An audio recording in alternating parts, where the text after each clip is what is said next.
weak website. It could be a superstar.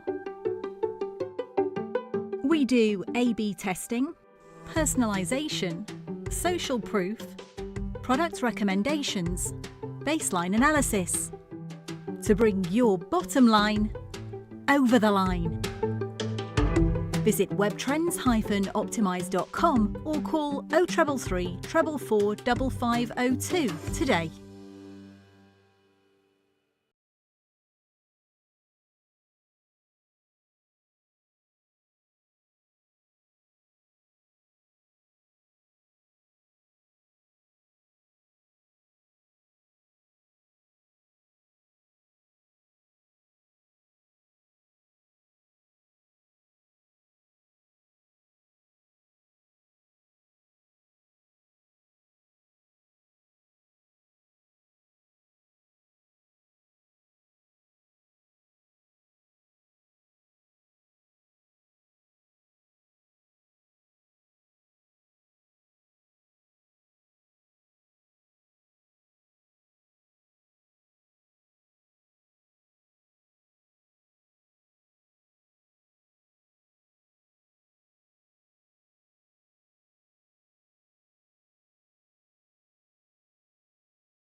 Tuning in. I'm Adrian Harms, and sitting next to me, my very good friend from Worcester. I haven't seen him for a couple of years.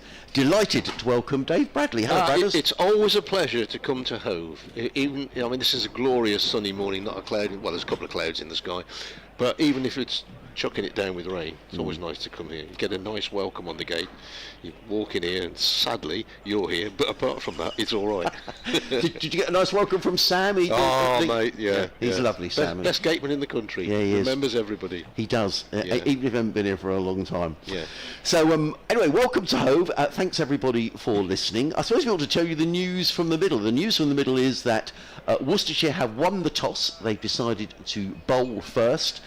Some late team news, and from Sussex point of view, bad news, because Jayden Seales, the West Indian quick bowler, this was going to be his last game before he goes off to international duty. He misses out through injury, and Sussex with a real bowling crisis because no Sean Hunt, no Henry Crocombe. So very last minute they brought in James Hayes, who's a young man, hasn't played first class cricket before. He comes from Haywards Heath, but is on Nottinghamshire's books. He's played a couple of one-day matches up there. I don't know anything about him, to be honest, so we shall see as the game develops. He comes into the side, so a big blow for Sussex. The other change from the game up at Trent Bridge is that Ollie Carter who was brought in at Trent Bridge as an additional batsman. He misses out, and Ari Carvelis comes in to supplement the seam attack. Perhaps a bit unlucky, Ollie Carter, because he batted really nicely at Trent Bridge, but he misses out. So Carvelis is in, and James Hayes is in for Jayden Seales. So that's the news from a Sussex angle. What about Worcestershire, Bradders? Worcestershire got a couple missing. Overseas Jacob Duffy is injured, so he's not in the side. And Adam Hose. Adam Hose, his wife is having a baby, or they're having a baby, as they say these days. Oh, congratulations! So he's not with us. Rob Jones misses out. Fateh Singh is in the side, spin bowler, of course. He comes into the team, his first appearance of the season. Ben Gibbon is also back for Worcestershire. Missed a lot last season through injury, so he's back. Left arm seamer. And the rest pretty much as they have been throughout the summer.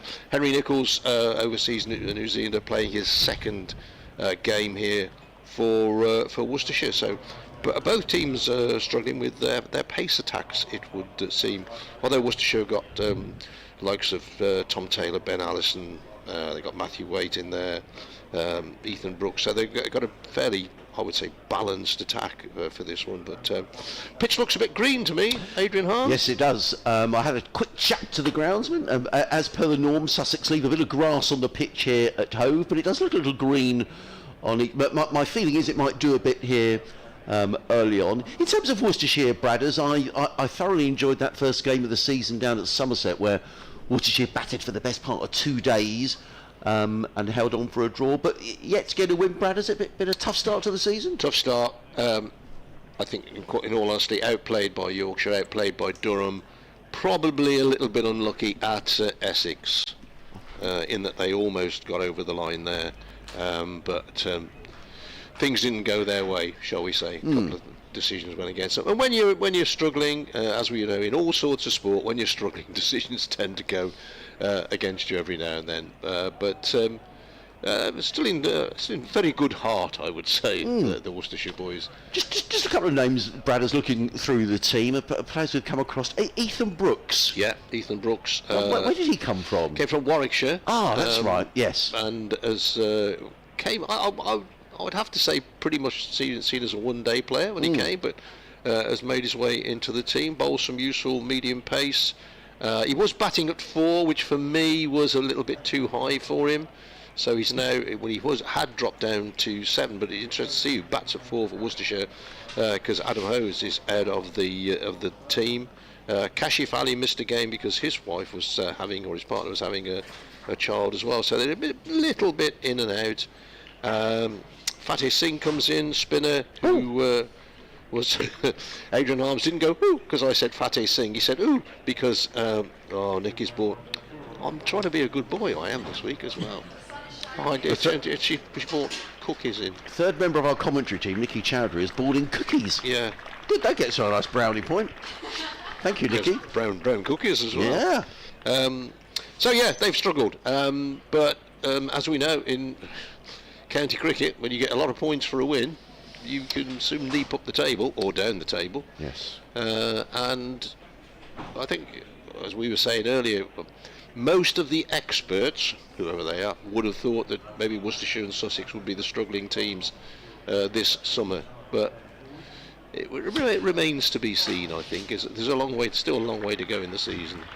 Well, it's just so difficult, isn't it, when you're coming up, these established first division sides to really make an impact. But the great news is the weather is set fair, decent sized crowd in as well. So, as I say, commentary team, myself, Adrian Harms, Dave Bradley from BBC Hereford and Worcester, and Nicky Chowdhury. I think Nicky's here for the first 2 days. And then we've got Liam O'Brien, Sussex disability cricketer, joining us.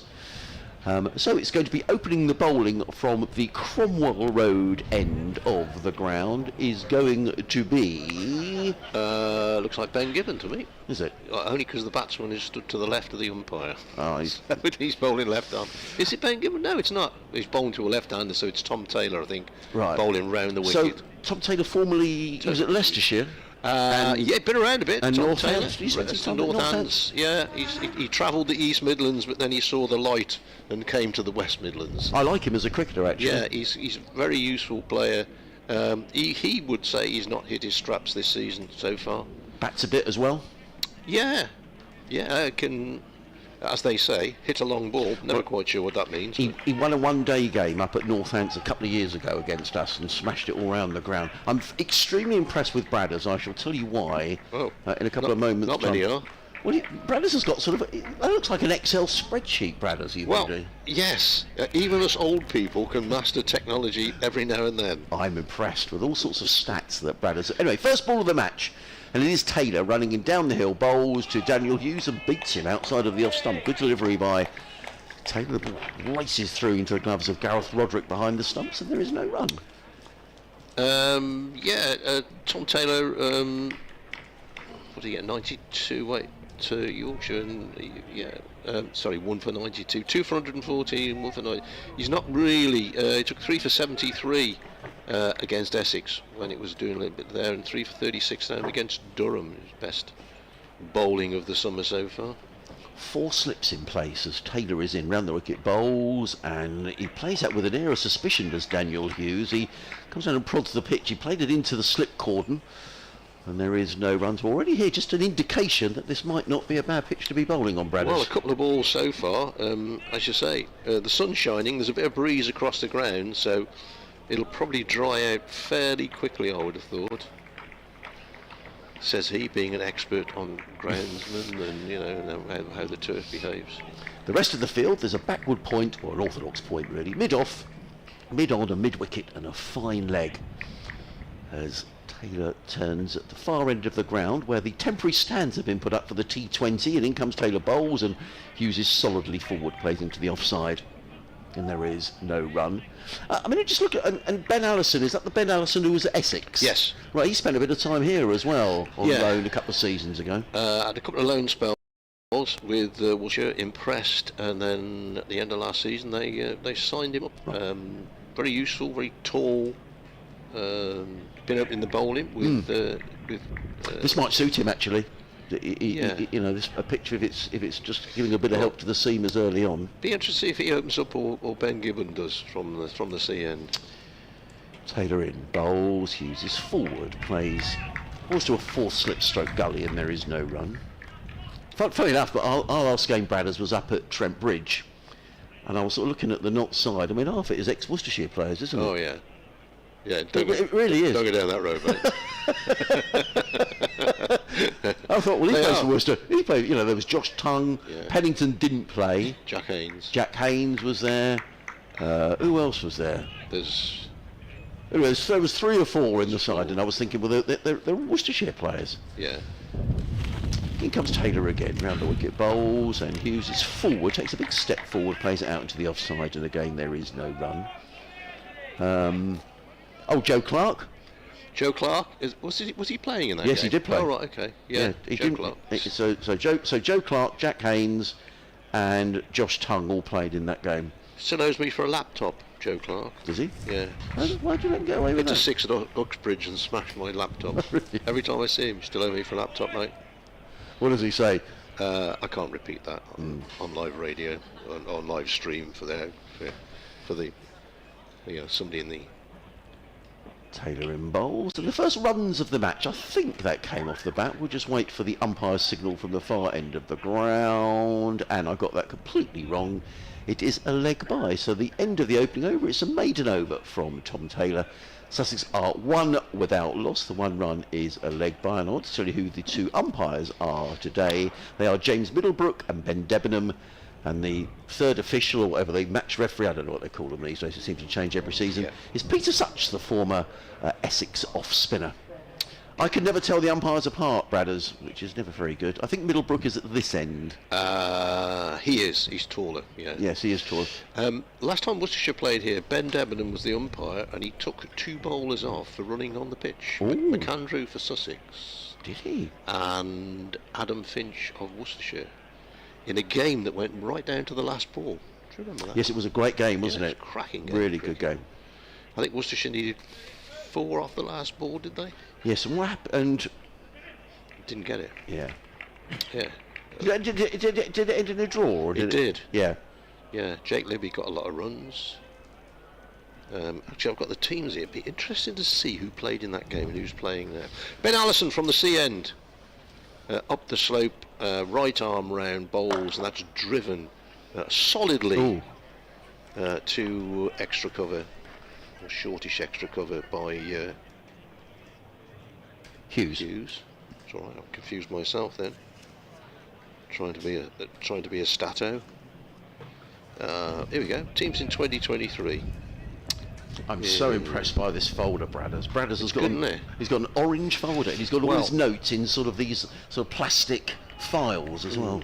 I was off my limb for 2 days, long story, which we'll probably recount throughout the 4 days. So I sort of sat and sorted some stuff out, because I'm not usually very good at this.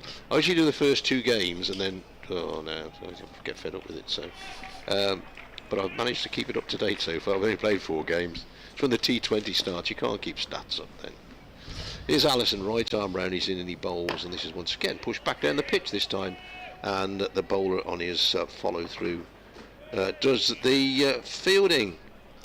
So the Worcestershire team, last time they played here, Roderick Libby, Azhar Ali, Jack Haynes, Adam Hose, Brett D'Oliveira, Matthew Waite, Joe Leach, Usama Mia, who made his championship debut for Worcestershire, Adam Finch and Ben Gibbon. So what, 1, 2, 3, 4, 5 of the Worcestershire team who played that day playing again today.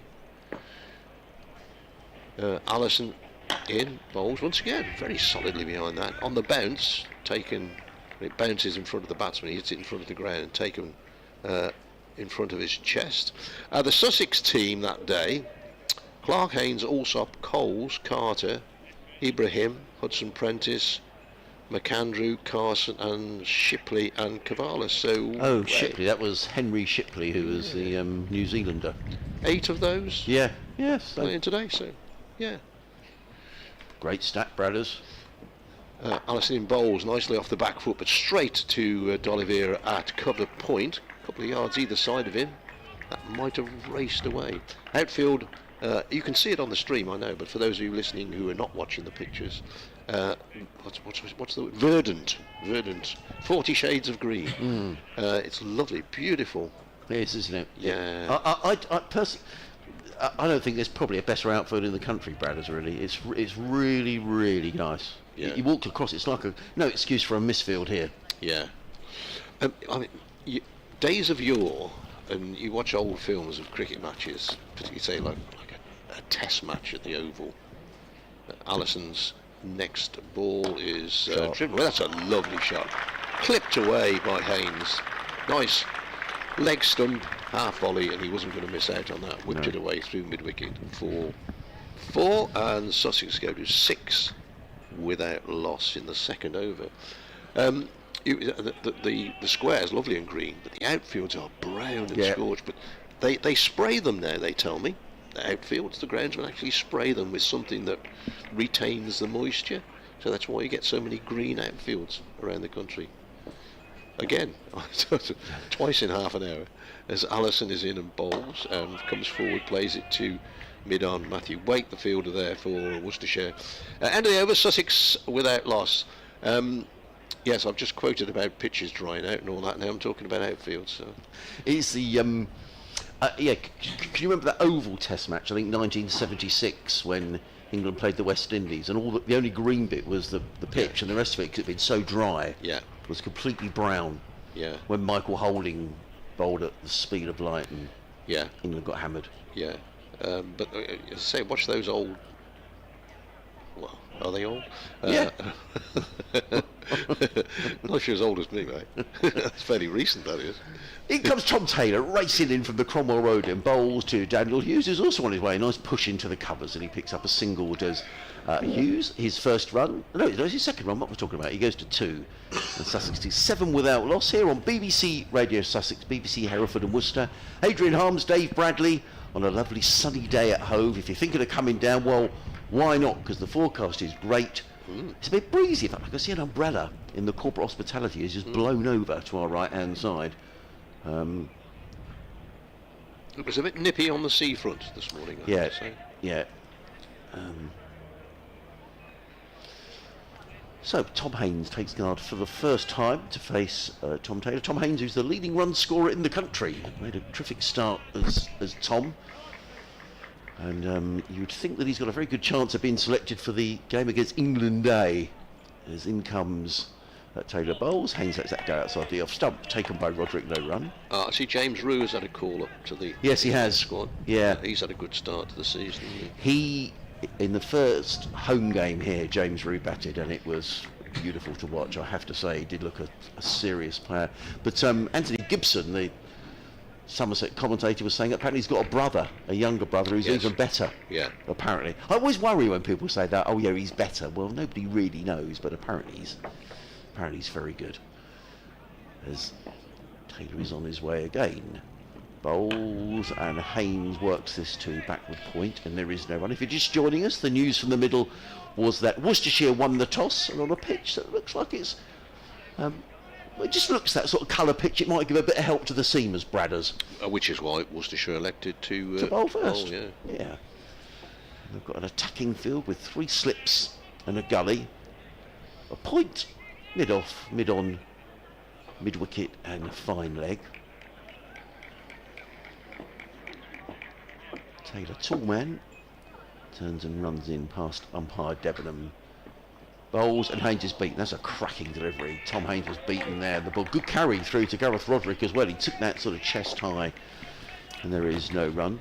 I noticed, Bradders, that Worcester, first couple of games of the season, were away. Is that because of the problems they've had at New Road with flooding, or? Yeah, they normally play the first 2 away and then at home, but of course last season, because of the late floods, they had to play the first 2 at Kidderminster, so they played the first 3 at home this year, which rather messed up my calendar, because I thought they played 2 away and then 2 at home.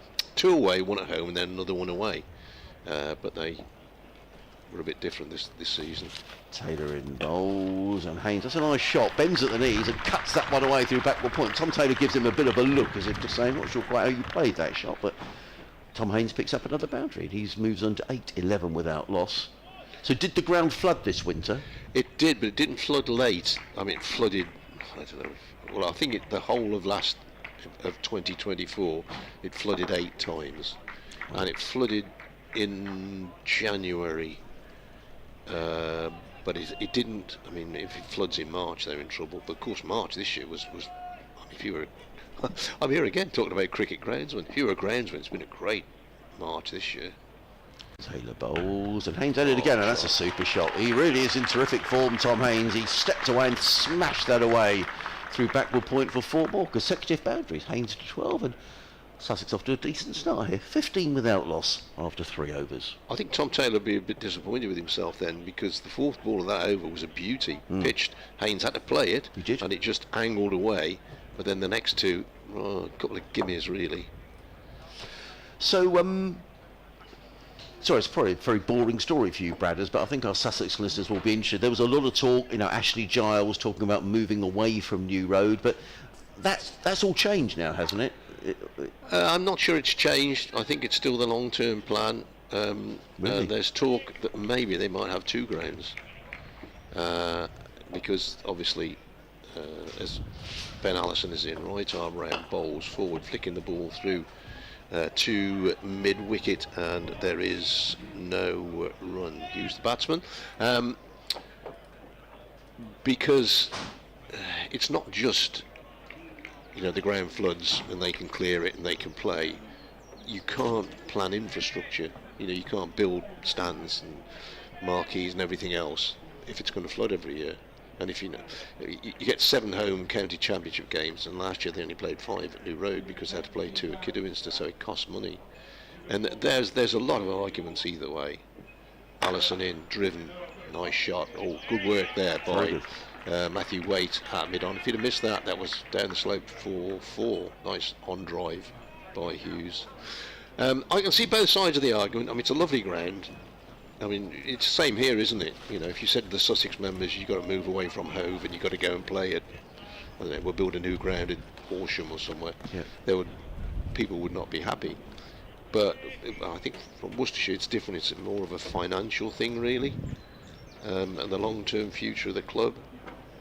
I can see both sides of the argument. Allison bowls, and that's a bit of an airy shot there from Hughes. Just launched everything at that one, Danny Hughes. It was not the shot of the day by any means. Just getting a replay of that. Didn't seem to do much. He just lifted his bat over it the last millisecond. I'll give him the benefit of the doubt. But but they couldn't. If they did sell the ground off, you couldn't build houses on it, could you? Because it's floodplain, I guess. The ground's not. From what I see of it, I'm not an expert on building. I'm not an expert on anything at all. Here's Allison in at all. He was a couple of steps forward, allowed appeal from slips, and wicket-keeper not much from the bowler, to be honest. Might have got an inside edge onto that. Let's have a look at the. Yeah, I think he got an inside edge onto the top of the pad. No, it's a conundrum, and I think what they're trying to look at is maybe building a ground away from the city centre and using that for most of the time, but then using New Road for second team games, women's games, and maybe the county games. Here's Allison in again, and this time outside the off stump through to the wicket-keeper. New Road is the only ground, or the only first-class ground without floodlights, so that comes into it as well. It's a very difficult conundrum. They're going through a very lengthy report by people who know about these things. And to make New Road flood-proof would cost a lot of money. And as somebody said, where's the water going to go? So if the water comes onto New Road, you stop it going on there, where's it going to go?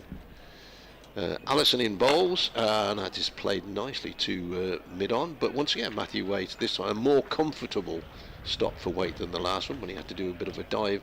That concludes the over, and Sussex at the end of it are 15 without loss, with Haynes on 12 and Hughes on 2. But yeah, it's a conundrum. Where it will end up, I'm not sure. I did notice in there was a press report this week about the teams and grounds. Apparently Surrey looking to redevelop the ground at New Malden. I think that's because of the amount of cricket that's been played at the Oval, and Middlesex have been looking for some time, haven't they? Yeah. Looking at various options. Here comes Taylor down the hill. Bowls, and Haynes plays beautifully through the offside. That's going to be 4 more. He's in cracking form, Tom Haynes. And he goes on to 16, Sussex 19 for loss. Nice shot. There's 3 fours in succession off of Tom Taylor. Yeah, that's a nice shot. Yeah. Just over pitching a bit. Well done to the lads in the media team here at Hove, to Jack and to Isaac, who have got us a screen now in our commentary box so we can see the replays. So we've got no excuse, Bradders, if we get an LBW wrong. There you are. You say that, then you say no excuse. Well done, but no excuse. So if we get it wrong, I was saying earlier, it used to be great when we were just on the radio and nobody knew if we got it wrong. But you must tell us that story about you commentating on rugby in a minute. Oh yeah, I can bore people with that. In comes Taylor round the wicket. Bowls. Haynes lets that go outside the off stump, taken by Roderick. No run. Yes, so well done, fellas. And the live streams around the country have certainly improved a lot over the last 2 or 3 years. They have, and it's probably the same at Worcester, Bradders, and I say it to the guys here, and I do mean it, that we were at Notts last time, and there was quite a few people involved in the stream. It's highly professional, and some clubs don't have that amount of personnel and the facilities. So well done to Jack and the guys here, because they do a really good job. Well, Old Trafford is a proper TV production, isn't it? In comes Taylor. Bowls, and Haynes defends into the offside.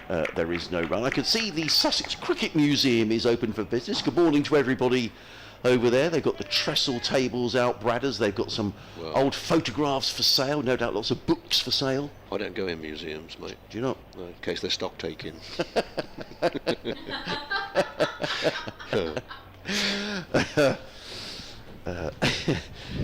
But they're over there. Well done to Keith Ridge and all his merry band of volunteers. So if you've not been to the ground before and you want something to do at lunchtime or tea time, or just have a look at the books, go and have a wander around. As in comes Taylor. Bowls, and Haynes plays this with a little bit of uncertainty, but works it down to fine leg. Picks up a single. Does Tom? He goes to 17, and Sussex to 20 without loss. The difference between the two batsmen here, no disrespect to Danny Hughes, but they look, the way they're shaping and the way they're playing, Tom Haynes looks so confident, doesn't he? Yeah, he looks like a man in a bit of form. yes, yeah. And I think Worcestershire have taken the gully out and one of the slips for Haynes, but they've brought him back in for Hughes, who's probably not faced Taylor. Has he faced Taylor this morning? Did he face the first over? In comes Taylor, bowls, and Hughes plays defensively. I think he changed his mind with the shot he was going to play, then played it along the floor, the third slip, and there is no run. Yes, I think with Jordan Cox being injured last week, my headset keeps clicking, Bradders. Oh, okay. Anyway, no, we still got the signal. I think Tom Haynes would probably have been in the conversation. You got somebody scoring as many runs as he is. Yeah. But he's. I'm certain he'll be in that England A matches against India. And in comes Taylor again, bowls to Hughes, who drives firmly to mid-off. There is no run, end of an over, and Sussex are 20 without loss. Hughes on 2, Haynes is 17. Nicky is saying something. The England games against India are at the end of May and early June. One is at Northampton, I think, and one is... I forget where the other one is now. But yeah, England... Yeah, there's 2 matches back to back. England Day against... or England Lions, they call them now, don't they? But it's England Day, effectively, against India. Cameras, for those of you listening... and haven't got pictures, cameras just zooming around the ground. A sun-drenched crowd, you could say. Yeah. You're in serious danger of getting sunburned today, because there's a bit of sunshine and there's also a bit of breeze going across the ground as well. Allison in bowls and forward, pushing solidly on the offside, is Haynes, who has 17 to his name. Bit of scaffolding on the flats along the Cromwell Road, and I don't think they have public hangings in Brighton anymore, do they? So it's obviously some builders up there, or in Hove as we are, I should say that. It needs a coat of paint up there, I think, Bradders, to be honest. Yeah. Well, if we finish early, I'll nip up and slap a bit on. Allison, right arm round to the left-hander. There's appeal from the slips, but not from the bowler again. Probably missing leg stump. Might have got an inside edge on it. We have a replay. It's an inside edge again, methinks. But I always remember that that's the Cromwell Road, because Cromwell, of course, is very important in the history of the city of Worcester, in that the last battle of the English Civil War was fought at Worcester. Was it? When Cromwell beat Charles II by an innings and 25 runs. And sent him on his way. Here's Allison round the wicket again, and this time just turn. Maybe not quite where Tom Haynes was aiming on that occasion, but he got plenty of bat on it, and it squeezes away down through just back with a square on the leg side. Fateh Singh is there, just moving around to his left in the Worcestershire team for, I think I'm right in saying, the first time this season. Let me have a look. Was it known as the Battle of Worcester? It was the Battle of Worcester, 1651, September 1651. Okay. It's something I go on about far too much. Yeah, indeed, his first game of the summer. Fateh Singh. In comes Ben Allison, and rather groping a little bit for that one was Hughes. Umpire, it's all right. Umpire Middlebrook just signalling 2 balls left to his partner, but it looks almost as if his left hand was coming out for a belated no ball, which was a tad confusing. Bradders, do you have sort of contact details if people want to send you a tweet or an email and say hello, Bradders? I do. You can tweet me at bradders@bbc. It's AT in the middle, BRADDERS BBC. Okay. Not the little round thing. Is next ball wide of the stumps through to wicket-keeper Roderick. Still at 3 slips, cover point, extra cover, mid-off, mid-on, mid-wicket, and where is he? Oh, there he is, a fine leg. Did you say Bradders at BBC? I did. Okay.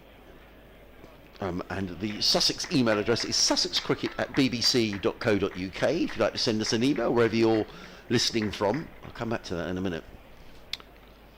Allison with the last ball of the over, and that just bounces down into the slips, into second slip. Came off, maybe again a little baton pad. That's end of the over, and at the end of it, Sussex are 21 without loss. Hughes has 2, Haynes has 18. So we've got 25 minutes gone so far today. 6 overs gone, and 1 or 2 have gone past the outside edge, but I think the batsmen will be fairly pleased with their work so far. I think they will. Yeah. Is that Peter Such who's come stood next to us in the next door box? Is he? I'm not sure. It looks a bit like it. It is him. Is it? Yeah. So, it is going to be Tom Taylor who's going to come in down the hill in lovely sunshine. Comes in the bowls to Tom Haynes, and Haynes is forward, clips this to mid-wicket, and there is no run. I will get the emails working in a minute, Brad. As you know, every time I switch the computer on, I seem to get a different screen that comes up. And my engineer has told me every time how to get the emails up, and every week I forget until about sort of an hour into play, and then I manage to work it out. So if you have sent an email, it will get read, and we can chat away throughout the game. Still those, well, I say still those, just the 3 slips in place now for Taylor. There's a ring of 3 saving 1 on the offside, then a mid-on, mid-wicket, and a fine leg as Taylor coming around the wicket to the left-handed Tom Haynes is in bowls, and Haynes defends with a high right elbow down the ground. There is no run. 5 of the Sussex top 6 Bradders are left-handers. That's very unusual. The only right-hander in the top 6 is James Cole, so they will be fed up with the sight of left-handers, the Worcestershire lads. Yeah. Many a team have gone out with no, or maybe 1 left-hander in the lineup, so yeah, it is. Haynes waits, he's 18 not out, 21 without loss. And in comes Taylor, bowls, and Haynes drives quite aggressively to backward point, and there is no run. Just the team news, if you're just joining us and wondering what's happened today. Well, Worcestershire won the toss. They decided to bowl first. The big Sussex team news is no Jayden Seales, who this was due to be his last game before he goes back to the West Indies team. They've got a tour of Ireland and other matches coming up. So a bit of a fast bowling crisis for Sussex, with Sean Hunt out for the long term and Henry Crocombe still recovering from a shoulder injury. So bought on loan James Hayes, a player I know nothing about, as in comes Taylor bowls. Haynes lets that go outside the off stump, no run, who's coming on an emergency 2-week loan, we understand, from Nottinghamshire. Born locally, born in Haywards Heath. Someone I think James Kirtley's had an eye on for a little while, but an opportunity to bring him in. This will be his first class debut. He's never played for Notts in first class cricket. So the Sussex bowling resource is being stretched to the limit at the moment. Nathan McAndrew is here, the overseas, but wasn't ready to play in this game. Taylor is in again. Bowls, Haynes is forward, played to the offside. Better over this from Tom Taylor. It is, yeah, much tighter. Not giving him width. Yeah, it's we were talking about this the other day, the loan system, you know, and if you're short of a quick bowler or batter, it's mostly bowlers that people are short of. You know, get somebody on loan. And in days of yore, of course, used to go into local club cricket. Like Worcestershire would go into the Birmingham League and another little gem. Get somebody to come in, play a couple of games. All about availability as well, of course. Yeah. Taylor in bowls, and Haynes clips this nicely down to fine leg, picks up a single off the last ball of the over. Sussex go to 22 without loss. Tom Haynes on 19, Daniel Hughes on 2. Tom Taylor 4 overs, 1 maiden, no wicket for 50. His opening partner Ben Allison has been very tidy, 3 overs, 1 maiden, no wicket for 6. That's a lovely view, isn't it, from the camera, Brad, as well. We've got a television screen here, and Hove looks fabulous today. Take a picture of that. Yeah. Put it on your wall from mid-February, when you look back and think, oh, what a glorious day that was. Bit of breeze blowing. I think it's blowing across the ground, judging by the flags on top of the scoreboard away to our right. The Union flag. Yeah.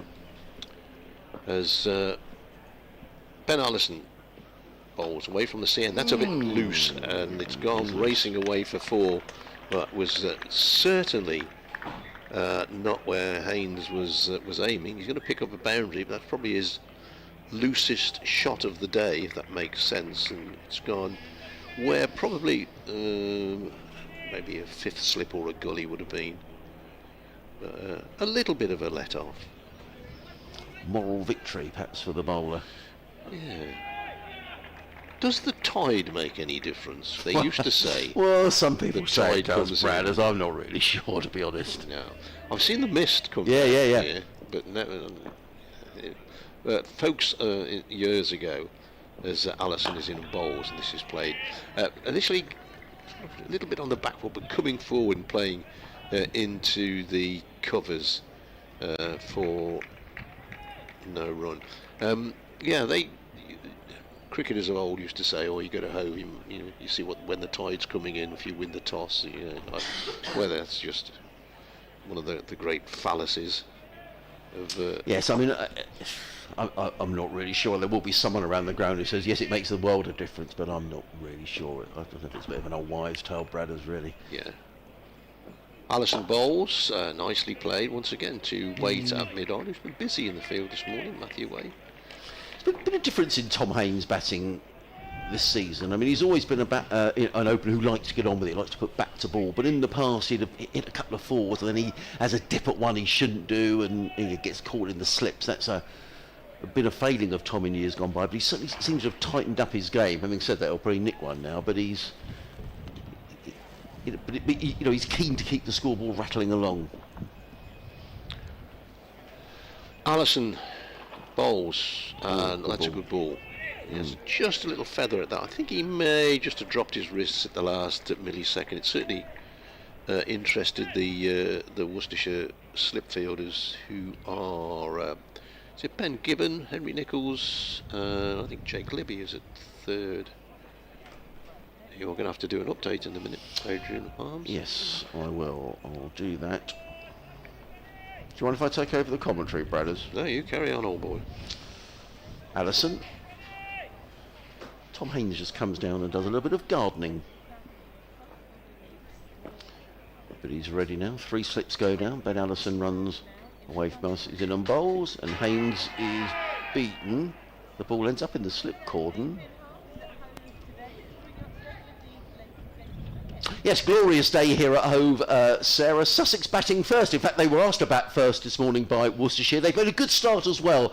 26 without loss. Tom Haynes is in great form. He's the leading run scorer in the country at the moment. He's on 23 not out. Daniel Hughes is on 2. So good start here for Sussex. Surrey this week playing up at Edgbaston against Warwickshire. Surrey winning the toss, asking Warwickshire to bat first. Warwickshire off to a good start. They're 35 without loss.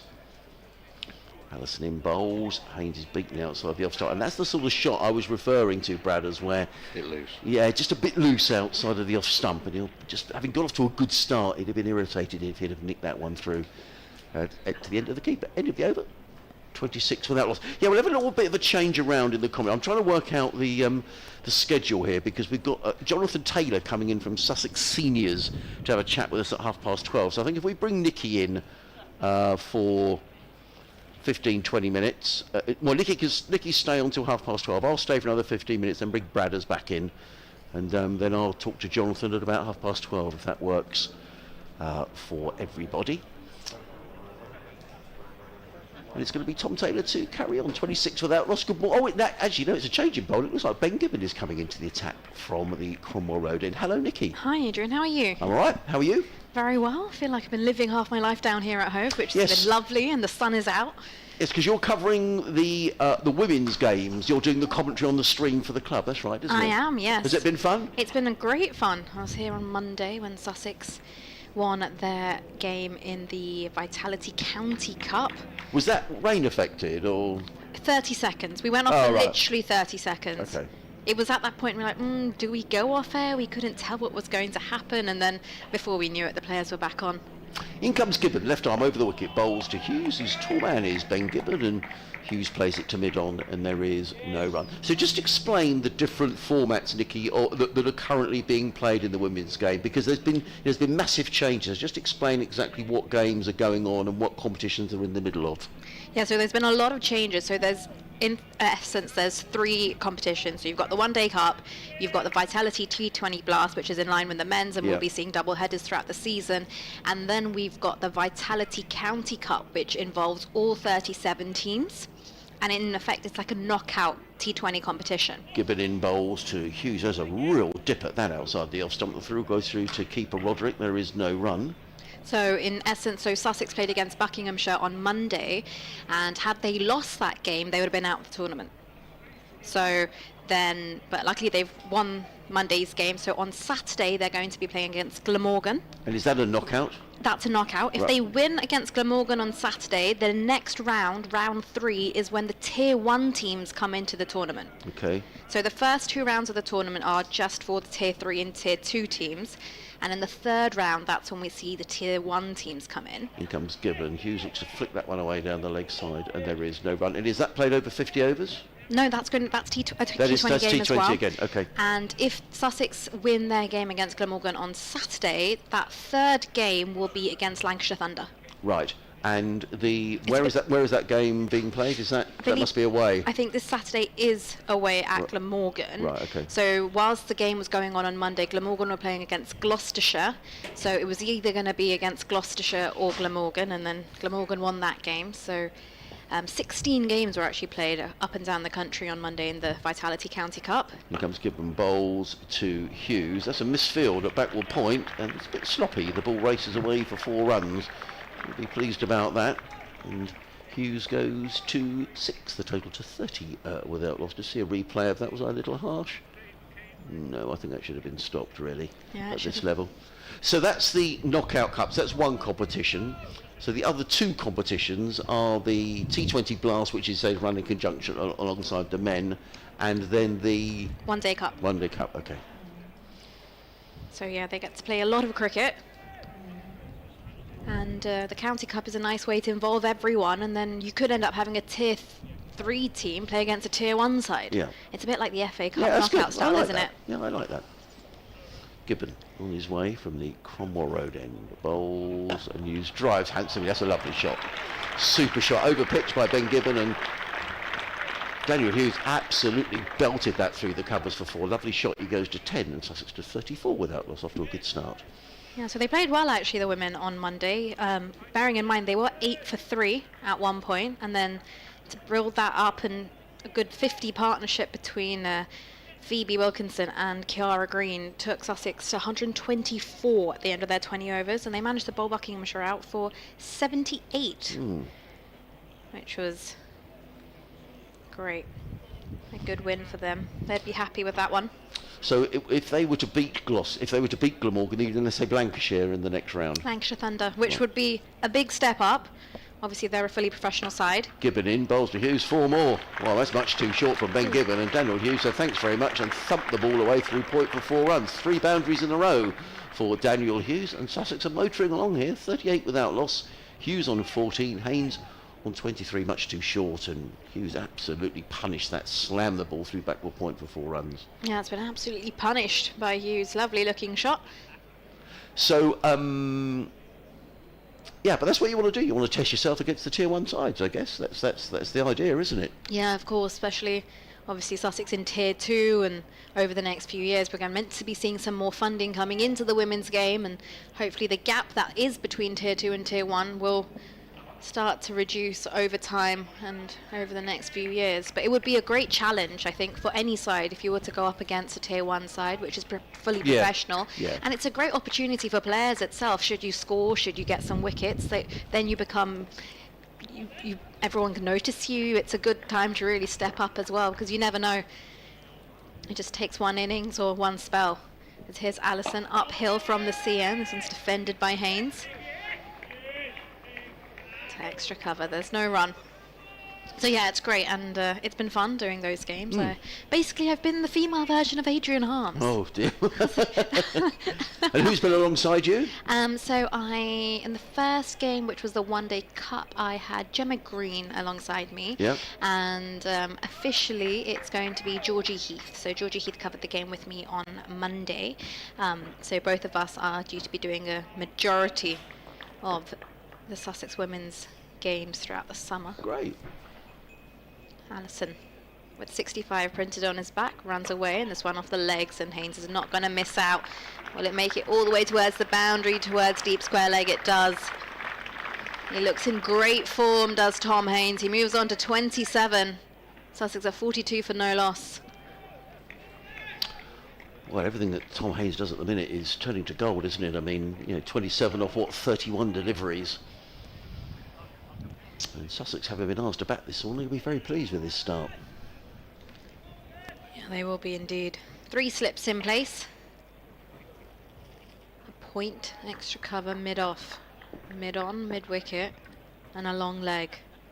As Alison runs right arm round the wicket to the left-hander, who's forward and defends. That goes straight to mid-off. Better delivery, wasn't it? Much better. Don't want to get too straight on Tom Haynes. He likes that line, and he will score off of it. So just to reiterate then, Nikki, on those so it's the One Day Cup where Sussex play Glamorgan next, and if they win that, they play Lancashire. That's the Vitality County Cup. Cup. I'm sorry. Right, okay. It's a bit confusing. So the Vitality County Cup is... And that's a T20. That's a T20 competition. Right, there's 2 T20 competitions, and there's one Day Cup competition. Right. Alison in now, slightly back of a length. Ooh. Got an outer edge, but short of the slip cordon. Gets away with that one, does Tom Haynes. Didn't really fully commit to that one. And are there any longer format games at all? No, Nikki, right. That's not in the women's game at the moment Right. moment in the domestic setup.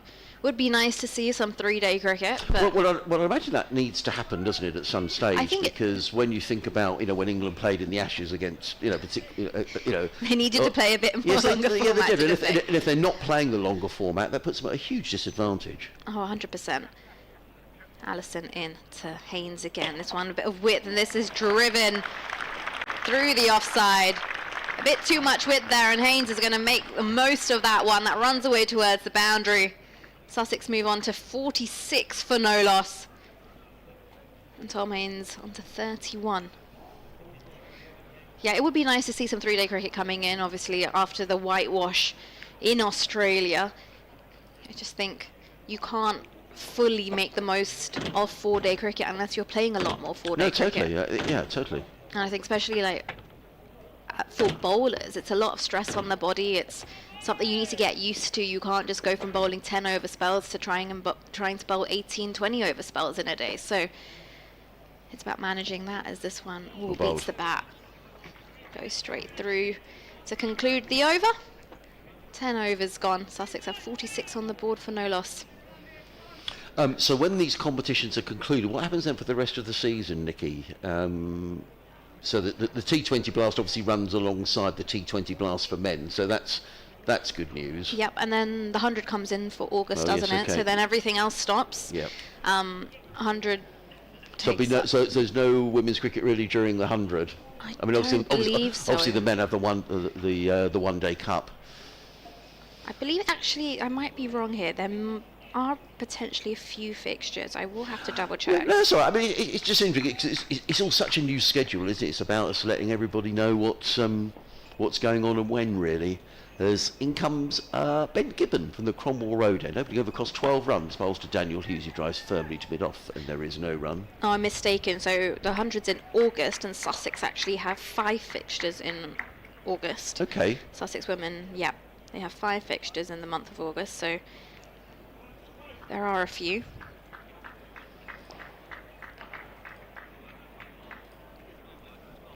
So in total, there's around 18 fixtures. Right, good. Okay. Yes. Plus minus a couple, bearing in mind if they qualify in the County Cup or if you get knocked out straight away. Well, good luck in that game anyway. In comes Gibbon, over the wicket, bowls, and Hughes. It was an indifferent shot from Daniel Hughes, that wasn't it? I thought at one stage he was looking to drive the ball away through the covers, but on reflection it looked like he was looking to play that one away through backward point, but in the end, the ball whistled past the outside edge through to Gareth Roderick, and there is no run. 46 without loss. Hughes 14, Haynes on 31. Yeah, slightly looser shot choice there from Hughes. I'm just looking up on the England A fixture you spoke about. Yeah, I think one's at Northampton. There's one at Northampton, and there's also one down in Canterbury at the Spitfire ground. Right, okay. That's at the end of the month, actually. Yeah. Here comes Gibbon at bowls, and Hughes it looks more uncomfortable than Tom Haynes.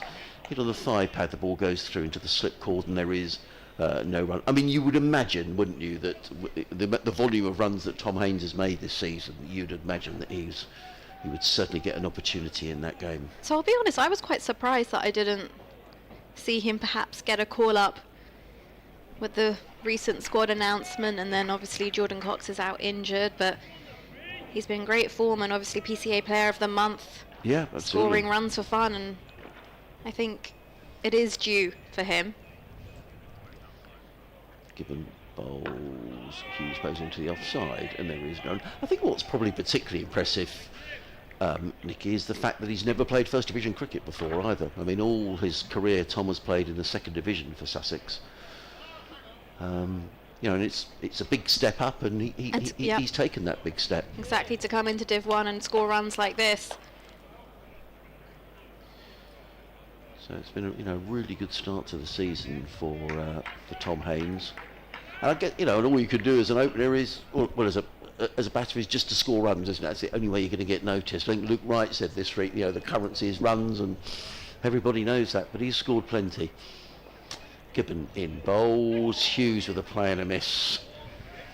Taken by Roderick, hands on hips from the slips. One of those, actually, if he connects with that, the ball goes to the boundary for 4 runs, but he's it looks a great shot, but that's the second or third time he's been beaten. You almost think for his case, though, actually, how many more runs does he have to score to potentially get that phone call? Yeah, I don't know how it works. I don't know whether people get in touch and say, well, you haven't been selected this time around, Tom, but keep Yeah, I wonder. I don't know. I don't know. It'd be quite nice if there wasn't there, that someone says, great start to the season. Because as a player, especially, right, Yeah. when you've been scoring runs. Given in bowls to Hughes, who tries to work that one away through the offside. There is no run. The ball bounces out into the offside. That's a maiden over from Ben Gibbon. A welcome maiden over as well, as far as Worcestershire are concerned. 2 overs, 1 maiden, no wicket for 12. Sussex 46 without loss. Hughes on 14. Haynes is on 31. You're listening to live cricket on BBC Radio Sussex, BBC Hereford and Worcester. Adrian Harms, Nicky Chowdhury, Dave Bradley, your commentary team here at Hove this week on a lovely sunny day. A bit more cloud than there was earlier on this morning. I can see the flags on the flagpole. The Sussex flag is sort of limped to the pole. On the other flag, we've got the Union Jack is flying away. That's fluttering away in the breeze. So there is a bit of a breeze around the ground, but very pleasant cricket watching weather. It's lovely. Absolutely beautiful. As Allison makes his way from the sea end. Fuller delivery beats the bat of Haynes. Just as we start to praise him a bit too much. I don't want to jinx anything. Commentator's curse is real. I've experienced it over the course of the last few weeks. He just comes down and just does a little bit of guarding, exchanges a word with Daniel Hughes. Just to say there's play all around the country, which is good news. At Chelmsford, Yorkshire 35 without loss against Essex. Nottinghamshire 24 without loss against Hampshire at Trent Bridge. Warwickshire 42 without loss against Surrey at Edgbaston. Allison in round the wicket. Oh, bit of width, and Haynes just last minute there decides not to play at that one. He looks to cut, and then he takes his arms out the way. There's a bit of movement there from Allison. So just trying to work out who's not playing in this round of matches. So Somerset are not playing, and Durham are not playing in this round of matches.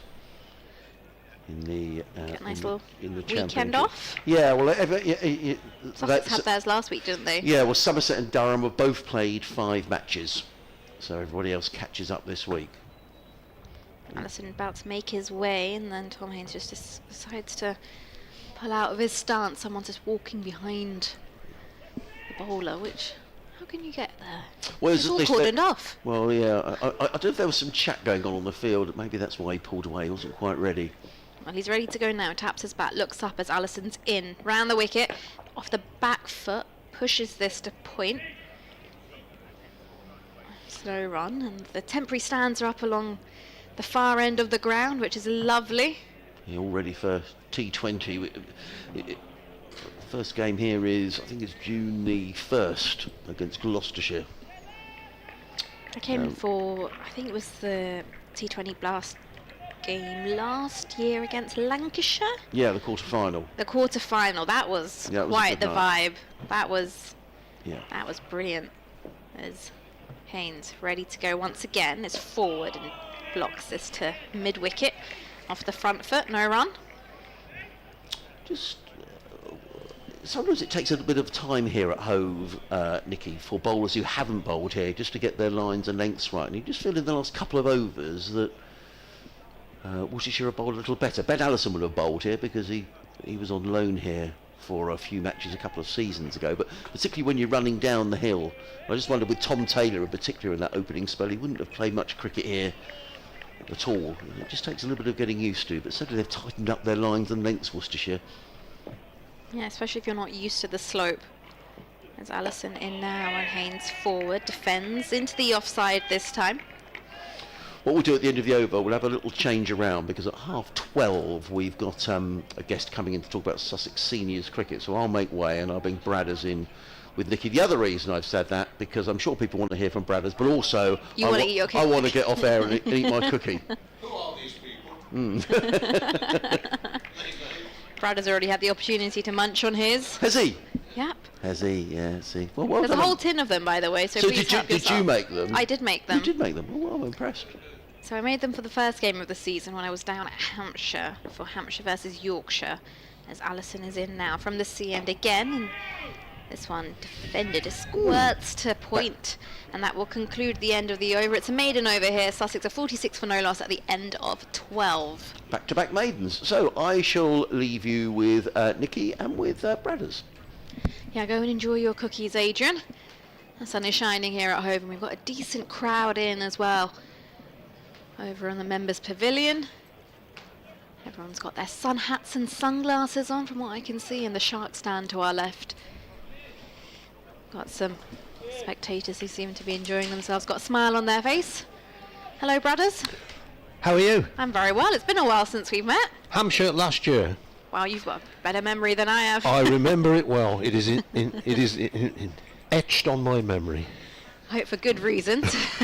Oh, This time given downhill from the Cromwell Road end. This one's left alone outside the off stump by Daniel Hughes.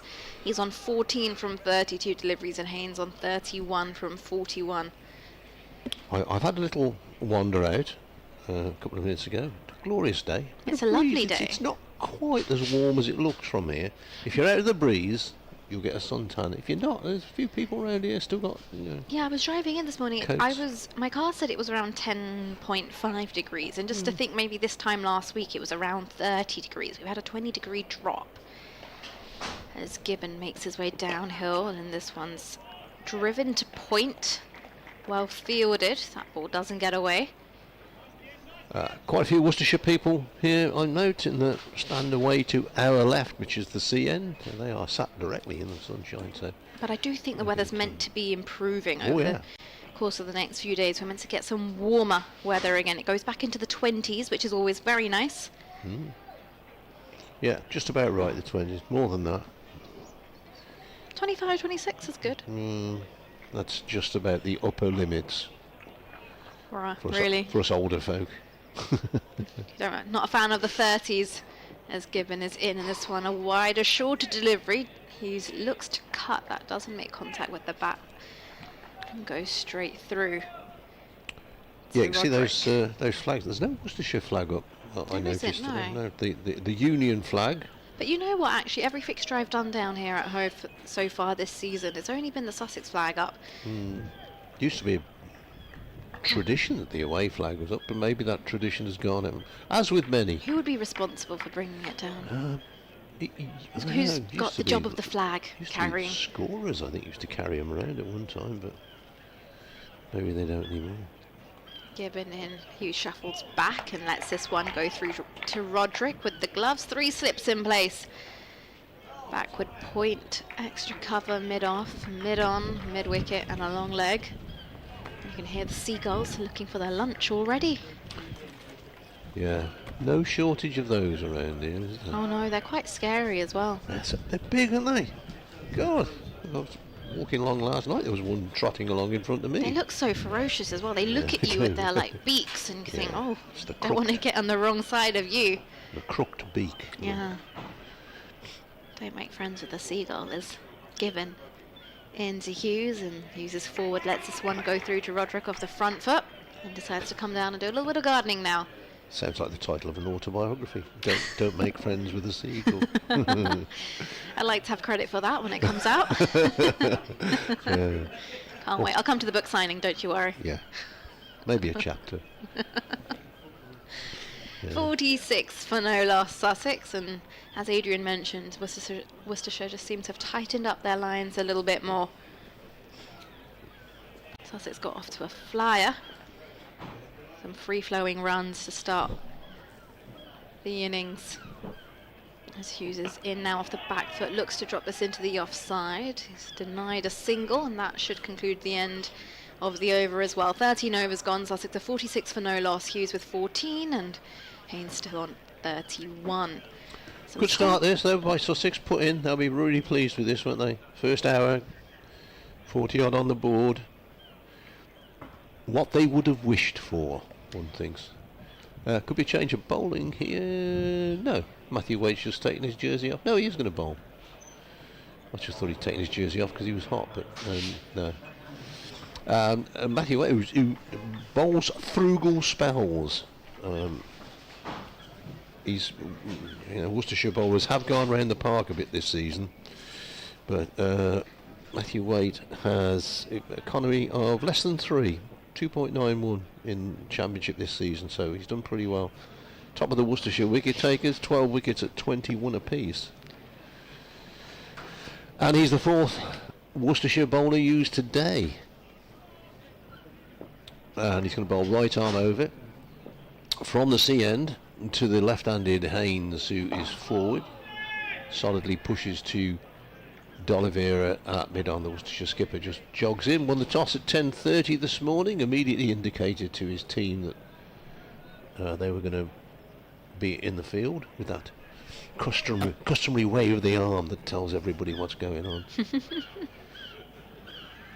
That's a particularly high-pitched gull there. Is it a soprano gull, you think? Or Oh yeah, last time I was here I learnt there's different types of... Oh yes. There's like 3 different types of sounds a seagull makes, and... It's like a male voice choir, bassists. And is the next ball. That's a good ball. It really is a good ball from Waite. Played at it. Definitely played at that one, did Haynes. Just shaping away a little bit. The right arm of bowling across the left arm, and basically just kept going, I think. But yeah, it did. There's a little bit more grass on the wicket actually in this game compared to what I saw last home game for Sussex. 3 slips, cover point, extra cover, mid-off, mid-on, mid-wicket, and fine leg is the field, and it's the mid-wicket who comes into the action. And who's that there? Ethan Brooks, I think, and flings it back. No, it's not. It's Fateh Singh at mid-wicket. Whereas Ethan Brooks at extra cover for Worcestershire. They are one of these counties that have numbers on their backs, Worcestershire, but then cover them up with jumpers. So if you don't see them play very often, it is a tad confusing. Waite comes in off about 15 paces, bowls nicely played through mid-wicket once again,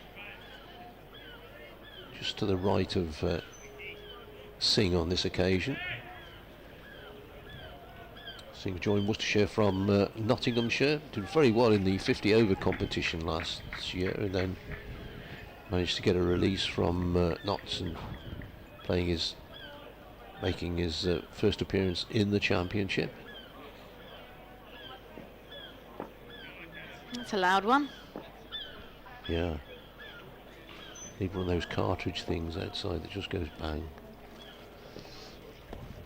As Waite is in bold, driven, but straight to Brooks at extra cover. Either side of him, that would have been 4 Penrith, but straight to the fielder. Got down on his knees to field it. It was a lovely looking shot as well. They used to have a hawk flying here, a plastic hawk, a kite hawk, or a kite that would look like a hawk. Used to fly over the top of the stand there to frighten the seagulls away, but the hawk is gone. Cutbacks, you see.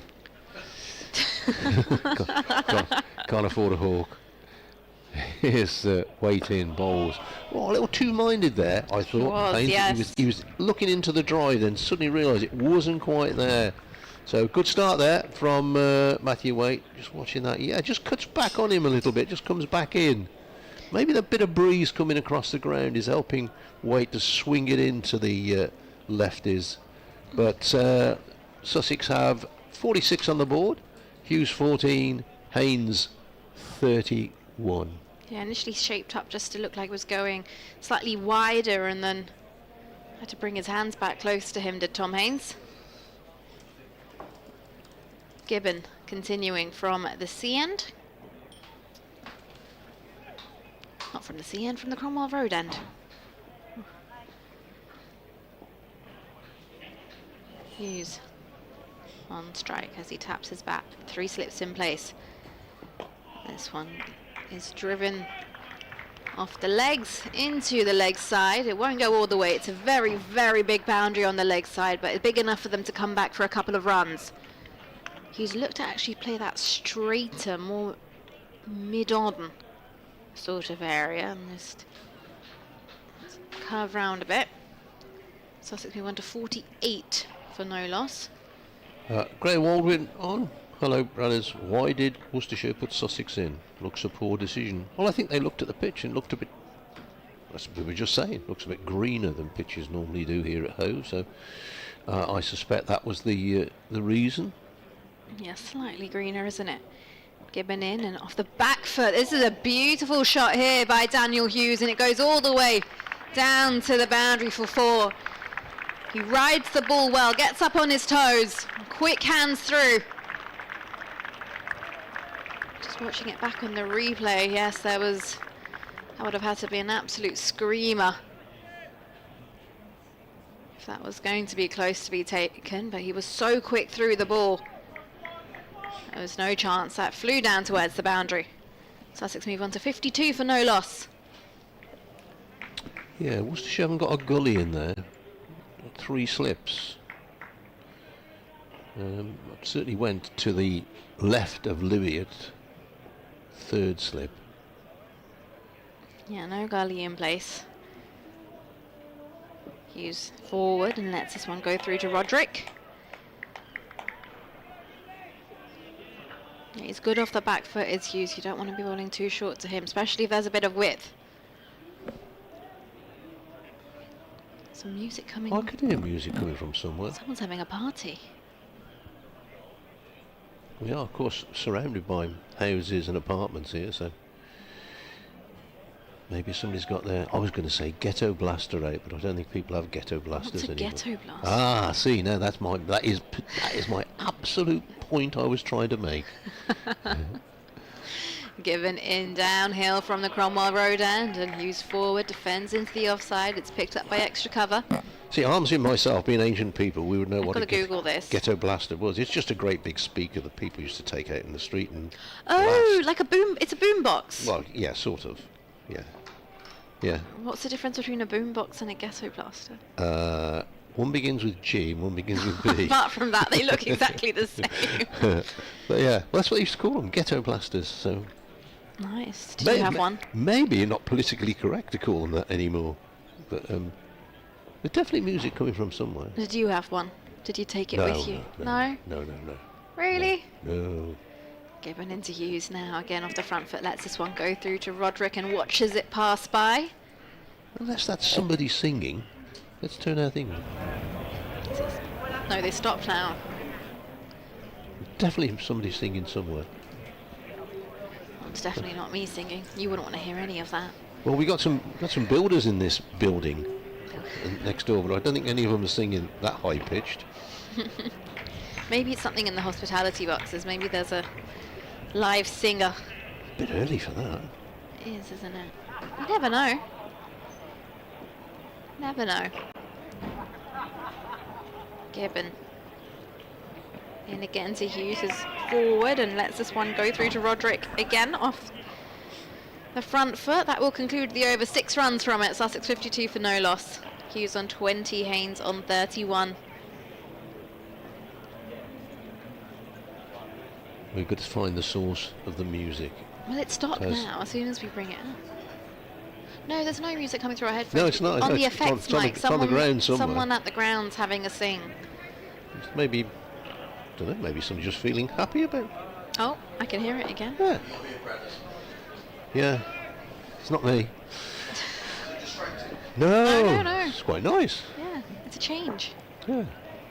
Matthew Waite is the bowler. He's bowling from the C end. He's bowling to Tom Haynes. Right arm over to the left-hander. Haynes forward, plays down the pitch.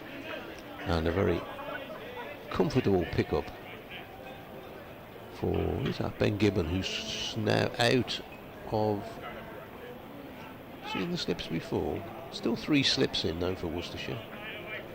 3 slips, pretty much the same field. 3 slips, cover point, extra cover, mid-off, mid-on, mid-wicket, and a fine leg. So very straightforward field. Maybe a gully rather than 3 slips, but Waite is in, bowls forward, suspiciously pushing out on the offside Haynes. Plenty of bat on it, but it looked almost as if he was hurried into his shot.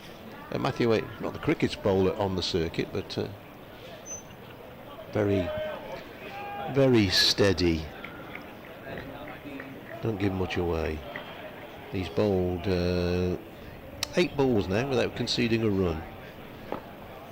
And this, remarkably, will be his 9th. And Haynes forward, plays this time to mid-on. Skipper D'Oliveira, the fielder. I've been round to where Mr. Harms rather, told us to go, where they got a display of splendid coloured photographs as well that you can purchase on the ground here. Did you get one? I did not. I cannot take more cricket pictures home or I may be in serious trouble. You can never have too many cricket pictures. Oh, trust me, I've got a loft full of them. It is Waite in, and he comes forward, this Haynes, and plays to mid-wicket. And there is, again, no run. Certainly tightened it up a bit, Worcestershire. Bit of a, not a flying start, but a good start here for, still a good start, because they're 52 without loss, but been pegged back a little bit with Waite and Gibbon in the attack. Haynes really started really 3 consecutive balls from Tom Taylor for 4. Waite in again, and this time forward, driving to extra cover. Brooks once again down on one knee to do the fielding. Because the great thing about this time of the season is, okay, there's 1, 2, what have we got? 3, probably 4 used, 5 used pitches on the square, but the rest of it looks nice and green. You come to the end of the season and all those brown ends kind of spoil the look of it a bit. Waite in again, forward, pushing. Another good over that from Matthew Waite. 2 overs, 2 maidens. Sussex 52 without loss. Hughes on 20 and Haynes on 31. Given no wicket for 14. Wind ruffling the marquees away to our right. But always amazes me, and every time I come here I'll note this, that how rarely, there's all these lovely flats and apartments around the ground, how rarely you see somebody out just watching the cricket when they're probably at work. You or do at see it school there. or So there's a flat over occasionally. there to our right where you Yeah. can see the Sussex flag hanging from its balcony. And every day I've been here so far, there have been people sat on the balcony overlooking the ground and watching the cricket as Hughes is forward and defends this delivery from Gibbon. It drops dead in front of him, so he picks it up and tosses it to mid-wicket. Those flats at the Cromwell Road end, apart from the one beyond the scaffolding, it must be a tremendous view down the ground. It must be brilliant, isn't it? Yeah. Love to live there. If it's a bit chilly, go in, make a cup of tea, and Come back and watch the go game. in and have your lunch. I'd invite all my friends over and say, right, let's watch the game. Oh yeah. Yeah. Brilliant view, Right. especially the one that's directly behind the sight screen, next to the block of flats, to its right. Gibbon in for his 5th over. To Hughes, this one's down the leg side, and it's taken by Roderick, who tumbles onto his back as he takes that one.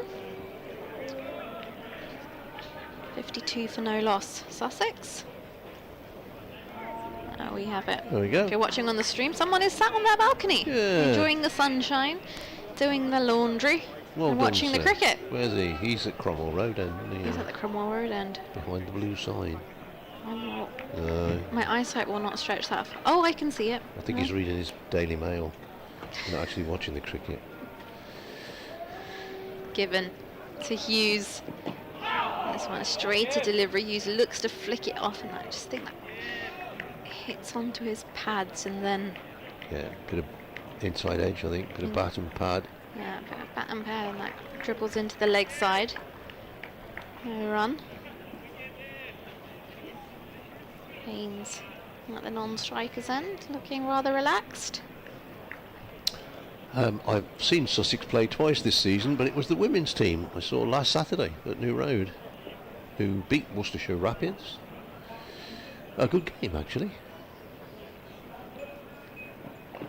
This time Hughes forward and defends into the offside. It's gone straight to cover, no run. Worcestershire looked as if they were going to win it, but It was 104 scored by Molly Adams, Ronnie I believe. Adams, yeah, batted well, captain.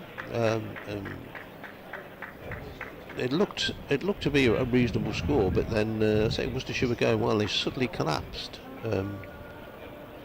Who took the wickets? I think highest score Buckle. was like 19. I think that was from Chloe Hill, the Worcestershire skipper as well. Yeah, Sophie Buckle, is it? No, not Sophie Buckle. Anyway, she took 5 wickets, bowled really well. Given, ball in hand, runs towards Hughes, who shuffles across and decides to have a waft at this one. Doesn't make any contact with the willow, and that goes straight through to Roderick. I think Worcestershire might consider themselves a little bit unlucky this morning. Certainly not early on, but in recent overs there's been a couple of play and misses, little inside edges onto pads. I think on another day they might think they might have sent a couple back into the shed, but it hasn't happened. Hasn't happened. Not yet, at least. Is Given in again, and this one back of the length, and Hughes looks to drop it and set off, but decides against it as the field crowds in, and that concludes the end of the over. 17 overs gone. Sussex are 52 for no loss. 3 maiden overs on the trot, and if you're watching on the live screen, there's a lady out there. I think she's sweeping up her playing a lovely reverse sweep with her broom up on the balcony. Very, very picturesque. Trust you to come Yes. up with that one, brothers. Blonde-haired lady, left-hander. Flexible wrists. 360 player. Yeah. Weight in and bowls, and once again, good line, good length, forward, pushing, is Haynes. Worcestershire just tightened it all up here a little bit. You can probably hear the wind across the ground, the breeze across the ground on Air Effects mic there. I think the singer has stopped. No, still going. Maybe she's... I'm going to find out who this is when I finish my She lives stint. in one of the flats and she's just singing as a Shania Twain living home, or Lady Gaga or something like that. And this is flicked away. That's broken that little deadlock. Flicked down to fine leg, just whipped off the leg stump, and picks up a single. Cashy Valley, I think, the field away down there in the distance. Tactical error by me, leaving home yesterday. Didn't bring me binoculars with me. Nor did I. I was relying on yours. It's, Actually, I don't own a pair. That would be a lie. I'm yet to own a pair of binoculars. I'm like a pair of binocs in the cricket. You can, well, not only follow the play, but you can see who's in on the ground as well. And a spy on the spectators. Yeah. See who's doing what. See who shouldn't be here. See who's working from home. Yeah. I'm working from home today, boss. You're lucky these county games aren't televised on live stream could put an end to working from home. You could say it's good for the productivity. Weight in bowls, wide of the off stump. Goes through fairly low this time to Gareth Roderick. But, back in the groove here. Matthew Waite. I do think Fridays are now a communal work from home day, so They tell me that nobody works in, well, obviously somebody works, but not a lot of people work in the city in London on a Friday now. Oh no, they don't. I was up in London the other day on a Friday. I took the train up there, I took the tube, and it was deserted. And that's during peak hours as well. Weight in bowls, coming forward, just trying to put him off his length here. Here's Hughes, gets a run which is going to be, yes, James Middlebrook decides that's a leg by. And Sussex moved on to 54 without loss. I know people who do, in the entertainment industry, sort of, celebrity dinners and things like that, which used to be every Friday night, they now do them on a Thursday, because there ain't anybody around on the Friday. Yeah, they say Thursday's the new Friday. Weight in and bowls. Oh, that's a good ball. That is a good ball. Beats Haynes outside the off stump. Definitely played at that one. Dropped his hands, I suspect, after the ball had gone by. Getting a G up here from his fellow fielders. He's conceded one run in 17 balls so far today. Bit of cloud building up in the distance, not threatening, just John Arnott used to describe as powder puff. But maybe blocking the sun out in a minute. Waite's next ball and off the back foot. That's a nice shot. That is very well timed. Waite is disgusted with himself because he's dropped it just a little bit short and given the batsman Haynes a little bit of width, and he's very quickly onto it. Yeah, just short and a little bit wide, and Haynes played that shot a couple of times this morning. Smacks it away to the cover point boundary, and at the end of the over, Sussex, having been put in by Worcestershire, are 58 without loss. Yeah, absolutely lovely shot there from Tom Haynes. Well, I just got somebody speaking in our headphones. I think they realised they weren't meant to come to us yet. I'm not sure it was. Someone on the stands on the far side of the ground. T-shirts are off, sunbathing time. Yeah. Is it that warm to sunbathe though? Don't think so. Yeah, it's not bad. It's like, just get out of the breeze. He's just out of the breeze, that fella, I think. Gibbon into Hughes, who's forward, defends. Nice. Picked up by mid-wicket, who comes running in.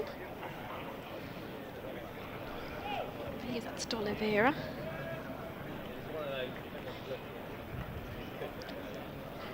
Sun is shining. There's a bit of a breeze. Sussex are off to a good start. It's a lovely Friday morning. Afternoon. Sorry, it's afternoon already. It is. Although I've not had my lunch yet, so I think it's still morning. Oh, is that what you did? Well, is that what helps you dictate what time of day it is? Oh, a bit of width here, and it's cut away by Hughes. Beautiful shot. It goes all the way down towards the boundary. Sussex move on to 62 for no loss. And they've broken that little stranglehold, haven't they, in the last few balls? A boundary apiece. Worcestershire started to tie them down. It was interesting because as that went towards the boundary, the wicketkeeper Gareth Roderick sort of half kicked the ground in frustration because he was aware, of course, what Worcestershire were trying to do. Just tie it down, bowl tight, and hope that something was going to happen, and that just releases a little bit of pressure. Yeah, all that hard work, and you build it up. That pressure as Gibbon turns at the top of his mark, runs in again, and uses forward outside the off stump. Lets this one pass through as he watches it into the gloves of Roderick. That appeared to do a lot, didn't it? It do a lot after it passed the bat, because Roderick took it in front of, well, between first and second slip. I don't think it came off a pad, but certainly did something a little unusual. Oh, we have a builder type person going up the scaffolding there, the Cromwell Road end. He's a cricket fan, look, he's gone up there. Where's the scaffolding? Which one are you looking there? Oh, the block of flats. Oh, with the high-vis jacket, yes. Yes. He's probably not a builder at all, he's just somebody who doesn't want to pay to get in. Given in to Hughes. Let's with this one go through to Roderick as well. I'll watch delivery. The drone of an aeroplane. Aeroplanes always drone in life. Aeroplanes drone. There they are. If you're on the stream. Oh yeah, there he is, Bob the Builder. He can fix it. Yes, he can. Well, I think that was Barack Obama's cry, wasn't it? Can we fix it? Yes, we can. I thought, it's Bob the Builder, Barack. What are you doing? Well, if it's inspiration, you take it. Gibbon runs in now to Hughes again, who lets this one go through. This takes a bit of height as it passes the batter. I know the ice cream man is here today, around the back of the stand.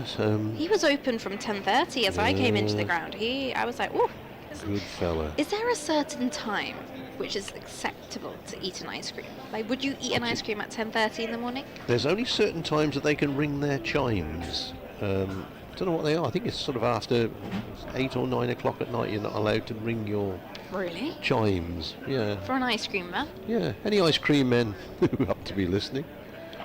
That's a rule. Given in, and again this one left alone outside the off stump by Hughes to conclude the over. 4 runs from it. Sussex are 62 for no loss at the end of 19. Tom Haynes on 36. Daniel Hughes with 24 to his name. I was just looking. Anybody on the Twitter this morning who wants to? Oh yes, of course. On Twitter you can reach out to Bradders and I and Adrian. What's your handle on Twitter or X? I am Bradders at BBC, which Bradders is at BRADDRSAT BBC. So if you want to get through to us, anything you want to talk about in the world of cricket, if you're an ice cream van owner, wait forward, and that's squeezed away. That's probably going to race away for 4 because the outfield is pretty rapid. Jake Libb is on the chase, but he's not going to cut that off. So 4 more, not off the face of the bat, I've got to say. I don't think so. Not off the full face of the bat, so slightly edgish, but all along the ground, so he kept it down. Yeah, just sort of angling in towards middle and leg, and it's gone down through gully for 4.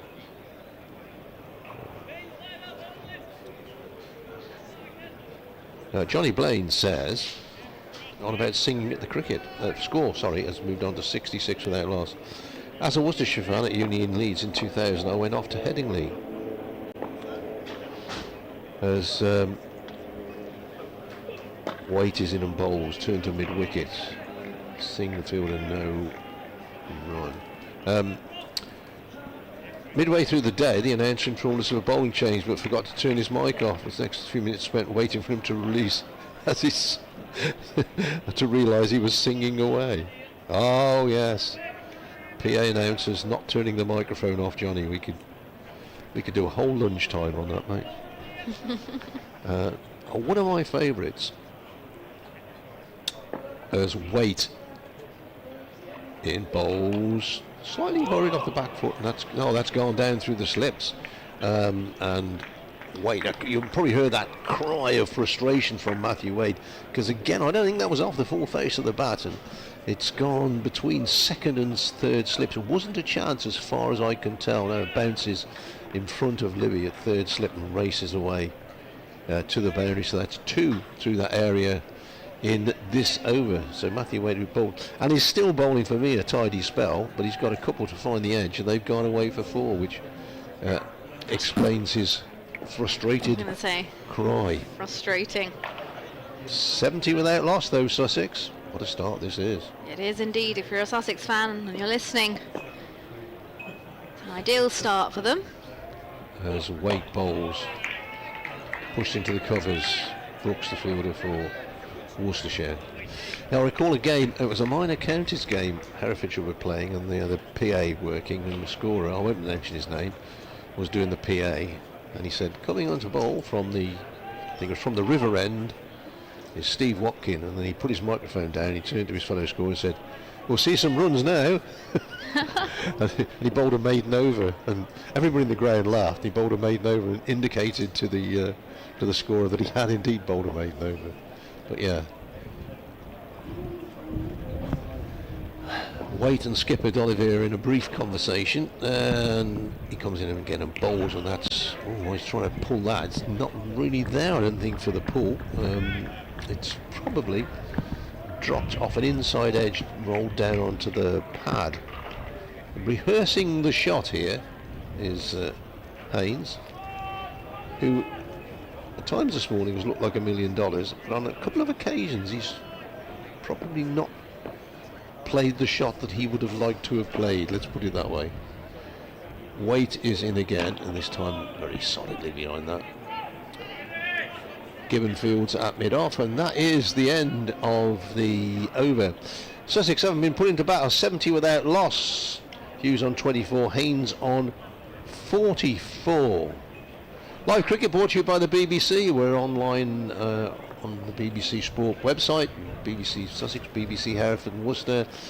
We're also on the live stream here at the first central ground, we should call it, at Hove. Taylor 4 overs, none for 15. Allison 4 overs, none for 18. Gibbon 6 overs, none for 22. And Waite 4 overs, none for 13. So Worcestershire, no, Waite has bowled 2 maiden overs, so I must have misread that. Worcestershire looking for a wicket before lunch, or maybe 2. Taylor back into the attack, and Hughes forward, looks to drive in the offside, but that bottom hand comes through a bit early, and that ends up going to mid-on. Taking Gibbon out and brought Taylor in from the Cromwell Road end.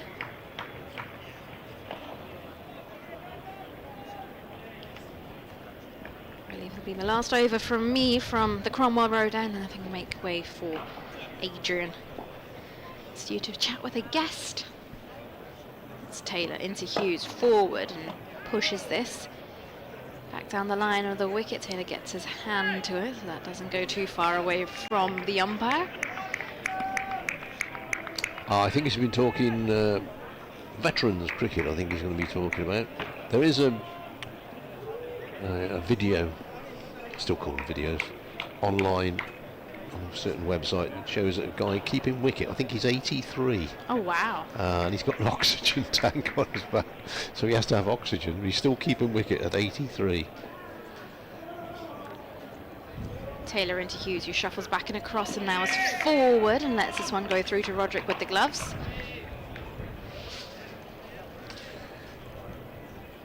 I've had one game of cricket this year. I was telling my very good friend Mr. Harms earlier, on a ship in the middle of the North Sea. Oh wow. Yeah, in a big cage. How was that? Not very good. I was 21 not out and fell over and thought I'd dislocated my hip, but it's just severely bruised. So I'm limping like a man with a severely bruised hip at the minute.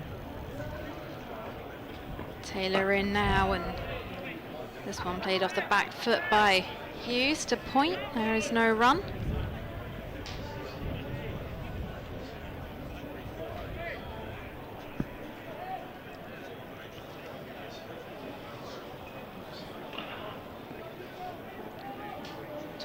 For Hughes, Haynes on 44. 3 slips in place.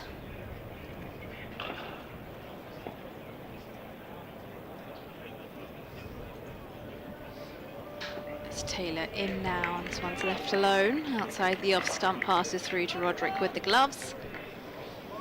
On track for another maiden over here. Worcestershire.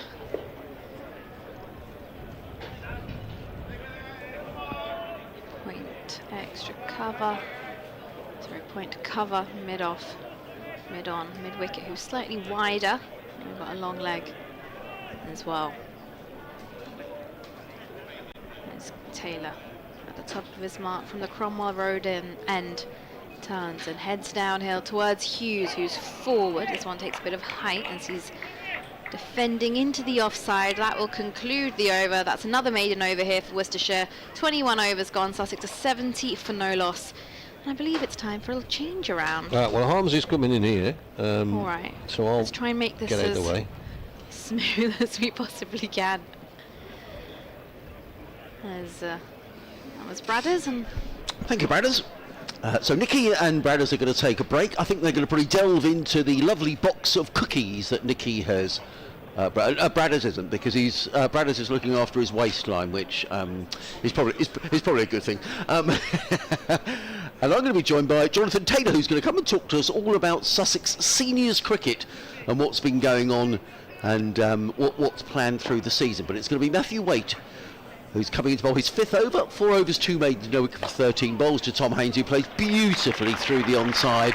That's a lovely shot, just to the pitch of the ball and clip the ball away through mid-wicket for another boundary. He goes to 48.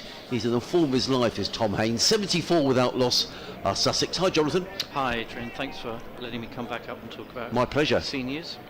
Well, let's talk, before we talk about seniors, let's talk a bit about Tom Haynes. I mean, what a start to the season. Absolutely amazing. What's he averaging now? Sort of Well, he's the highest run scorer in the country. Player of the month. In Yeah, April. PCA Player of the Month. It's all stunning. Yeah. And you've got to make the most of it. When Yeah. you're in this sort of trot of form, you've got to keep going. As in comes Waite, bowls, and Haynes drives beautifully to mid-off. And there is no run. This is the last game in the first block, isn't it? It is. So he'll have a bit of a rest from... He doesn't play in the... Or hasn't last played for 2020. Well, there's 2 more games in this Okay, block, in so the they go block, to Taunton next week, Right. and then to Southampton, and then we're halfway through the championship season. I mean, it's bonkers, really, isn't it? At the end of May. Well, But we were saying we think he must be nailed on to playing this England Day Lions game against India. Very much hope so. In comes Waite. In and bowls. And Haynes is stuck on the thigh pad. The ball bounces away on the offside. And there is no run. And coming from Horsham like you do, I know Tom played a lot of cricket at Horsham. Tom played a lot of cricket, and Tom Clark as well. Yes. And I was talking to Tom's uncle just before play, and sadly for Tom Clark, his parents are abroad this week, but there was a live stream camera being sent to their holiday residence of him receiving his cap. Well, I didn't realise he was capped this morning. I missed that. In comes Waite. Bowls, and Haynes clips this one away through square leg. That's going to be a half century for Tom Haynes. Beautifully played. Tucked away through mid-wicket. And Tom Haynes goes to another half century. 52 off 67 balls in 93 minutes with 12 fours. And it's just been tremendous. So when you think he's made 52 and 48 of those are coming boundaries. Amazing. So I've just got to do an update to our listeners on the radio, Jonathan, and I'll be back with you.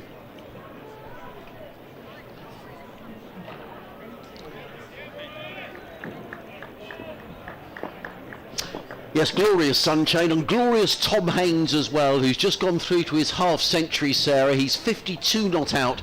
Sussex off to a really good start, having been asked to bat here this morning. They're 78 without loss. Daniel Hughes is on 24. Coming back to Tom Haynes, he's the leading scorer in the whole of the country at the moment in the county championship. It's been a dream start to the season, and he's played some beautiful shots. 12 boundaries in that 52 not out. Meanwhile, at Edgbaston, Surrey are playing Warwickshire. Warwickshire off to a decent start. They're 89 for 1. The 1 wicket taken by Dan Lawrence. So that's the end of our cricket updates. We can natter away in a minute as in comes Waite and bowls, and played slightly in the air by Daniel Hughes down to fine leg, picks up a single. Hughes goes to 25, Haynes on 53. Sussex off to a wonderful start, but particularly haven't been asked to bat here, Jonathan. I know. And just to finish on that Tom Clark story, it yes, shows the man management of the coach is that he knew that Tom's parents were away, and said, you know, I'm quite happy to delay this till you're back, but I'd quite like to do it because it's the last home fixture in this block. And they said no, absolutely fine. But they were delighted to be involved in that, and said, well, we'll get somebody to be there standing with the camera so that we can actually see it where we are. So that's shows how well they manage the not just the players but the families as well. Now, I wasn't aware of that. The press officer isn't here today. Unfortunately, Jamie's off unwell, so thank you for letting me know. As in comes Taylor and bowls, and he's caught. Daniel Hughes has gone, caught at second slip. The first wicket goes down. Tom Taylor gets his reward, and in fact, I think the fielder has hurt his hand because I don't know whether he's popped his finger out. He's making his way. Yes, he is. He's going off the field. The catch was taken at second slip, but I think he's dislocated his finger because the minute he caught it, all the fielders were caught. There he is. He's trotting off the field. So it was well taken. Henry Nichols taking the catch. Thank you, Bradders. But I think he's popped a finger. Yeah. The minute he took it, all the fielders were signalling straight to the dressing room, and he's going off the field. So Daniel Hughes is on his way for 25. Just as we were lauding the Sussex start, a wicket goes down, Jonathan. Oh well. And that looks painful. Crumbs! I couldn't. At least it wasn't Haynes. We were talking about him, and then it could have been the old curse of the commentator. Yes. Who would have been a physio? You've got to put that finger back in. So Daniel Hughes goes, and the first wicket goes down at 85. Well, I didn't know about Tom Clark getting his county cap. So there were two. There was one county cap to Tom Clark, and then a cap to James Hayes. Yeah. He's the new, just sort of welcome to Sussex. Yes. Cap. So he comes from he's come from Nottinghamshire for this 2-week emergency loan. Yeah. Because Sussex have got this crisis in there. Of course. But apparently he comes from Hayward Heath. And another little snippet that I picked up walking into the ground. I happened to bump into Henry Crocombe. Yes. And I hope I'm not breaking any rules or confidence of it. I said, how are you doing? And he said that he's hoping to play a second 11 game at Richmond on Monday. Right. And be in consideration for Somerset. Good. Well, that is good news because Sean Hunt, unfortunately, is out for a good few months. Yeah. So he said it's been an awkward bursitis or something in the shoulder, and he was hoping to be back in the selection squad for Taunton. Well, that is good news. You are a font of knowledge. I hadn't picked up any of this information. I'd spent all my morning talking to Bradders about all sorts of stuff, but thank you for letting us know. Anyway, Tom Clark, who we were saying, has received his county cap today, so well done, Tom. He's going to face his first ball from Tom Taylor, who's racing in from the Cromwell Road in bowls, and Clark with a flourish lets that one go outside of the off stump, and there is no run. Let's hope that Henry Nichols is okay, because you never quite know with these. Yeah. We presume it's a dislocation. If it is. But, let's hope it's nothing worse than that, because that's the last thing that Worcestershire know. If it does, they often swell up, don't they? And you can't sort of immediately come back and start catching the slips. It can be very painful. But it was as soon as he caught straight up. We realised there was something wrong. Taylor's bowling with good pace from the Cromwell Road. And Bradders, would you mind passing my pen, old chap? In comes Taylor bowls. Clark again lets that one go. Thank you very much. I need to make a note of that when the wicket went down.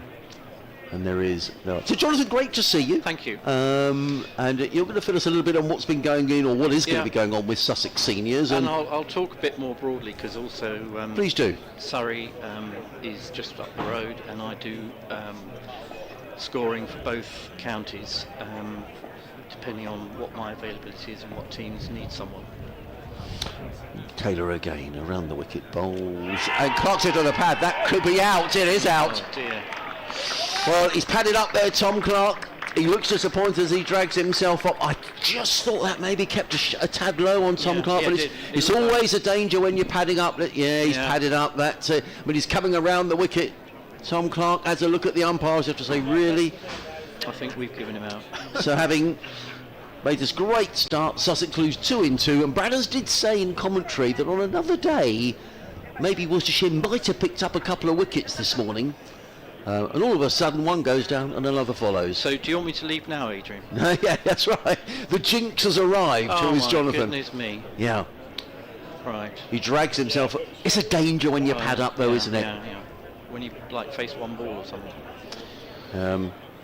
Anyway, the new man coming out is going to be Tom Alsop. Probably 5 minutes ago, Tom Alsop might have been sat there with the pads off thinking, this is nice. Look forward for my lunch, and all of a sudden 2 wickets go down. Yeah. And Sussex are 80 for 2. So, tell us a little. Go on. No, I was going to say, first of all, tell us about trips to Malta. Yeah, so I was just going to say beforehand, because I know that when I came in last year, there were many people out there who didn't realise about the importance and significance of senior cricket. So I did a bit of research, and to let your viewers and listeners know that Sussex have 9 senior teams every week. They have 2 50s teams, 5 60s teams and 2 70s teams. So that's about a squad of 200 players every week playing senior cricket.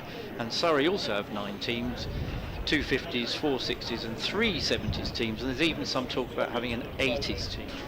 So across the whole country, 40 counties have a complete senior cricket setup. So you're talking about something like 8,000 cricketers over 50 playing weekly league cricket, which is quite a staggering number. Amazing. Every week from April till September. More to come. Tom Taylor makes his way in. So far, this is a double wicket made, and around the wicket bowls to Allsop, who lets that one go outside the off stump, and there is no run. We'll chat sort of in between overs and deliveries. I'm just going to say thank you to Bradders, who's bought me a cup of coffee, which is very nice. Could have done with a little bit more of a stir, Bradders, but not bad for a first attempt. Like it is, or get it yourself. Yeah, totally. No, I'm very grateful. Down at Worcester, they actually have a coffee machine, Jonathan, which is great with a variety of coffees. I love going to Worcester. Oh, wow. As in comes Taylor again, bowls and all sorts. Let's that one go outside the off stump. That's a double wicket maiden for Tom Taylor, and that's been an excellent over. He's often it takes a little while here at home to get used to the slope. I didn't think he bowled particularly well in his first spell, but he has now, and all of a sudden 6 overs, 3 maidens, 2 for 15.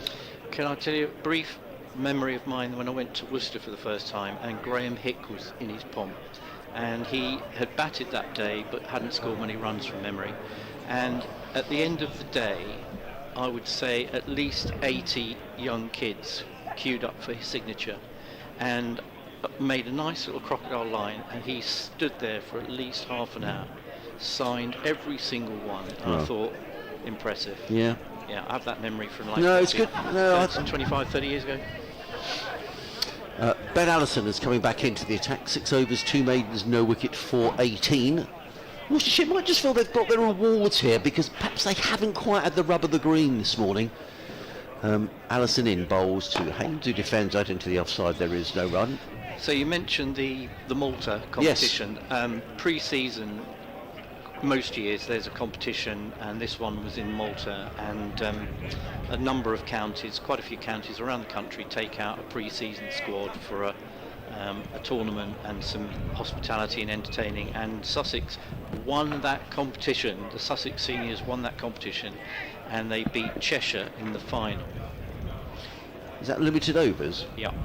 In comes Allison round the wicket bowls. Oh, Haynes plays and misses at one outside the off stump. There is no run. 30 overs the matches, and that means they can get 2 in on this ground. I think all the matches are played on the same ground, and Sussex took a party of 32, which include lots of wives, girlfriends, family members, and they had a squad of 16 players, captained by Ian Stocker, who is also the captain of the 60s threes team. Allison wheels around in front of us and runs up the hill from the sea end here at Hove around the wicket bowls, and Haynes, that's another cracking. Worcestershire are bowling well here. Haynes probably did well not to get a nick on that. Goes through to the keeper, and there is no run. And they had the sort of celebrities who were out there doling out prizes were Henry Blofeld and John Embury, who attended all the social events. So for the record, Sussex played a game against Kent. They played against an Australian Kangaroos team. They beat Surrey in the semi-final with 4 overs to spare. That's always nice. Cheshire in the final. Allison in again. Bowls, Haynes defends into the offside, no run. So that was a very pleasing, and that was a mixed seniors team, so some 60s, some 70s, and as I say, Sussex took it pretty seriously and won that competition. Artificial pitch? Pass on that one. Right. I did see some of it on YouTube, but right. Somebody might send me a text in a minute to tell me that. And the next thing I wanted to update people on was how well the Sussex senior teams did last season. Which we'll do after this ball as Ben Allison is in, bowls to Tom Haynes, who's defensively forward, plays to mid-off, no run. So so remember, you got 50s teams, 60s teams and 70s teams, and most of the guys who play in this have played a reasonable standard of club cricket. And so the 50s are obviously closest to having played competitive club cricket. But the skills remain, and most importantly the enthusiasm remains, and there are many players who are playing in the 70s plus who are in their 80s. There are some wheels around. Last ball of the over, in and bowls to Haynes, who struck round about the well, actually, not sure what that might have got Tom Haynes in the pain force. In fact, I think it did. He's dropped his batters, Tom Haynes. He's not getting much sympathy from the Worcestershire fielders. It's another maiden over. Ben Allison 7 overs, 3 maidens, 0 for 18. Sussex all of a sudden 80 for 2, and suddenly batting looks a lot more difficult than it did in the first hour. Absolutely, and a little bit more cloud cover, but I doubt that's made any significant difference.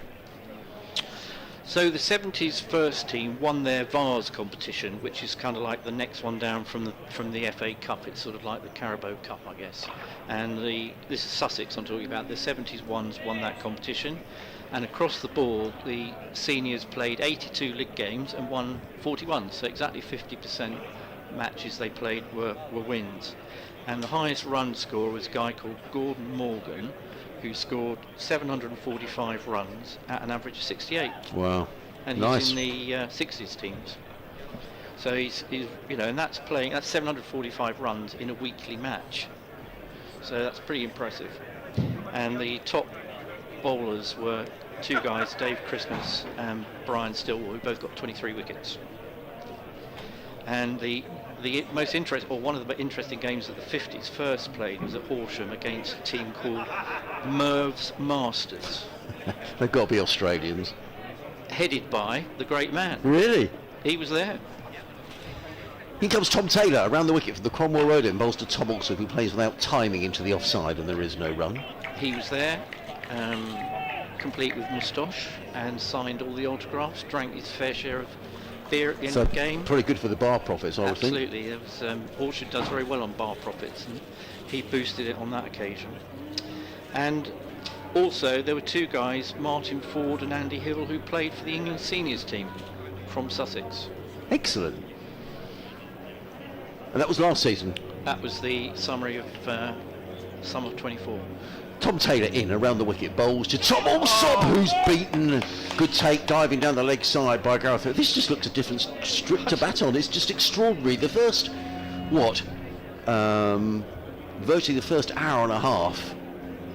I'd say the first hour, bat-dominated ball, but then Worcestershire really did start to bowl good lines and lengths. What you're going to say, as soon as Jonathan walked in, it all went pear-shaped. Tom Haynes in a bit of trouble at the far end, He was crouched over his bat. He clearly got hit in a very unfortunate place. Yeah. And he's just... deep breathing. Yeah, he looks a little uncomfortable. Taylor, in his 7th over, figures of 2 for 15. He's in and bowls, and Alsop lets this one go outside the off stump. No run. So, turning to Surrey, they have, again, 9 teams every week, squad of 200 to choose from. Their 60s did particularly well. The first team won a match back in April, but it was actually the final of the Vase from last summer, because if you remember last summer it rained, and the match was held over to this year, and they won that Vase playoff in April against Somerset, so that was a win from last season. Carried over. Yeah. Taylor around the wicket, bowls, sort of forward defensively, plays to mid-off, there is no run. And the 60s seconds won the South East League, and the 60s thirds were national champions. So there you're doing a league in the regional basis, and then going on in the second stage to sort of all comers in a knockout championship that takes place in the second half of the summer. And they had 3 representatives in the over 70s World Cup. Oh, fantastic. Chris Evans, Andy Peters and John Hall all played in that. Taylor in bowls, Alsop plays back to Taylor, fields of his own bowling, there is no run. Where was the World Cup held? pass. Right. Sounds rather nice, though, doesn't it? Yeah, I don't know whether it was in the Caribbean or wherever, but 3 of them represented the 70s. Excellent. And as I said, 2 guys from Sussex were in the England seniors. So, not just playing good cricket at... It sounds like a county hotbed level. of seniors cricket, Absolutely. this neck of the woods. Sussex and up into Surrey as well. Absolutely. And then Essex, yesterday I was at Watford Town, Surrey versus Hertfordshire. In comes Taylor again, bowls. Allsop is caught behind, the third wicket goes down, and all of a sudden this game is completely turned on its head. And Tom Taylor, we were talking about a little earlier on with Bradders, I've seen him play for Leicestershire, they went to Northamptonshire, he's come to Worcestershire, he didn't get his lines and lengths right at all in his opening spell, but he's come back with a vengeance. Allsop goes for a duck, caught behind, not a great shot it has to be said, and Sussex now really struggling on 80 for 3. And he's no relation to me, although he has my name. Well, he's not been in the best run of form as Tom Allsop, and he just nicks ones behind. 20 minutes, 3 wickets.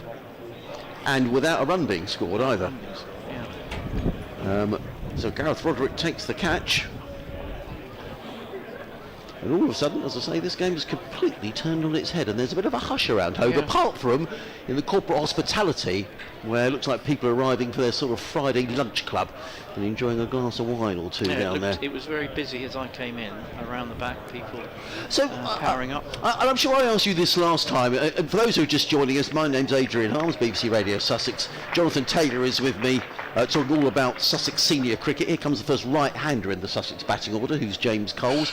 If people are listening and they think, you know what, I used to play cricket, I didn't play a great standard, but I need to do a bit of exercise, and I'd like to meet a few new mates, and is it as much about that, John? Is it much about the social side? It's as much about the hospitality, the camaraderie between the guys in the teams. Yes. And they see, some of these guys have been playing club cricket and then senior cricket for literally 50 years together. Yeah. And a lot of them will say the fact that they could look forward to 18 weeks of cricket kind of keeps them going through the dark days of winter. Yeah, and there's enough of those.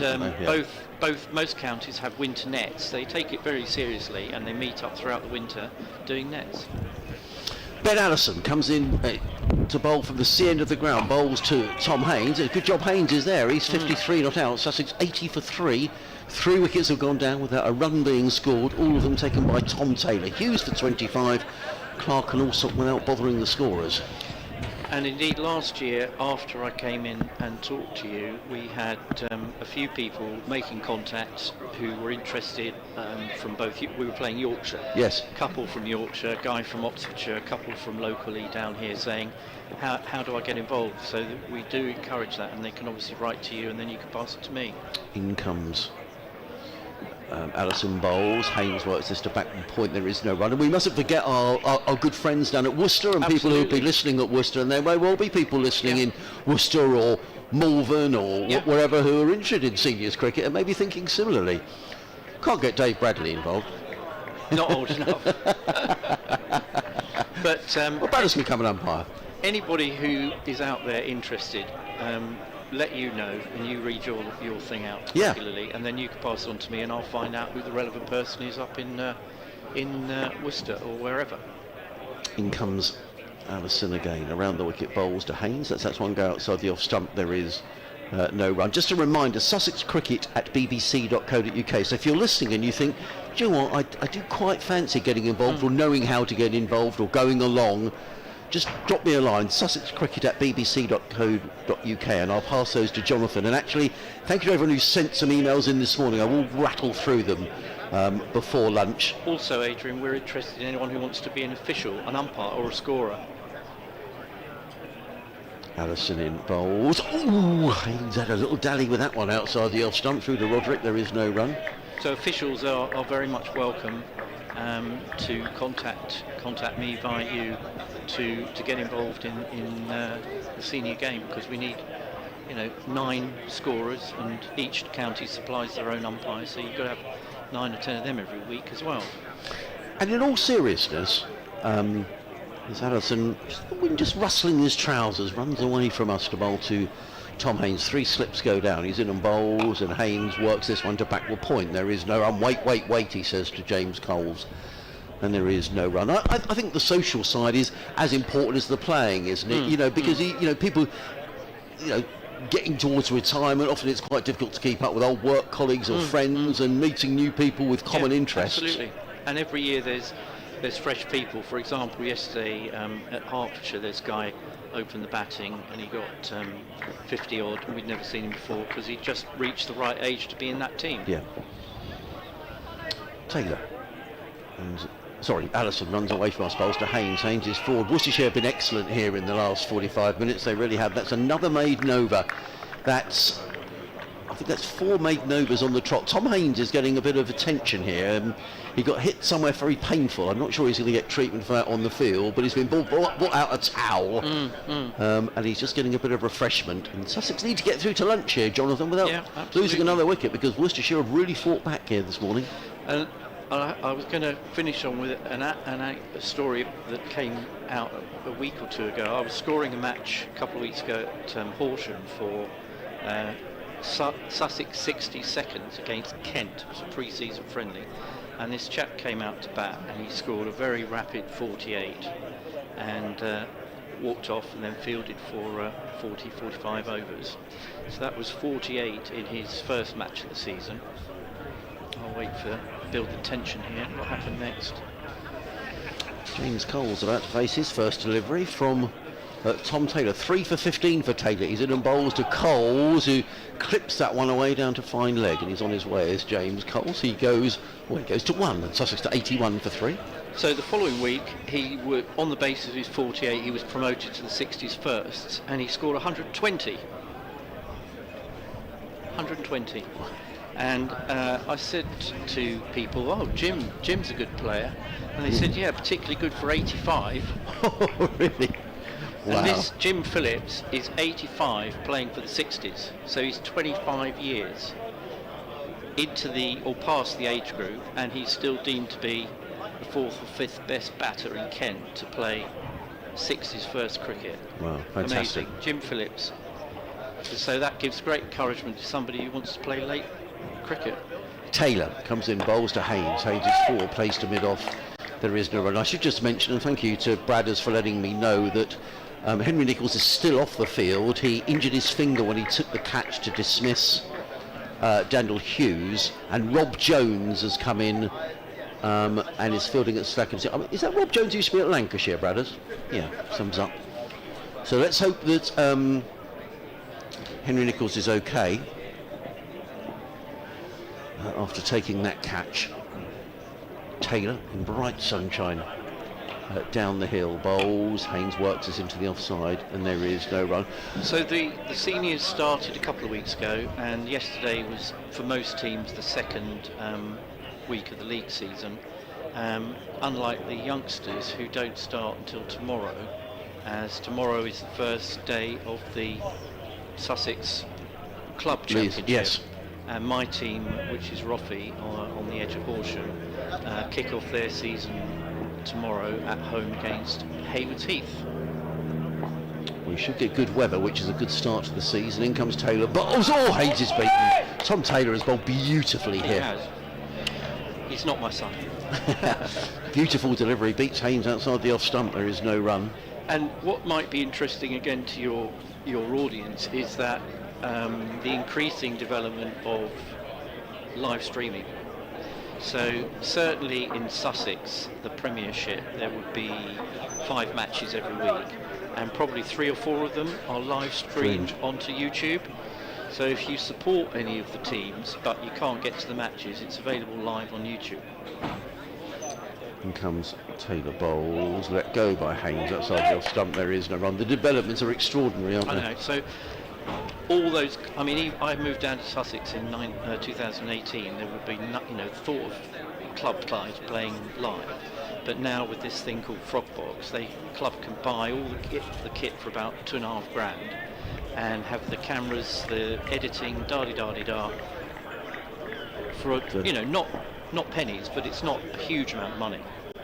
Taylor Round the wicket bowls. Oh, Taylor falls over as he delivers that ball, and Tom Haynes plays and misses outside the off stump. The Worcestershire fielders are getting around very quickly, because I think we're going to get another over here before lunch. The digital scoreboard is showing the time is 12:59. Sussex 81 for 3. We're just going to rattle through one or two of these emails that have come in that I hadn't read out. So John Malone has been in touch to all of us. He says, listening and watching the stream on the LNER from Newcastle to London after watching a fabulous performance from the remaining Pogues group and guests last night in Newcastle. Great to have good weather at Hove, and the high stands are back. That means the T20 stands. Looking forward to the cricket now. Hopefully we'll pop over on Monday, says John Malone. John, lovely to hear from you. Jonathan, you sent me an email earlier on that says you were coming over and you're here, which is great. Julian has been in touch. He says, good morning, gentlemen. Great to hear from Bradders again. So he sent you a cheque or something, or... From our vantage point on the top of the pavilion, it appears that the strip is greener at both ends than in the middle, as in comes Allison, bowls to Coles, defends on the onside, no run. He says, did the groundsman make any comment where you were in the middle for the toss? No, he just told me that it was 14 mils of grass on the pitch. 14 mils? Okay. It's a pitch that hasn't been used for championship cricket for a couple of years. It does look green. But it's played well, hasn't it? Yeah. I think. So that was from Julian. Thank you, Julian. Good to hear from you again. I suspect you're off to sunny climes for your holiday soon. Presumably that's why Sussex were put into bat, because they thought there was something in it. George has been... This is it. I'll read this one in a minute to Bradders. In comes Allison bowls. Coles plays very straight to mid-off, no run. Dear Adrian and Bradders, it truly has to be said that your partnership has to be perhaps the best on the county commentary circuit. Me and you, Bradders. He must...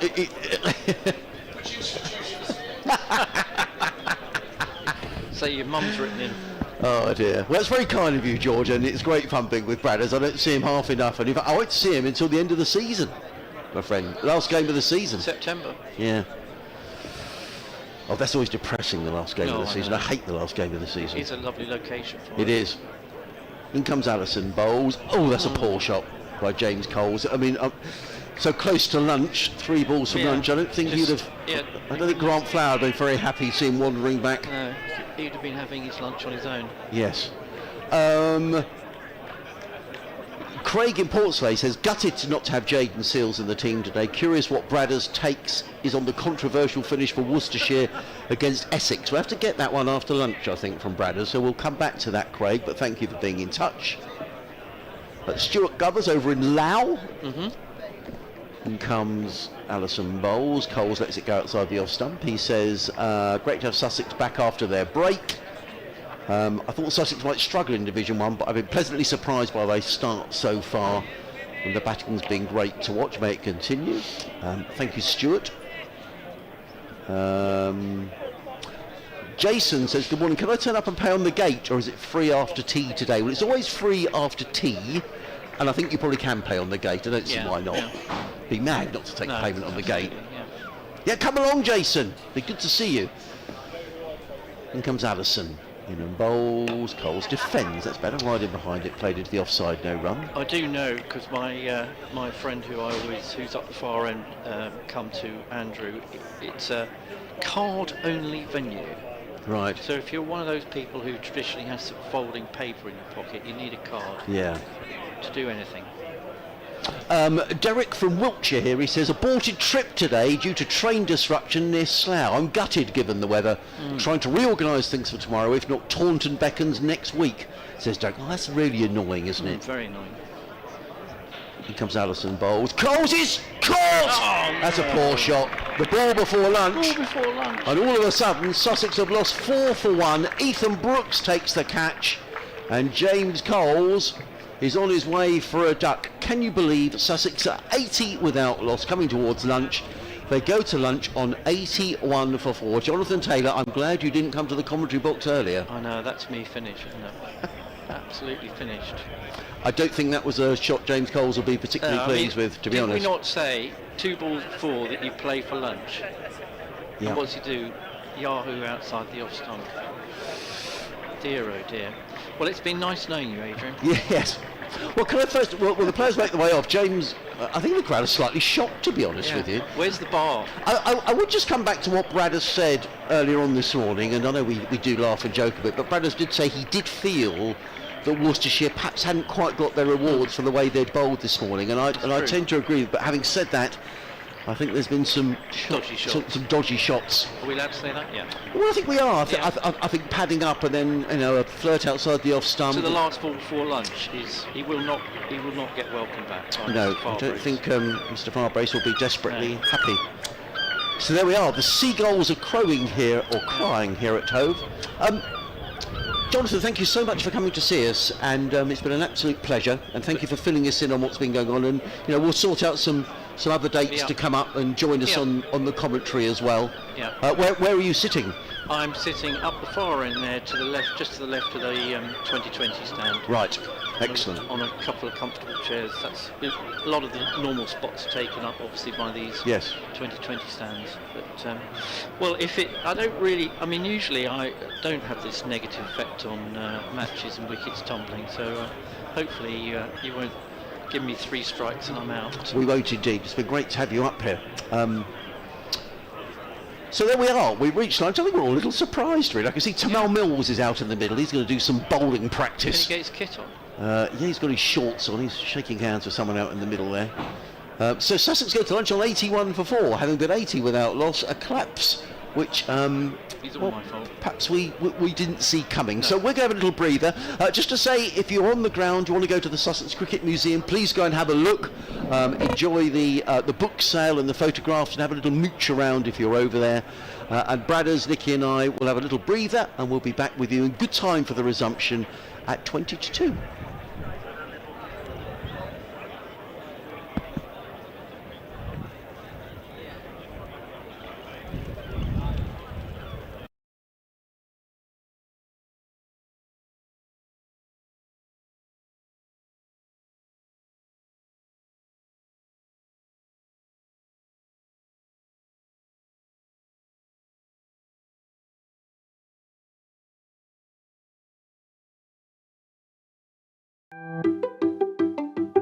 Weak website? It could be a superstar. We do A/B testing, personalisation, social proof, product recommendations, baseline analysis to bring your bottom line over the line. Visit webtrends-optimise.com or call 0333 444 5502 today.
Weak website?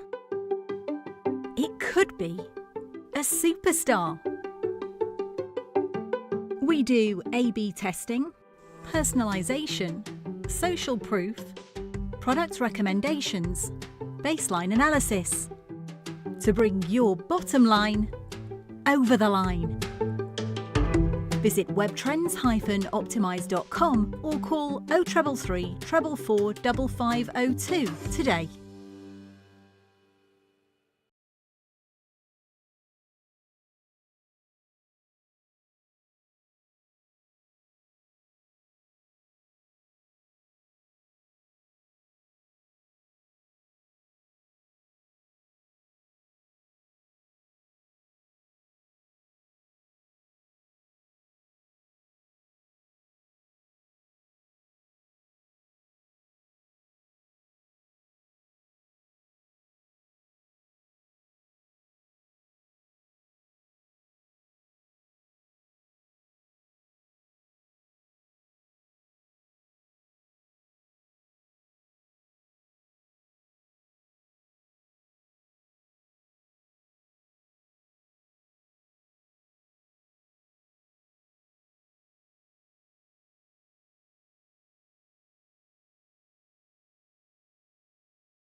Weak website? It could be a superstar. We do A/B testing, personalisation, social proof, product recommendations, baseline analysis to bring your bottom line over the line. Visit webtrends-optimise.com or call 0333 444 5502 today.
Weak website?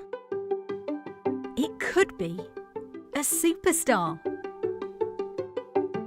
We do A/B testing, personalisation, social proof, product recommendations, baseline analysis to bring your bottom line over the line. Visit webtrends-optimise.com or call 0333 444 5502 today.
Weak website?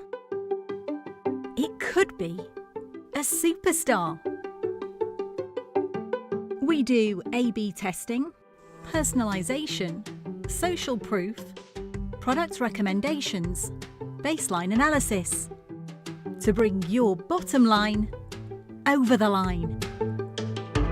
Visit webtrends-optimise.com or call 0333 444 5502 today.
Weak website?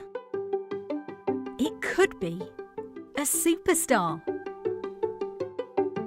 We do A/B testing, personalisation, social proof, product recommendations, baseline analysis to bring your bottom line over the line. Visit webtrends-optimise.com or call 0333 444 5502 today.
Weak website? It could be a superstar. We do A/B testing, personalisation, social proof, product recommendations, baseline analysis to bring your bottom line over the line. Visit webtrends-optimise.com or call 0333 444 5502 today.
Weak website. It could be a superstar. We do A/B testing, personalisation, social proof, product recommendations, baseline analysis to bring your bottom line over the line. Visit webtrends-optimise.com or call 0333 444 5502 today.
Weak website. It could be a superstar. We do A/B testing, personalisation, social proof, product recommendations, baseline analysis to bring your bottom line over the line. Visit webtrends-optimise.com or call 0333.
Weak website.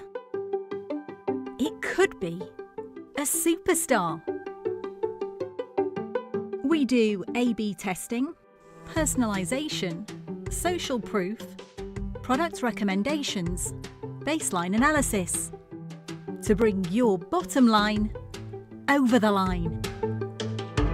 Visit webtrends-optimise.com or call 0333 444 5502 today.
Weak website? It could be a superstar. We do A/B testing, personalisation, social proof, product recommendations, baseline analysis to bring your bottom line over the line. Visit webtrends-optimise.com or call 0333 444 5502 today.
Weak website? It could be a superstar. We do A/B testing, personalisation, social proof, product recommendations, baseline analysis to bring your bottom line over the line. Visit webtrends-optimise.com or call 0333 444 5502 today.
Well, welcome back to Hove, where the Worcestershire players are as keen as mustard. They'd had their lunch and they're out in front of the pavilion, and they're getting ready to come out onto the field of play. No sign yet of the Sussex batters, who will be Tom Haynes and John Simpson. Dave Bradley is with me. What a turnaround, Bradders. And in all seriousness, you did say you felt that maybe Worcestershire hadn't had their reward for the way they'd bowled in the morning.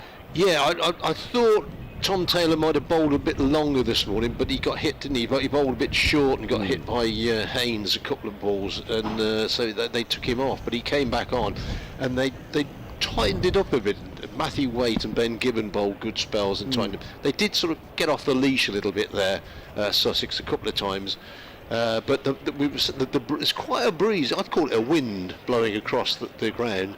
So Tom Taylor, bowling from the Cromwell Road end, has got that breeze helping his away swinger a bit, and I think that's come into it. And they've just suddenly struck a bit of rhythm.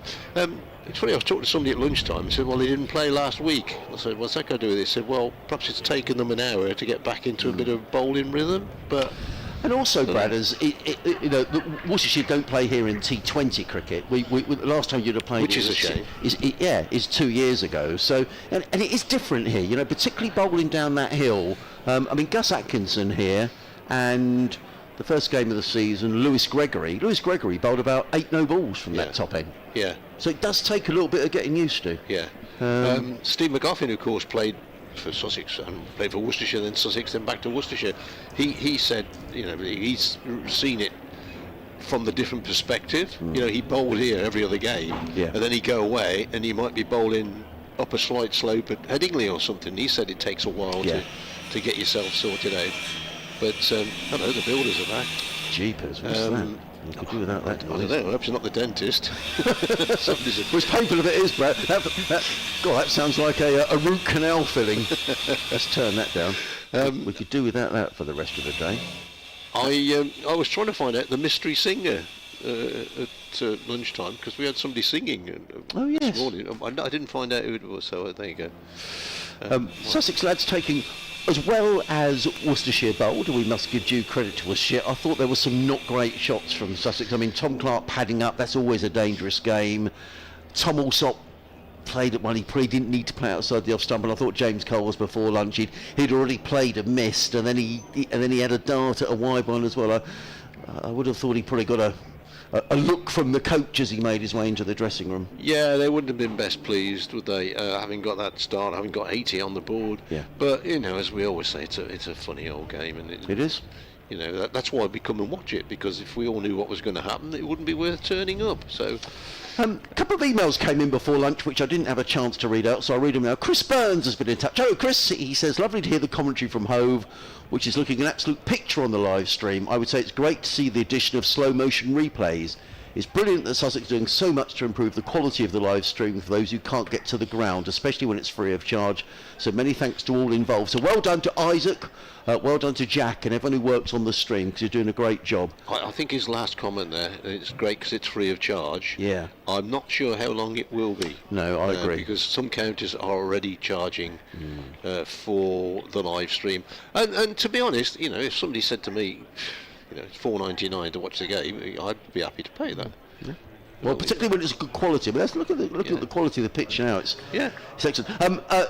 Chris is looking forward to coming to Hove tomorrow and enjoying the matchday dining experience that Sussex put on in the pavilion. A lovely 2-course lunch and a terrific way to enjoy the lunch break. Take care, and thanks once again to yourself, Bradders, and Nikki for the commentary. So thank you, Chris, for getting in touch. And could you just drop me a line, Chris, because if you're listening, it'd be nice to pass your email on to the club, but of course I won't do it without your permission. But if you could just drop us a line, and we'll send that on to the powers that be. So that means that Jack and Isaac get a nice bonus for all their work. Yeah. So thank you very much. There's the camera's showing various people sitting in the stands enjoying themselves, and they're right at the top of the group of lads there. Yeah, I don't know if they're temporary stand. They look as if they're some sort of a cricket team. Yeah, or students, or yeah. Anyway, they're enjoying the sunshine. Anyway, the players are out on the field. I haven't had for lunch yet, so I'm going to go and grab myself some lunch, and I'm going to leave you in the dulcet tones of Bradders and with Nikki Chowdhury. Indeed, and the umpires are out, the Worcestershire fielders are out, and the batsmen have appeared. I think we're a bit late starting after lunch. Perhaps they've had a nice leisurely lunch. So where are we?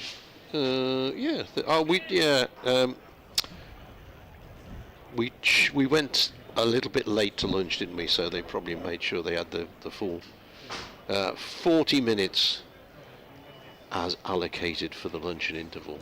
Don't know why it's 40 minutes. It's 30 minutes in the women's 50 over competition, as I learned last week. No great surprise that Tom Taylor is opening up for Worcestershire from the Cromwell Road end. Taylor, who has some impressive figures there, 3 for 16, and this the start of his 9th over. Thankfully the Texas Chainsaw Massacre next door seems to have stopped, which was the builders. Oh, we've got a bleeping noise now. Lots of noises here today. We've got seagulls, singers, chainsaws. It's all to welcome you down to Hove. It's all kicking off. 3 slips, crouched down, as indeed does the wicket keeper, and this is going forward, playing the ball out on the offside is Haynes. Simpson, the new batsman, John Simpson, who obviously didn't come out before lunch because it was the last ball before lunch when the wicket fell. So he is the new batsman, yet to face a delivery. So 3 slips, and there's still no gully for Worcestershire. 3 slips, cover point, extra cover, mid-off, mid-on, mid-wicket, or that position that's not square leg and not quite mid-wicket. Skipper D'Oliveira there, and there must be a fine leg down here. Indeed there is, just out of air sight.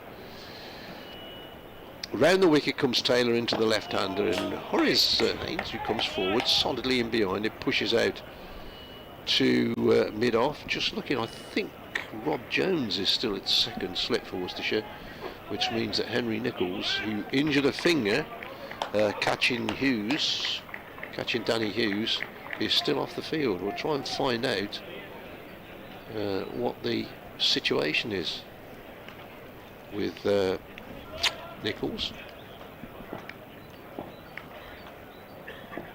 Here comes Taylor. This ball, Haynes is edging to slip, caught in the end by Jones. It came off the hands of, I think it was Ben Allison at first slip, and looped up into the air. It all happened so quickly that I actually, in all honesty, lost track of the ball. I knew he'd edged it, but here he goes. Indeed, it's up in the air, and it is, I'm pretty certain, Rob Jones at second slip who takes the catch. So that will go down as caught sub, of course. And what a remarkable turn of events. I was going to say, they've really turned things around here, Worcestershire. Sussex have lost 4 wickets for just 1 run. And Haynes, the man who got some runs, has gone for 53. Yeah, indeed, Sorry, caught 5 sub. wickets. It's confirmed. Lost 5 wickets for just 1 run. They have, haven't they? Yeah. Remarkable. They were off to a flyer, the way Daniel Hughes and Tom Haynes were going about their business. And suddenly... It's a funny old game, this. Oh, it's a very humbling game. I feel like it's like... I like to compare a game of cricket to snakes and ladders. One moment you're rolling sixes and you're making your way up, and then next thing you know, you're humbled very quickly and you're down the ladder. Yeah. Yeah. It is a... Yeah. And you could say... You might ask, well, what's the difference? I think the difference is that Worcestershire bowled just a little bit better. Not sure they bowled too well in those early spells, but I'll go back to what I was saying, that Sussex raced away, and then Ben Gibbon and Matthew Waite bowled a couple of tightish spells, and since then Tom Taylor has come on and he's taken 4. Ben Allison, we had Coles just before lunch, so it is, as they say, a whole different ball game. It looks like Finn Hudson-Prentice is the man who's just come in. A rarity in this Sussex batting lineup, a right-hander. But it's my perception, I might be wrong, that Finn Hudson-Prentice generally does well against Worcestershire. I could look it up and find out, but he always seems to... he's one of those players that you think, maybe it's because he's got a long double barrel name, you think, Hudson-Prentice, yeah, I know him. But I will look his stats up when I get time, which is on the wonderful Cricket Archive website. You can tell what players do against different teams. But Taylor is in, wide of the off stump this time. Hudson-Prentice initially maybe thinks about having a dig at it, but he leaves it nice and early through to the wicket keeper. Tom Taylor has figures of, I think it just came up as 4 for 18. I just missed it on the screen. And there's that picture. What a lovely picture that is of Hove. The Taylor, 9 overs, 5 maidens, 4 for 16. Allison, 9 overs, 5 maidens, 1 for 18. Gibbon, 6 overs, 3 maidens, none for 22. And Waite, 5 overs, 2 maidens, no wicket for 23. 80 without loss at one time. And now 81 for 5, Sussex. Yeah. The more you watch this game, the less you... Not the less you know about it, but the less it surprises you? Yeah, I think that's a good way of putting it. Yeah. Allison from the C end into Simpson. Off the back foot, defends to cover. There is no run. Hudson Prentice in much sooner than he probably would have anticipated as well at the start of Sussex's innings. Don't think anyone could have imagined them being 5 down in this a short span of time. John Simpson, he's had a decent start to the season, hasn't he? He's averaging 92.6. A score of 181, not out. Allison to Simpson again, bit of width. This one's cut straight to point. Lots of rebuilding to do here for Sussex. 463 runs from 4 innings, couple of not 7 innings rather, couple of not-outs for John Simpson. So 2 centuries. We're only into the 5th game of the season. So a man with a bit of form.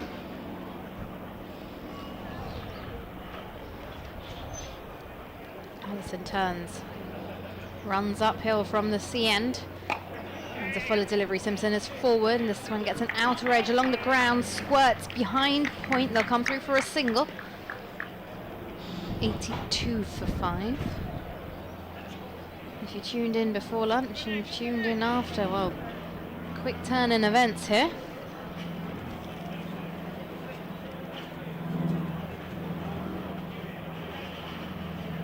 Lots of cricket being played up and down the country as well.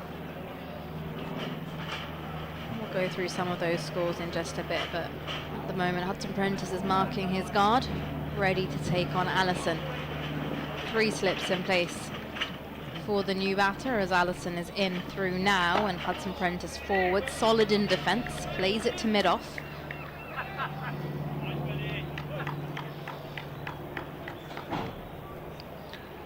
It's days like this that you must have seen the musical Oliver, haven't you, Nikki? And he I've seen the sings, movie, I actually haven't seen the musical yet. "Who will buy this wonderful morning?" And I always think, who can you can't buy this, can you? The scene in front of us, you can't buy it. Well, you can pay your money and come in, but you can't buy it. But these are the things we should be able to capture and play in the winter. Allison in, Hudson Prentice has played off the hips, off the back foot, down towards long leg. Single is taken. Is Oliver the play or the story where it says, "Please sir, can I have some That's more"? it, That's yeah. it, okay. Can I have some more? And in the film, Harry Seacombe as Mr. Bumble goes, "Oh, oh." One of my favourite musicals, Oliver. I like The Lion King. Have you seen The Lion King? I have. It's absolutely Yes. brilliant. Saw it on stage, and it's funny because you think these people are playing the parts of animals, but after a while, you don't think that.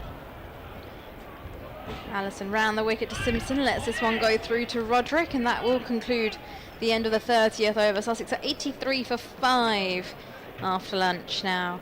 Yeah, no, I agree with you. It's actually such a good show. I remember The Lion King though, because I did a school production in which we actually did The Lion King, and that was fun. I remember that was fun. I was a lion in that. You were a lion? I was a lion. All right. How was that for you? It was great. It was great. Did you have 3 lions on your shirt or anything like that? I had a lot of face paint on me, that's for sure.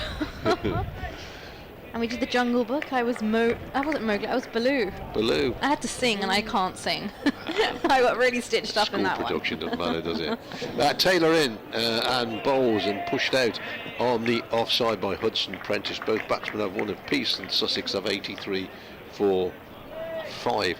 Yeah, The Lion King. There's a follow-up called Simba. Or I haven't Simba watched 2 or that yet. I need to. Well, a 3-year-old granddaughter thinks it's the best thing ever. And do you want to you have half an hour watching television? What do you want? Simba. And I think I probably pretty much know the script now. Never mind the songs. Simba 2 is called. Here's Taylor in, bowls wide of the off stump. Lots of time for the batsman to get his bat up out of the way, through to good pace on it, through to wicket keeper Roderick, whose shirt is ruffled by the breeze across the ground. And we've got the different stripes up and down the ground where the mower has gone one way. Oh, it and then looks gone so the other good, way, doesn't it? Doesn't it? I love the way they get the lines. I try to do this on a cricket pitch at home, and I can never get the lines that straight, so I do it in circles. It's easier. Nobody's going to tell you that your circle's slightly out, but if you do it in lines like that, you've got to get it spot on. Very clever. Taylor's next ball, a waft at that one outside the off stump, and the batsman walks away towards square leg, cursing himself, I would think. Had a real swing at that one.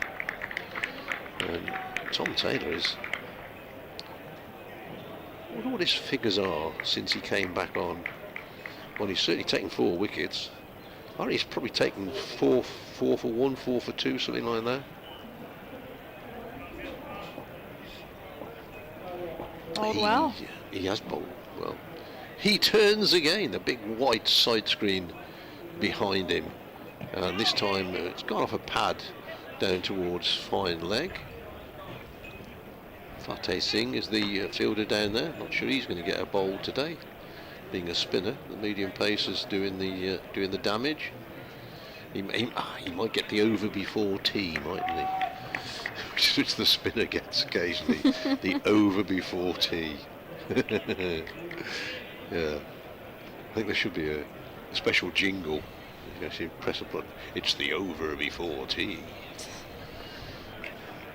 So Sussex go on to 84 for 5. Taylor with the... No, not the last ball of the over. The penultimate ball of the over. And forward comes Simpson, pushes away on the offside. 3 slips. Pretty much the same field that Worcestershire had most of the day. 3 slips, cover point, extra cover, mid-off, mid-on, mid-wicket, and fine leg. Breeze seems to have calmed down a little bit. Yeah. This is the last ball of Taylor's over, and this is wide of the off stump. Goes through to the wicket keeper. That's the end of the over. Sussex 84 for 5. The batsman out, if you've not been with us, Hughes caught Nichols, bowled Taylor for 25 when the score was on 80. Clark LBW to Taylor for 0 when the score was on 80. Alsop caught Roderick, bowled Taylor for 0 when the score was on 80. Coles caught Brooks, bowled Allison for 1 when the score was on 81. That's the 4th wicket. And Haynes caught Jones eventually. And the ball was knocked up in the air, and Jones at second slip took it off the bowling of Taylor for 53. Here's Allison in for his 11th over of the morning. Into Hudson Prentice, who's forward and goes to drive this. It beats the bat and goes through to Roderick. That was quite dramatic from Finn Hudson Prentice. He threw everything. He threw everything. He was ready to commit. Now, the game that we should be keeping an eye on today, Nikki, is the match between Japan and the Cook Islands. Japan all out for 105, a T20 game, and the Cook Islands, 71 all out. There you go. The only thing I know about the Cook Islands... Allison in from the C end, and Hudson Prentice off the back foot plays it to mid-wicket. Where are the Cook Islands? The Cook Islands in the Pacific. Oh, okay, and yes. They might... I'll have a look at it. There might be a New Zealand territory or an Australian territory. The only thing I know about that is Tommy Hayes, who was a fly half for Worcester Warriors, represented the Cook Islands at international rugby. Apart from that, I suspect they're named after Captain James Cook. We shall have to consult the oracle on this one. Allison turns at the top of his mark and makes his way into Hudson Prentice once again. This is a short delivery. Hudson Prentice looks to cut, doesn't make contact. Once again, that goes through to Roderick with the gloves. Do you ever get the feeling that your phone is listening to you? Oh no, your phone does listen to you. Because I just put Cook in a search and it came up with Cook Islands. Yeah, no, your phone does listen to you. If you ever end up having a conversation with someone, maybe, I don't know, you're going on holiday to a certain place, just give it a few hours, you'll be on your phone, and then suddenly you will start seeing Oh yeah. adverts about that certain location as This one's left alone by Hudson Prentice, who watches it through. It is in the South Pacific, as we said, with political links to New Zealand. Oh, okay. Rarotonga is home, and to the north is Aitutaki Island. There you go. Anybody listening who's ever been to the Cook Islands, let us know by social media. I haven't been that far. Right. It's further. I've not been that far on the map, as this one is defended by Hudson Prentice, full face of the bat. Fair dues to Graham Walwyn, who messaged me earlier, say, why have Worcestershire put Sussex in and won the toss, having won the toss? And as he's just come on, he said, as I said earlier, what a great decision to put Sussex in. Cricket, something hell, he puts. Yeah. Well done, Graham, for putting your hand up and saying, at Brad is at BBC on Twitter. Harmsy will tell me in a minute how to get hold of him. Allison in once again. Hudson Prentice forward and plays this one to point. There is no run taken. It's another maiden over. That's 32 overs gone, and Sussex are 84 for 5. There you have it if you're watching on the stream. Having lunch on the balcony in the sunshine. Very nice. In the flats away to our right. Sussex cricket. Sussex cricket at bbc.co.uk. If you want to email in, wherever you're watching from, listening from. Or you can do the modern way of... Still Twitter, isn't it, really? Is it Twitter? Is it X? X, whatever they want to call it. Yeah, Brothers at BBC on that platform. Here is Tom Taylor bowling right arm around the wickets to the left-handed John Simpson, who's going to pick up 4 runs here. Nice little dab. Back of the square on the offside. Ethan Brooks gives up the chase. May have caught it if it was going the other way, up the slope, but certainly, and the outfield, as we were saying earlier, is very quick. We've had, I think it was the driest March for 60 years, I think, which has helped groundsmen all over the country get their pitches and outfields and everything else in great condition. Here's Taylor in again, Simpson forward defensively. Let's nip around the country to find out what's going on. Yorkshire are 92 for 1. They're playing Essex at Chelmsford. At Edgbaston, Warwickshire 136 for 1 against Surrey. Nottinghamshire playing Hampshire at Trent Bridge, 98 for 4 knots.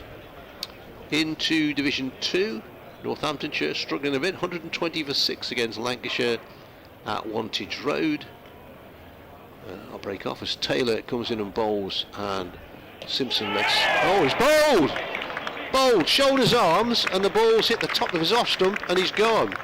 He looks awfully surprised by that one. I was surprised because I thought he'd shouldered arms, and the ball came through, hit the top of the stump and came through. Well, let's have we got the benefit of replay. Yeah, oh, that's a great ball. Really zips in.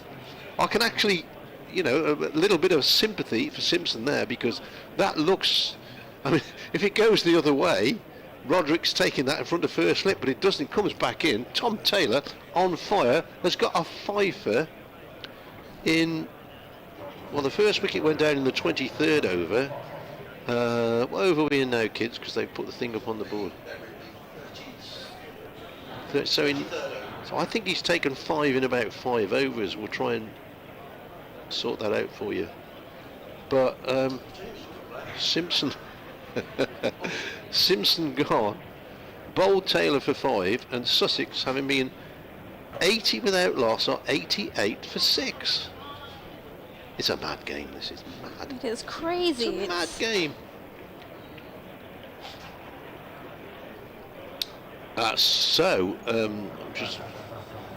Taylor 5 for 20. He's got 5 for 20 in 10, and I think he bowled 5 at the start. So I think he's got 5 for 20 in 5 overs and 3 balls. Bowled brilliantly. Sussex, safe to say, in a spot of bother. They were 80 for no loss. They're now 88 for 6. All in the space of 11 overs. Yeah. Well, that, I think our friend, was it Graham, who 5 for 5. Thank you very much. Graham, who was saying, why did they win the toss and bowl? That's the trouble with social media, isn't it? Once you put it on there, it's there.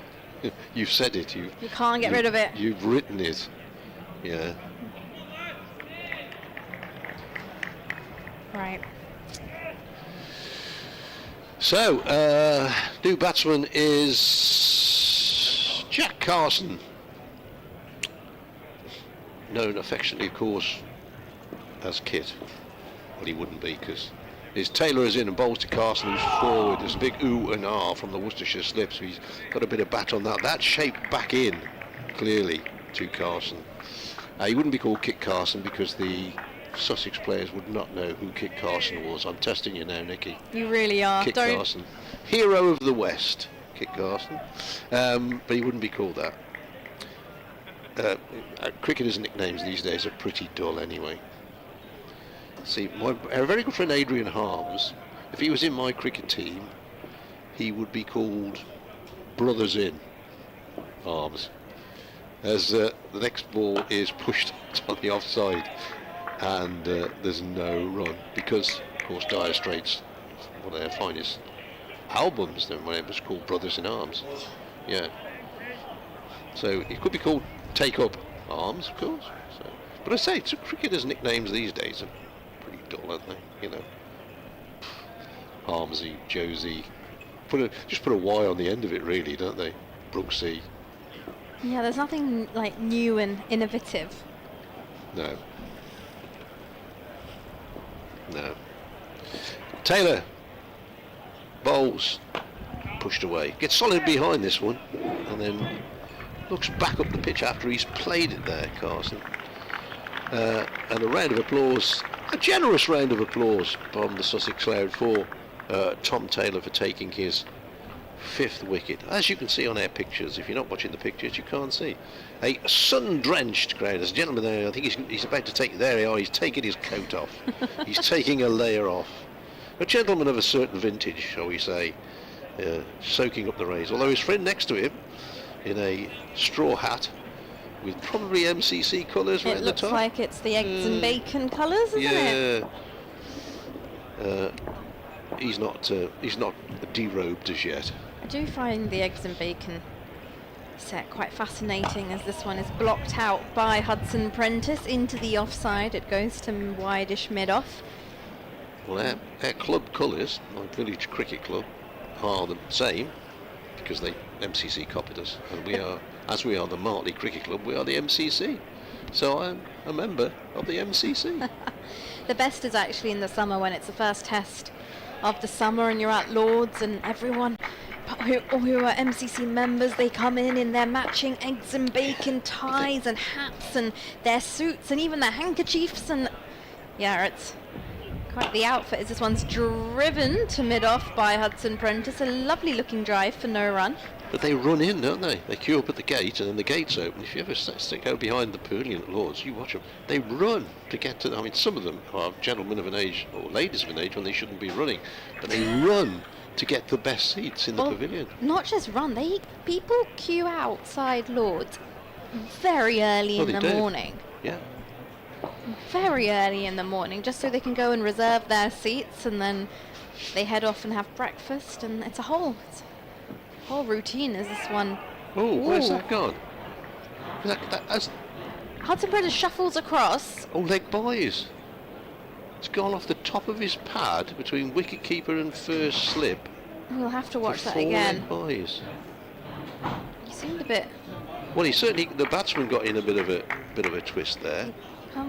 He's come down and He goes to flick it, but it's come off his pad, the top of his pad, and runs down between the slipcord and runs down towards the boundary. Bizarre. That is strange. He got into a very funny position there as well. Hudson Prentice. I think he's coming down a couple of steps to try and put the bowler off. Looks forward now and drops this into the leg side. He'll take on a single as mid-on charges in. They'll come through easily. Score moves on to 93 for 6. So yeah, both pretty new at the crease, Jack Carson and Hudson Prentice. And he's just deciding he's going to have a quick word with Carson, who's going to be on strike now. Allison's at the top of his mark, ready to go from the C end. Just wait as Carson marks his guard. 3 slips in place for him, no change in the field. You can just about hear the wind picking up again on our effects mic. And Allison is ready to go. Runs away from us into Carson, who's forward and lets this one go through to Roderick, who dives dramatically to his right to take this. Stays low. That didn't carry, did it? Well, it did carry because it went through to him, but it didn't carry any great height. Yeah, it stayed pretty low.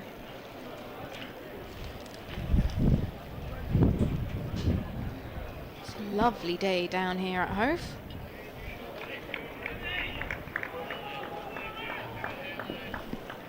Allison turns at the top of his mark, makes his way.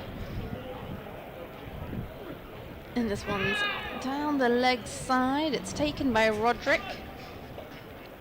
And Sussex end the over after 34 overs, 93 for 6. You listen to live cricket from Hove, where your commentary team is Nicky Chowdhury, Adrian Harms and myself, Dave Bradley. Brought to you by the mighty BBC. Online on the BBC Sport website. Follow the links there to commentary on every cricket match in the country today, and of course on the streaming service provided by Sussex County Cricket Club. So nice to have you with us. Nice to see you. To see you, nice. As somebody once said. Here is a Tom Taylor on fire in bowls and pushed away through the offside. That might just get to the fence. Will it? Jake Libby's on the chase. He will cut it off. The ball slows down, and Libby does the slide past and hurls it back in. And Sussex go to 95 for 6. Well, what a turnaround, Bradders. Yeah, 80 without loss. Crazy game. Crazy game, mate. Which, as I said earlier, is why we come and watch it. It certainly is. If you knew what was going to happen, why would you bother? Here's Taylor's next ball, and they tucked up a little bit there. I thought Hudson Prentice, the ball squeezes out on the offside. I'm not 100% sure he was playing it there, but he got plenty of bat on it. Is it my imagination? Is Ben Allison a little bit? You know, the slips are always in that line, aren't they? What they call it? Is it an echelon? Yes. Big word for me. It just seems to be a little bit. He's taken a couple of little steps a little bit closer, and the ball seems to be carrying through. Although, as I say, in the last over, that one went through pretty low to Gareth Roderick. Here's Taylor's next ball, wide of the off stump. Batsman not tempted into the action. Did you lunch well, Mr. Hayne? I did. I wandered round to. I've got to go to these. If they're listening in the Sussex Cricket Museum, I know there is a cake awaiting us. All right. But I didn't have a chance to go in there on my way back, so I will pop into the museum where I gather that the lovely Margaret has baked us a cake, Bradders. Well, which we're going to collect, or I will collect at some stage this afternoon. So thank you, Margaret. But lots of people around by the museum. I think people are a bit shell-shocked in the pavilion at lunch, actually. But I did manage to grab something to eat.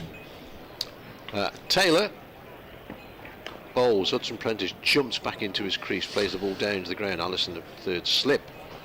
David of Hove, bewildered David from Hove, has been in touch, Bradders, and he says, I had to pop out at around 12:15 and Sussex was sailing along at around 80 for naught. I've just got back, it's calamitous, 81 for 5. Well, call that now 95 for 6. How can this happen? Yeah. Well, I think some excellent line and length bowl. I think Tom Taylor has bowled beautifully, but I think he's been well supported, Bradders, as well. I think they've built pressure really well here, Worcestershire. Yeah. But there've been some poor Sussex shots and some bad decisions. Well, yeah, but I think that comes about from pressure, doesn't it? Yep. Taylor in, bowls, he's having a waft of that one. He is. Prentice. That one's just going away. Once again, I'm convinced that this I'm calling it a wind across the ground. It's not a breeze, it's a wind across the ground. It's helping Tom Taylor just ease that one away from the batsman. But yeah, on the subject of nicknames, which we were, which is one of my great things about sport, is nicknames. I love nicknames. There's Burnsley has sent me a note which I'll go through. Taylor in, bowls, pushed down, that's a nice shot. He's timed that one. Once again, Liv is on the chase. Once again, I don't think it'll get to the rope. It doesn't get to the rope. Libby picks it up, gets it back in. They turn for 2. Good chase from the Worcestershire fieldsman. And at the end of the over, Sussex are 97 for 6. Hudson Prentice has 6. Carson yet to get off the mark. Burnsley said, I know about these couple of classics in rugby. Martin of Fire was known, of course, as Chariots of Very Fire. good. And Billy 12 Trees was known. Now I know this came about because John Murphy was fullback, Irish fullback for Leicester when 12 Trees was playing there, and he called him 36 because 12 Trees are 36. Very good. So that was the reason that came about. Now tell me, Bradders, Henry Nichols went off with that finger injury. Is he back on, or is not. No, Rob Jones is still at second. and I just noticed someone else trotted off as well, and another substitute has come out. He's fielding at cover now. Here comes Allison running away from us. Bowls to Carson, who drives into the offside. The ball rather spins back, and there is no run. That is Jack Home. Good spot, Bradders. Yeah, well, he's got some nice bushy hair sticking out from underneath his cap. Neil Kearns has been in touch. Hello, Neil. He says, many thanks as ever for the commentary. I've got the stream on a spare monitor at work here in sunny Burgess Hill. A slow day, but don't tell my boss.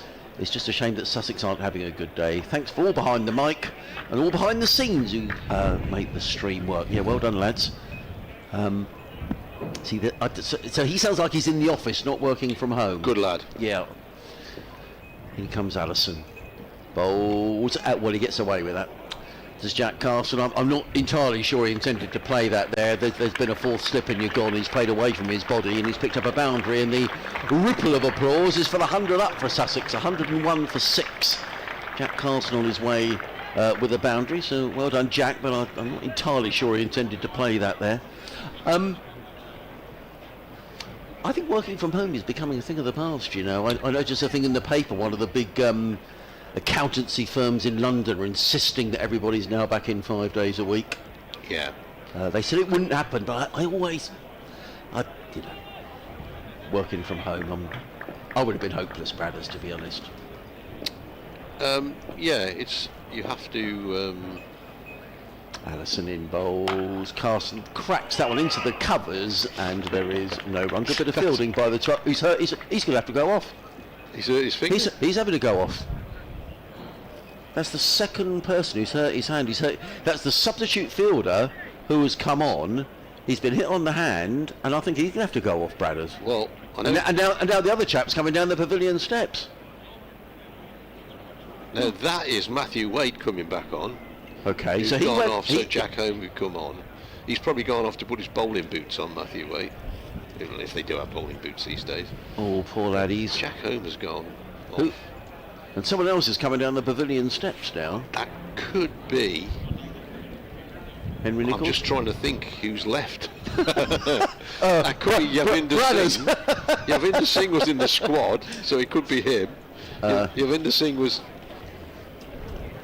I saw him this morning, so he could well be 18th man or whatever it is. Bradders is just nipping out of the car to get his whites. I can't play, but I've got an injured hip, mate. Anyway, Ben Allison is fit. He's racing in and bowls, and Carson is forward. Plays out of the offside. There is no run. What are we talking about? Oh, working from home. Yeah. Yes. Come on, Brad, you've got to support me here. Well, I mean, in the winter I do a lot of stuff at home, and you've got to be very, what's the word, regimented. Yes. You've got to say, right, I'm starting work at 8:30, I'll have a cup of tea at 11 o'clock, I'll knock off for lunch at 1 o'clock. Because if you don't, and when the good lady wife goes off, there's a list of jobs you've got to do anyway. Right. Yeah. So... In comes Allison, bowls down the leg side, well taken by Gareth Roderick, there is no run. In fact, I used to work with a fellow when he used to work at home. He said he used to put his suit on Yes. because he felt that you were going to work. Yeah. A very good friend of mine had an office in his house, and he blocked off the door from the house to the office so that he had to go out and round the house and back into the office. So that's absolutely true. Yeah, it is.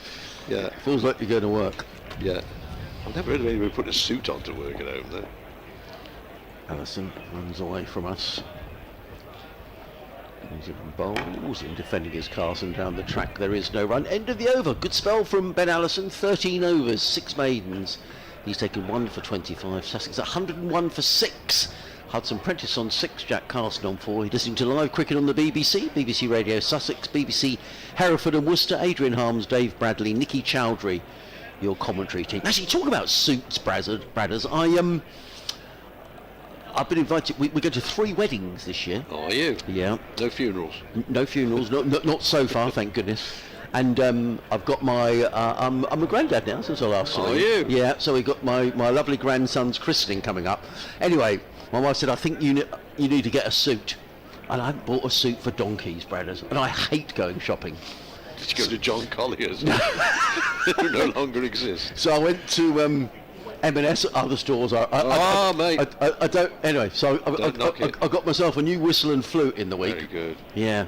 But I just don't enjoy going, I saw something, I said to my wife, yeah, that will do. She said, well, hang on a minute, just, look at a few. Yeah, that's it. Matthew Waite is on replacing Tom Taylor and bowls a lovely, juicy ball outside the off stump, which is dispatched to the boundary. It was short and it was wide, and Sussex not having scored too many of late. He was onto that one. Hudson Prentice back to the way. Somebody's just dropped their teeth. Yes, shopping for clothes. I'm not good, really. No. The Memsarb, she says, you've got to go for this for your holidays. Why? Is Waite in this time, pushed away on the offside. Kashif Ali, I suspect, is at mid-off, and indeed he is. Yeah, you've got to have this, you've got to do that, and you need another one of these. No, I don't. Yeah. So, and we were away recently last week. We took 4 suitcases of clothes. I think I had a pair of shoes and a vest. That was it. Here's waiting again. So this is very solidly played by Hudson Prentice. Gets well in behind that one. Out on the offside, no run. So, I just tend to see something. I think, that's fine. I just want to get out this shop as quick as I can, really. Yeah. Another very good friend of mine. I've got some very good friends. Says when he goes shopping, he does the homing pigeon routine. He goes in a shop, and he stands by the first counter that they go to, and he stands there as Waite comes in and bowls. And that's a very solid shot. That's a good stop there by Kashif Ali. He had to go a long way to his right and get down. So one of those that could have bobbled underneath him. Yeah, so he stands there and he waits for 20 minutes while his partner, wife maybe, goes round the store and comes back to exactly where he started from. So you don't have to wander. No, I don't mind a bit of shopping on mine. I'm not having a go at, I'm not having a go at those of you who love shopping. Great, good luck to you. But it ain't my scene. No, I'm with you. I'm not the best. Back to the cricket. Here's Waite in and bowls, and Hudson Prentice drives. He's giving old Kashif Ali a bit of a run around here. He is. And this time he goes to his left, does Kashif Ali.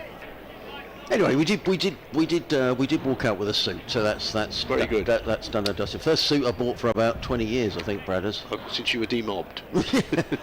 You got a free one. Yeah. I think you should probably wear it tomorrow.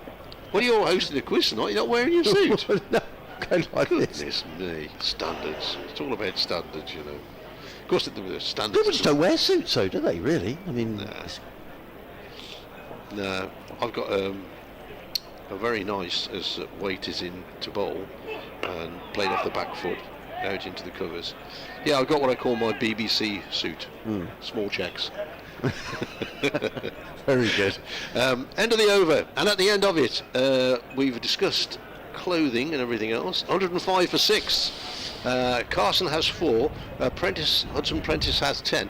A little bit, but they've added 17, these two, so they've kind of semi-stemmed the tide, shall we say. Well, Jack Carson can bat. And up at Nottinghamshire the week before last, he batted very well in the second innings, did Jack Carson.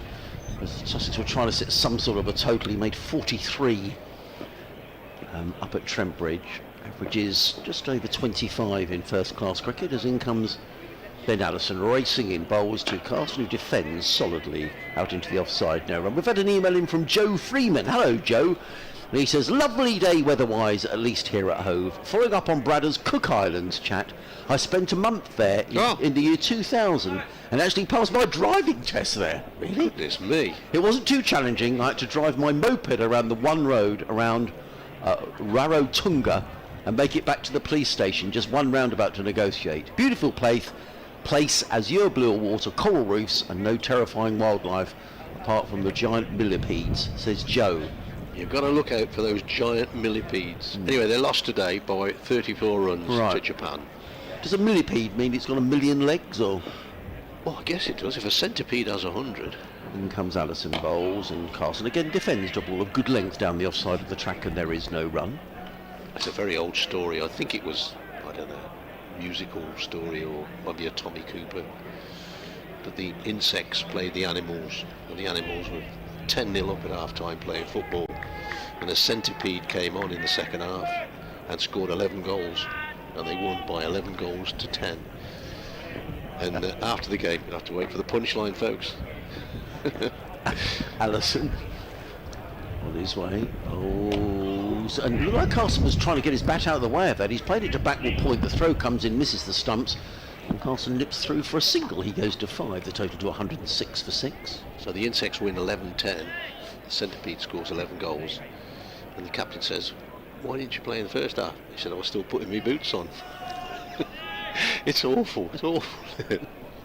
You know, it's 2:30 in Hove on a sunny Friday. You're not going to get Peter Kay on here, folks, are you? Let's be honest. Lovely sunny afternoon, barely a cloud in the sky as Allison is in. Bowls, well, it was wide of the off stump, but it's drilled away by Hudson Prentice, and it's 4 runs. He was playing slightly away from his body, in all fairness, and for a moment I thought he wasn't in a great position to play the shot. We'll see it again. Well, he didn't really move his feet, did he? But he's picked up a boundary, and now welcome runs for Sussex. Hudson Prentice to 14, Sussex to 110 for 6. Mindful people joining us all the time on the live stream and on the live commentary on the BBC. Sussex at one stage, just to reiterate, were 80 without loss. Comes Allison away from us, bowls, and ball of good length that Hudson Prentice defends to mid-on, and there is no run. I heard you and Nicky earlier on discussing musicals, Brad. Yes. Is that a favourite thing of yours? I do like it. I like it. Yeah, I do like a good old musical. I do have to say, the price of tickets to go to theatres and to see musicals now is, it's a lot of money. Yes, I just break off as Allison runs away from us. Bowls let go by Hudson Prentice outside the off stump. There is no run. Ended over 110 for 6. Carson on 5, Hudson Prentice on 14. We've been to a couple of musicals recently because there is a website which I won't mention, but my wife goes onto it regularly, and you can get these cheaper theatre tickets. Oh right, yeah. And so we went recently to see the Great Gatsby that's just opened in London. Yeah. And then last week we went to see, there's a musical now, it's the Michael Jackson musical, which was on. But yeah, I agree, I think these are cheaper tickets that somehow you acquire. Yeah. But I think full price is expensive. It very much is, yeah.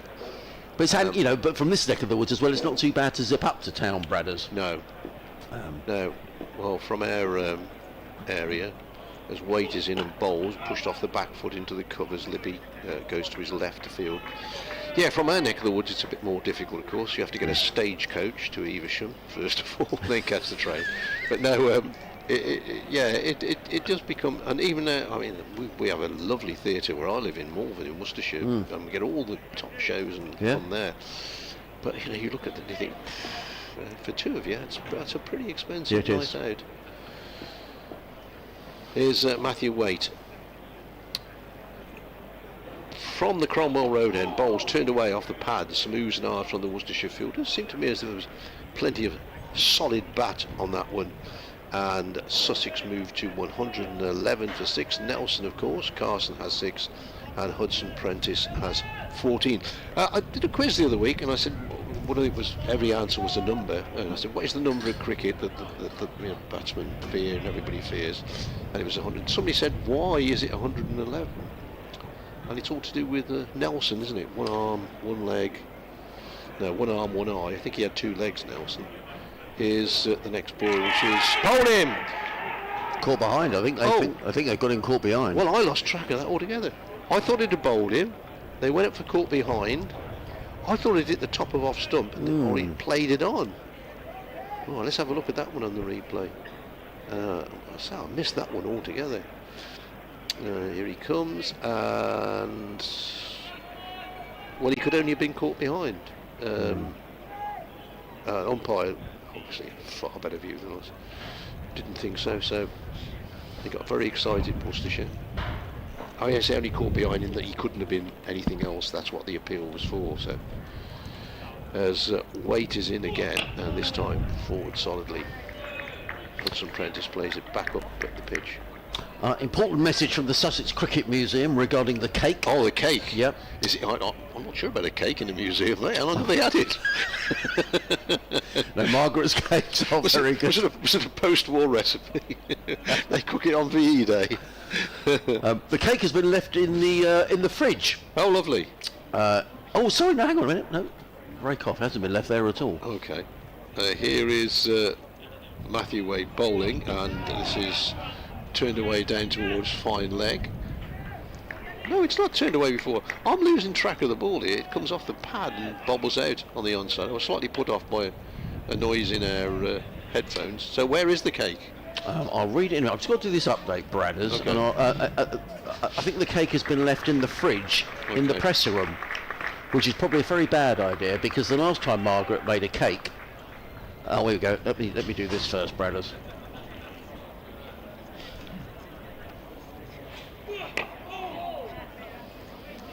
Yes, and a huge turnaround here, Adam. At one stage, Sussex were cruising along at 80 without loss, but they've slipped now to 111 for 6. Tom Taylor, the main wicket taker for the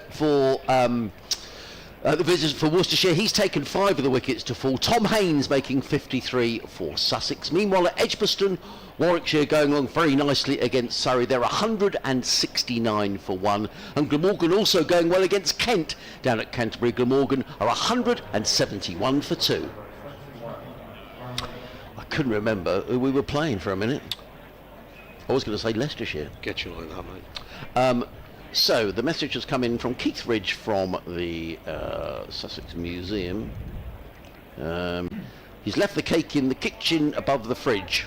Good lad. He says, I understand the Worcester commentator is on a strict diet! Exclamation mark. Yes, he is. Yeah. Cake and biscuits only. That's the diet.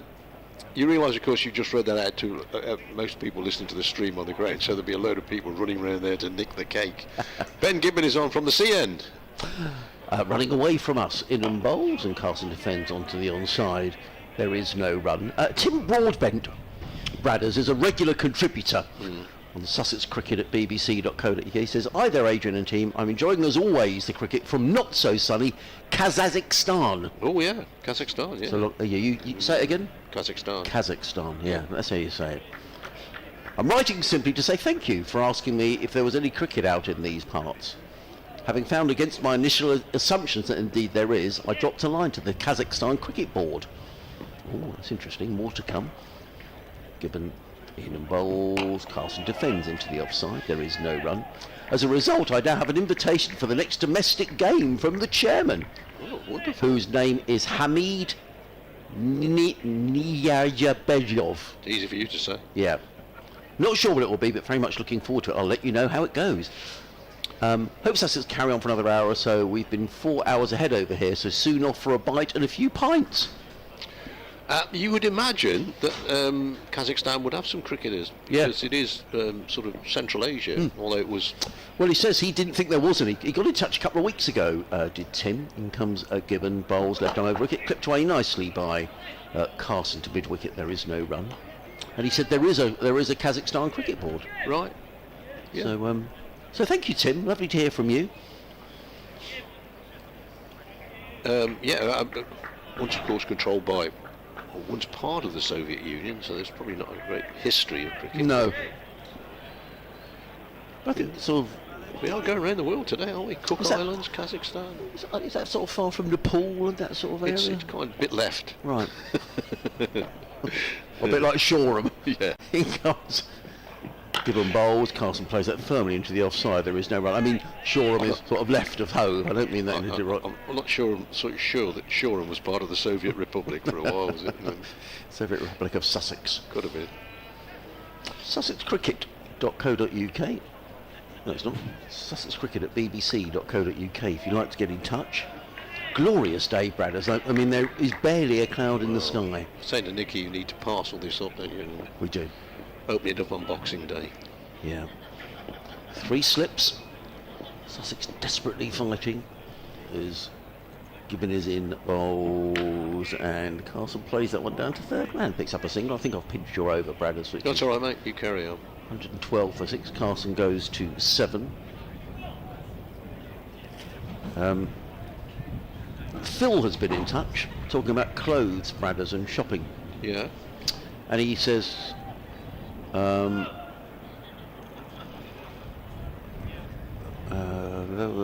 read that in a minute. Okay. Best to pre-read. Yes. We've all gone down that road.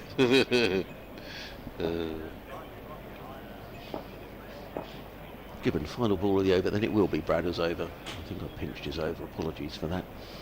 In and bowls down the leg side, not a great delivery, a very good take by Gareth Roderick, who's been very impressive behind the timbers for Worcestershire today. End of the over, 112 for 6, Carson on 7, Hudson Prentice is on 14. Played every game last season. In every competition, Gareth. He was at Gloucestershire. Gloucestershire, okay.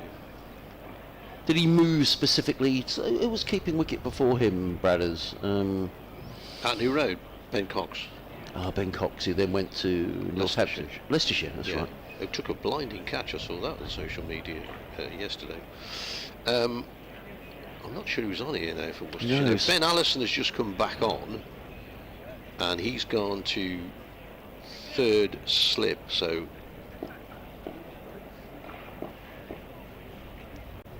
as a mighty blow that goes straight to extra cover. Really caught hold of that one, did Carson. Either metre either side of Jake Libby, and it might have been runs. Ben Gibbon is at first slip. Unusual. Well, not unusual in this day and age to see. It used to be to see bowlers fielding at slip. They used to just wander off to fine leg or third man, but more fast bowlers, pace bowlers have been slip fielders. So Allison, Jones and Gibbon are the slips, as this one is once again punched solidly out to mid off, where Tom Taylor is the fielder there, methinks. I was saying to Nicky, absolute cardinal error by me, left me binoculars at home. Need your binoculars at cricket. Well, I do these days anyway. There's a wispy cloud away in the distance somewhere over maybe South London, Gatwick, but apart from that there ain't anything up there. Here's the next ball once again. Good. In behind that, bowler on his follow through. Matthew Waite does the fielding. done for 28 off 7 overs and 3 balls. Wait, he started off this morning, bowled really tightly. He did. Just if you weren't with us, Sussex made a really good start, and then Waite came on. Gibbons also bowled but pretty tight spun. Just put a little bit of pressure on, and then Tom Taylor came back on, and well, whether it's the spell of his life, I don't know, but it must be close to it. Waite in again, bowls forward again. Pushing away on the offside. A little bit of shape to that one maybe from Matthew Waite. 4 balls, 4 dots in this over so far. Was it Matthew Waite who hung around for hours down at Taunton? Amongst others. Yeah, he did. Yeah. That must have And against his normal style, because he likes to whack it a bit. Must have felt like a win, that, Bradders. It was a long old 4, 5 long old sessions. Next ball, and pushing a little bit away from his body, but plenty of bat on it. Pushing out into the offside castle, straight to cover point. The crowd on that banking on the far side, the temporary seating that's been brought in for the T20. There's a fella there, got his shirt off. He'll be a bit. He needs to be careful. He does. Put a bit of slap on, mate. Yeah. Slip, slap, slop. That's what they say in Australia. Yeah. Wait, last ball of the over. Looking for another dot ball here, and he gets another dot ball. Good over there from Matthew Waite. Ball played to Brooks at backward point. Shall I do one more? You do one more, Bradders, and then we'll bring Okay. Nicky back in. Okay. Phil was talking about the clothes. I've read his email now. There was nothing bad in it. He says, those with a shopping aversion might be amused by my wife's late uncle's approach to shopping. A. He undertook never to enter a shop unless a definitive purchase was to be made. I agree with that. Good point. Mooching around the shops. Yeah. No, thank you. Good point, well made. And he and his significantly younger wife had a joint account into which his pension and salary were paid. Don't know about that. He was the only signatory on the account. And he was Scottish, which probably explains it. So thank you, so thank you, Phil, for your clothes story. Ben Gibbon, left arm over the wicket, comes in and bowls. Alward gets a very streaky boundary, to put it mildly, does Finn Hudson-Prentice. That's come off an inside edge and has gone down to find like he had absolutely no idea where that had gone. Just watching the replay. Well, he's playing away from his body again, isn't he? And he could have played on. Anything could have happened there. In the book, though, as I say, it's all in the book, mate. Yeah. And it goes down as a boundary, and Hudson-Prentice goes to 18. It's all on the computer. Yes. Yeah. Stuart First is a regular contributor. He lives over in Northern Ireland, does Stuart. Okay. And occasionally hops on a plane, comes over here for a day's cricket and goes back again. Good man, yeah. There's another fellow who comes down, whose name I forget, and he'd be very cross because he'd be listening, who does similarly from Scotland, who comes down for a day's cricket. Amazing, really. In comes Gibbon, bowls, and Hudson-Prentice picks up. Does that come off the thigh pad? We'll wait and check. I thought I heard a bit of bat on it. Let's wait for umpire's signal. No, leg by. Didn't hear a bit of bat at all. 116 for 6, 117 for 6. Yeah. My grandson, for his 18th birthday, they went to Dublin for the day. Did they? Yeah, took an early flight. From Bristol? From Birmingham, I think. Did they? Okay, nice. That's good. He says, what a dramatic collapse by the Sussex boys. I'm wondering, will the pitch be the same when Sussex start to bowl? I thought McAndrew might play, but he mentioned he wasn't ready. I assumed it was just a contractual issue. No, I don't think so. I mean, he's over here, and he could play, but I think he's only just arrived this week, so maybe he just wasn't quite ready. In comes Gibbon, bowls, and Carson plays slightly uppishly to mid-on. There is no run. He goes on to say, not cricket related, but this weekend here is the famous Northwest 200 International Road Races. Over 100,000 people will be lined around the 9-mile circuit, and if you have a spare half hour at lunchtime, you can watch the BBC iPlayer and see some spectacular racing and scenery, especially when the helicopter is following the racing. So Stuart, yeah, he lives over on the north coast of Ireland, not far from sort of Portrush. Port Ballantrae is the area. It's beautiful, near the Giant's Causeway, and he says the weather's gorgeous there today, as it is here. Gibbon is in, bowls, and Carson defends stoutly into the offside. There is no run. Jack Carson is a highly competitive cricketer. Comes from Northern Ireland, hates losing, and I just love his attitude. Never gives up. And there was never a better example of that than at Trent Bridge, really, where Sussex were always going to struggle to win that game, but he just didn't give up. He and John Simpson batted through pretty much a morning session on the third day against a very good Nottinghamshire attack that they made 43, Jack. But he's a very determined cricketer in everything that he does. Yeah. That's what it needs today. So they get to this level. Well, totally. By being determined. Yeah, yeah. You have all the talent in the world, but if you don't have the determination. Gibbon.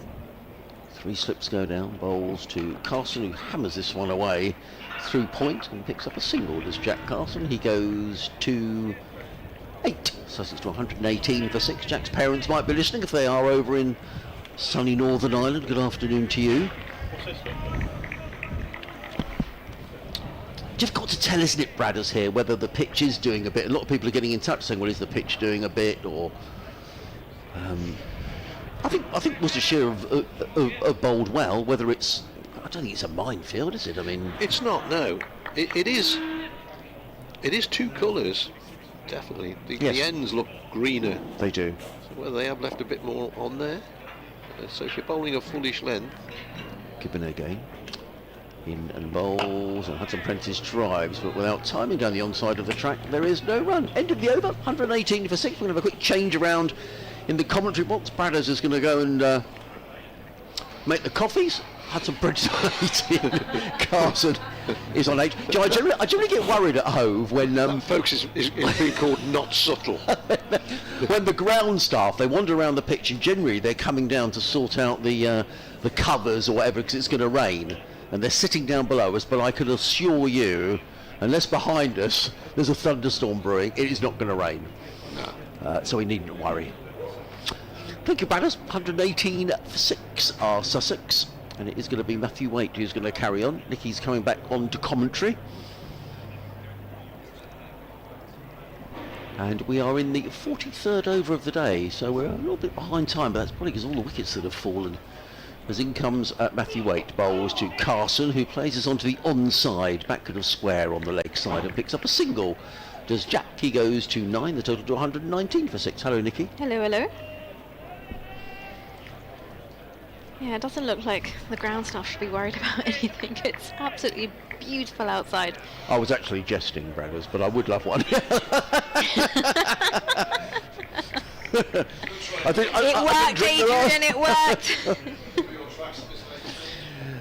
And make sure the gannets in the press box haven't eaten the cake, Bradders. Oh, is the cake here? Yes, it's been delivered. I think that's another hint. In comes Waite, bowls. Hudson Prentice takes a step down the wicket and drives, who went on for 4 runs. Lovely shot by Finn Hudson Prentice. Used his feet, got down the track and drove powerfully away through mid-on for 4 runs. Lovely shot. He goes to 22. Sussex to 123 for 6. That was a nice shot. It was lovely. Comes across himself and it's wide enough of mid-on. Beautifully played by Hudson Prentice.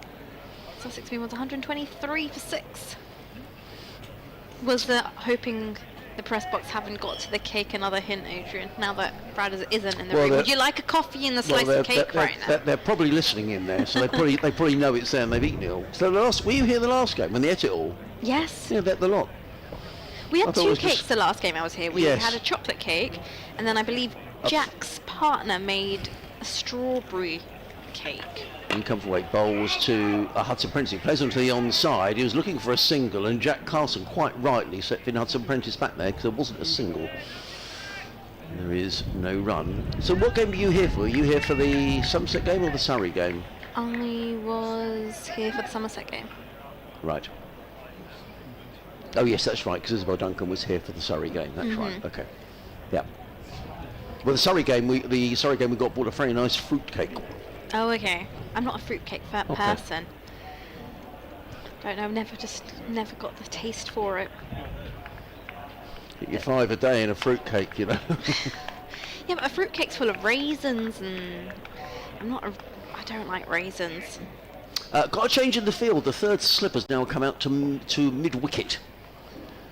Just that shot that goes slightly uppishly on the leg side.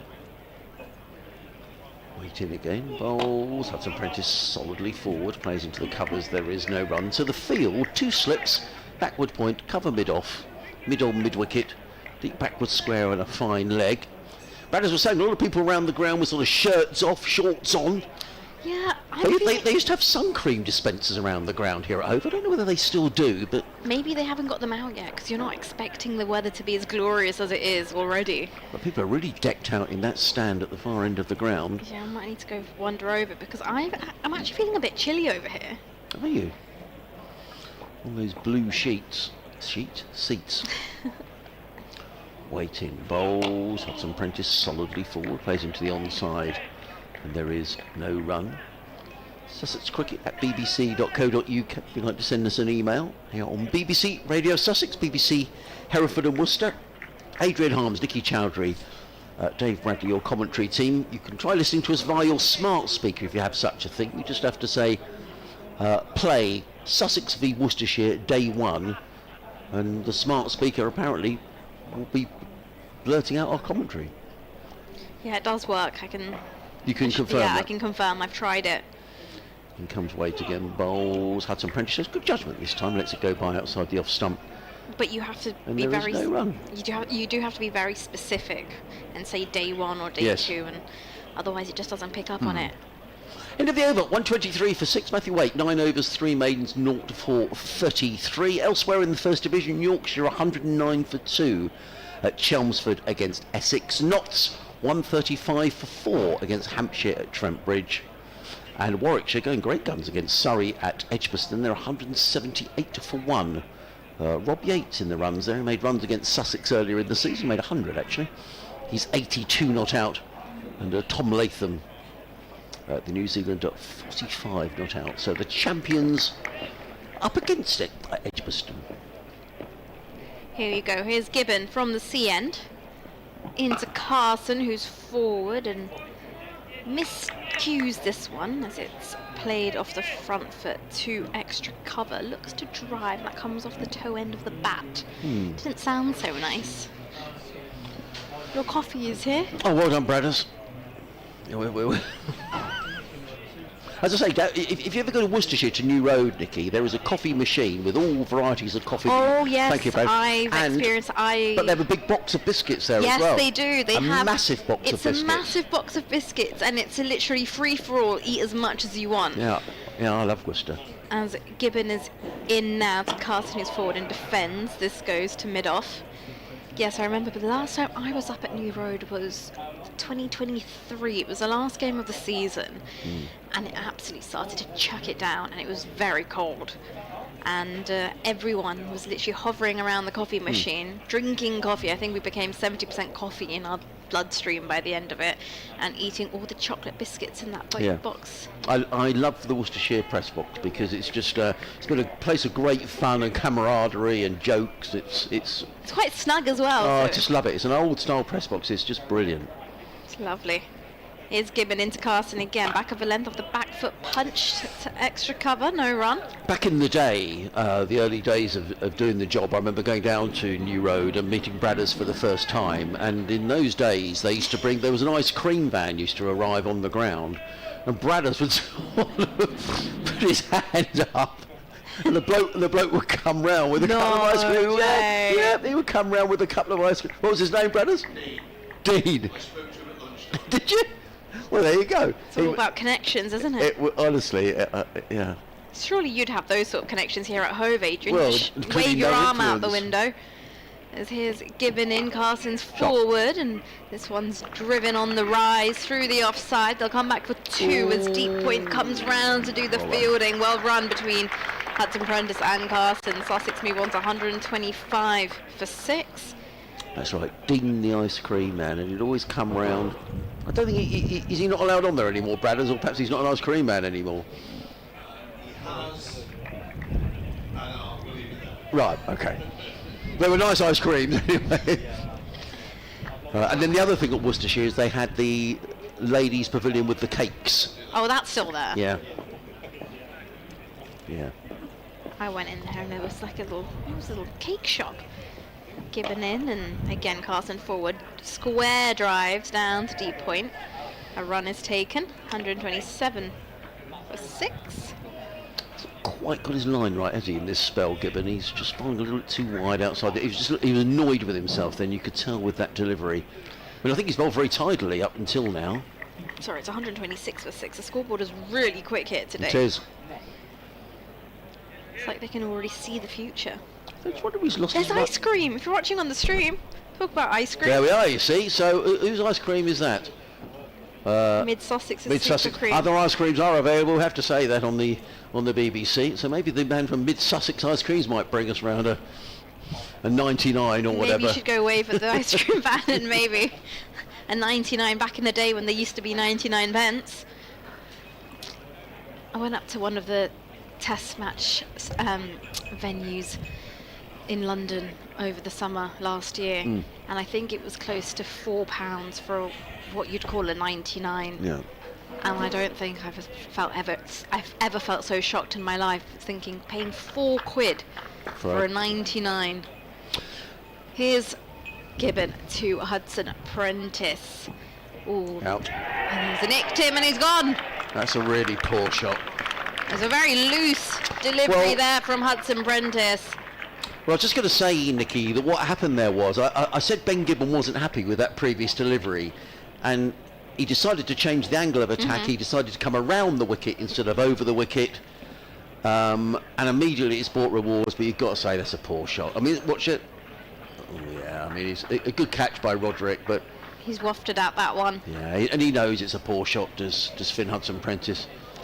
126 for 7, Sussex. Now changes up the angle, left arm round the wicket to the right-hander.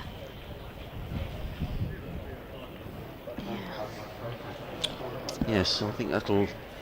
What's Gibbon's first wicket, isn't it? Actually, that partnership between those two, they've just started to rebuild a bit, Sussex. That was worth 26 plus 12, 38 for that wicket.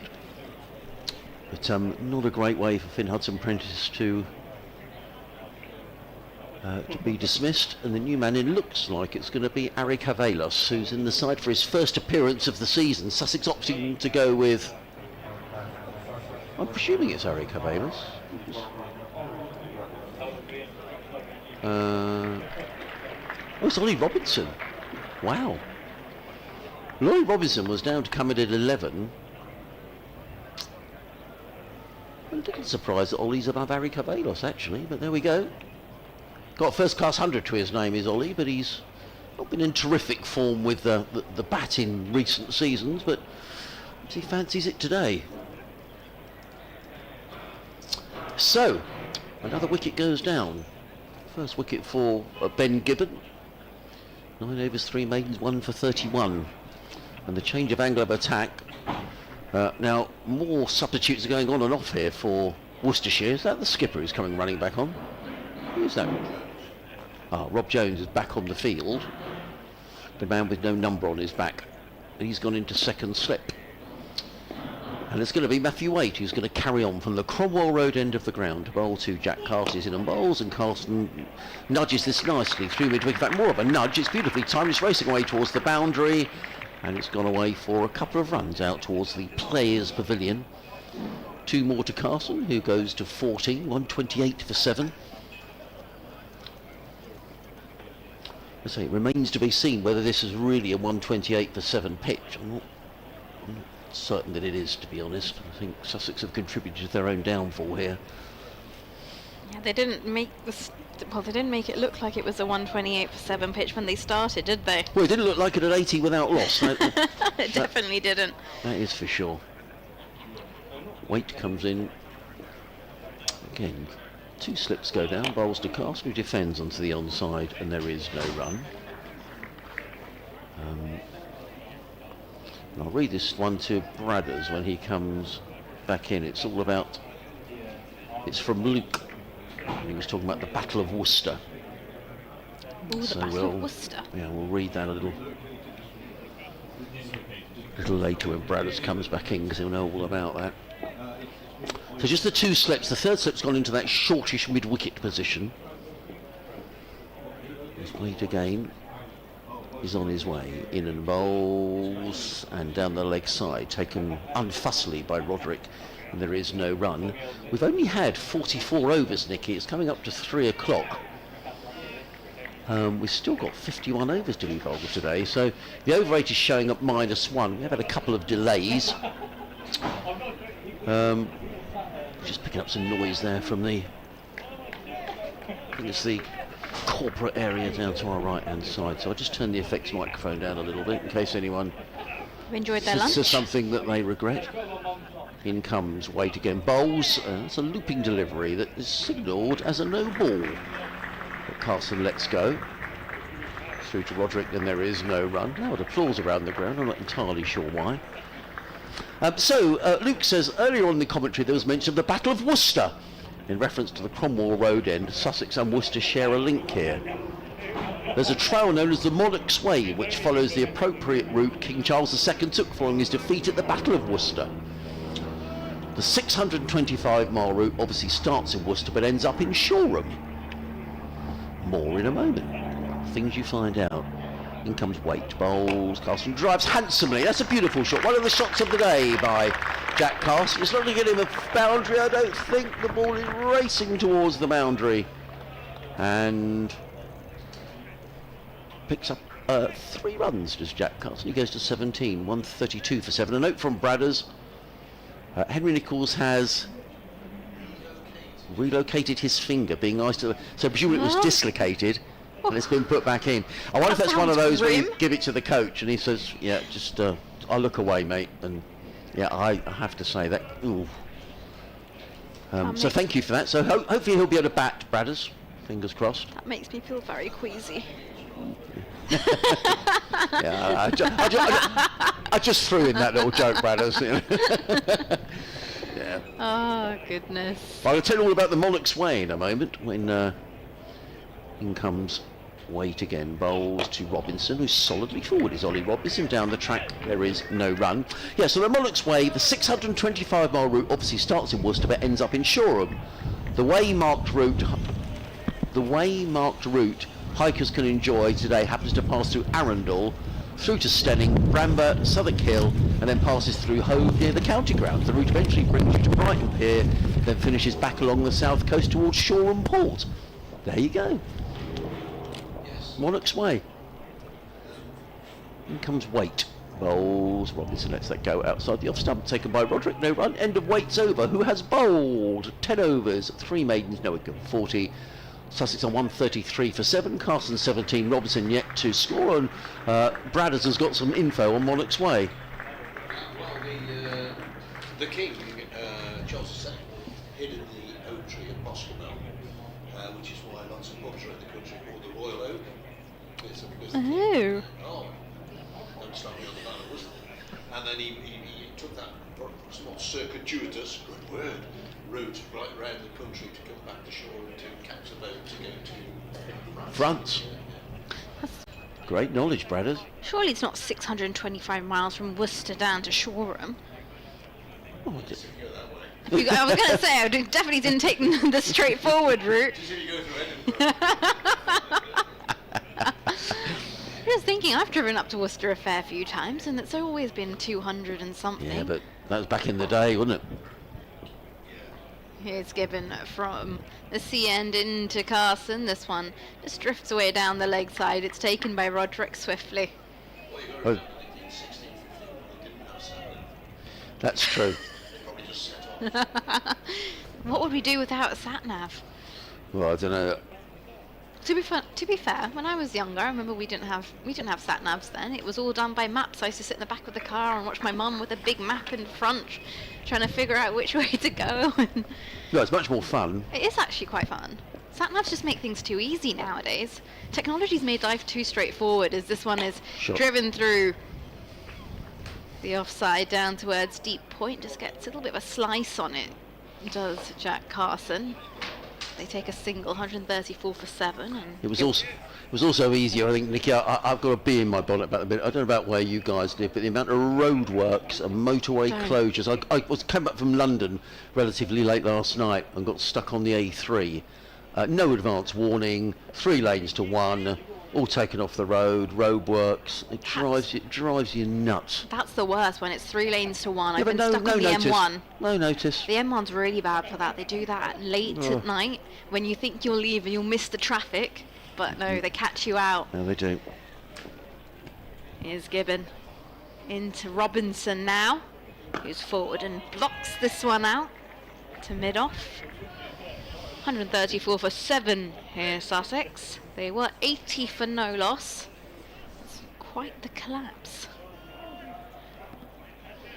Got any emails for us, Adrian? Any other No, stories? not since the Monarch's Way one. Yeah, it's definitely taken the long way around to get to Shoreham for sure. Gibbon turns at the top of his mark. He's in for his 10th over here with 2 slips in place.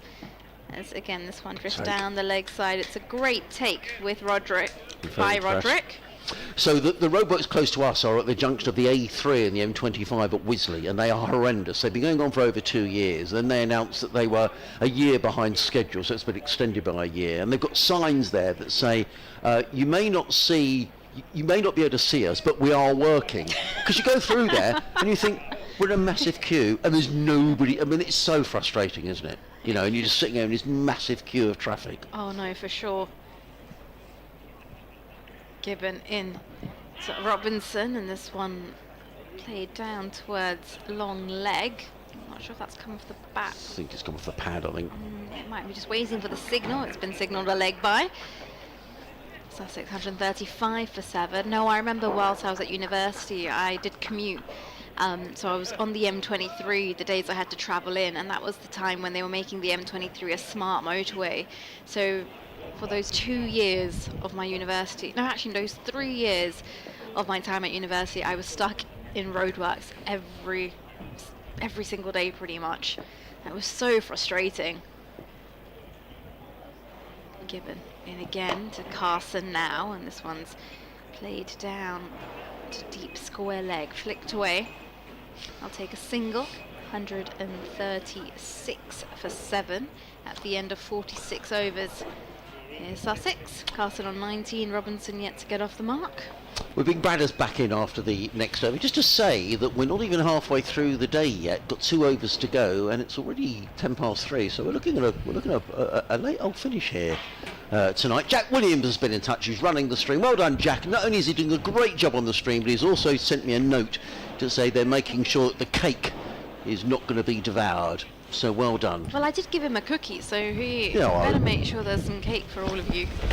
It's going to be Matthew Waite who's going to come in from the Cromwell Road end with 2 slips. He's in and bowls, and Carson looking to flick that one down to fine leg. Rather misses out. He's a little annoyed with himself, is Jack Carson, and there is no run.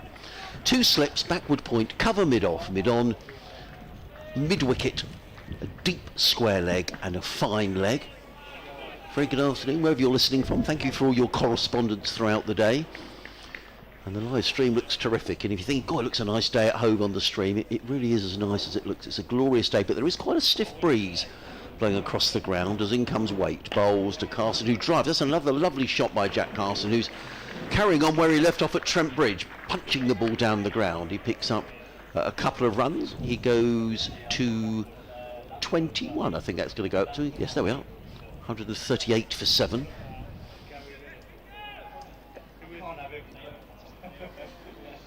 As Matthew Waite wanders back to his mark. He's wicketless at the moment in his 11th over, figures of 0 for 42.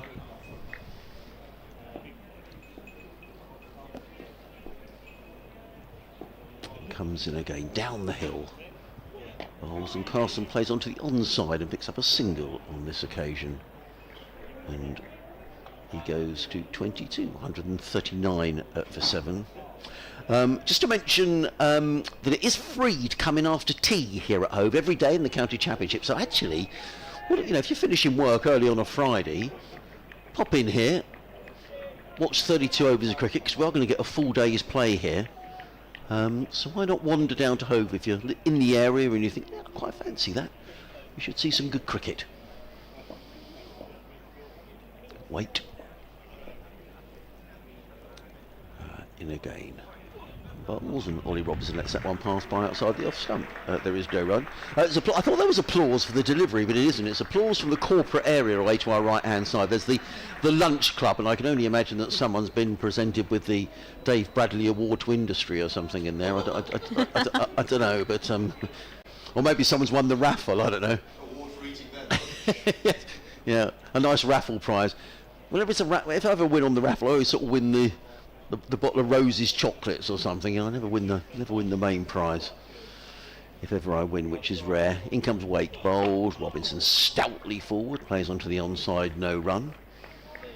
Quite interesting to see Ollie Robinson batting here at 9 for Sussex, because he has been, Harry Carvelos in recent times would have probably batted higher, but maybe, Ollie can bat. We all know he can bat.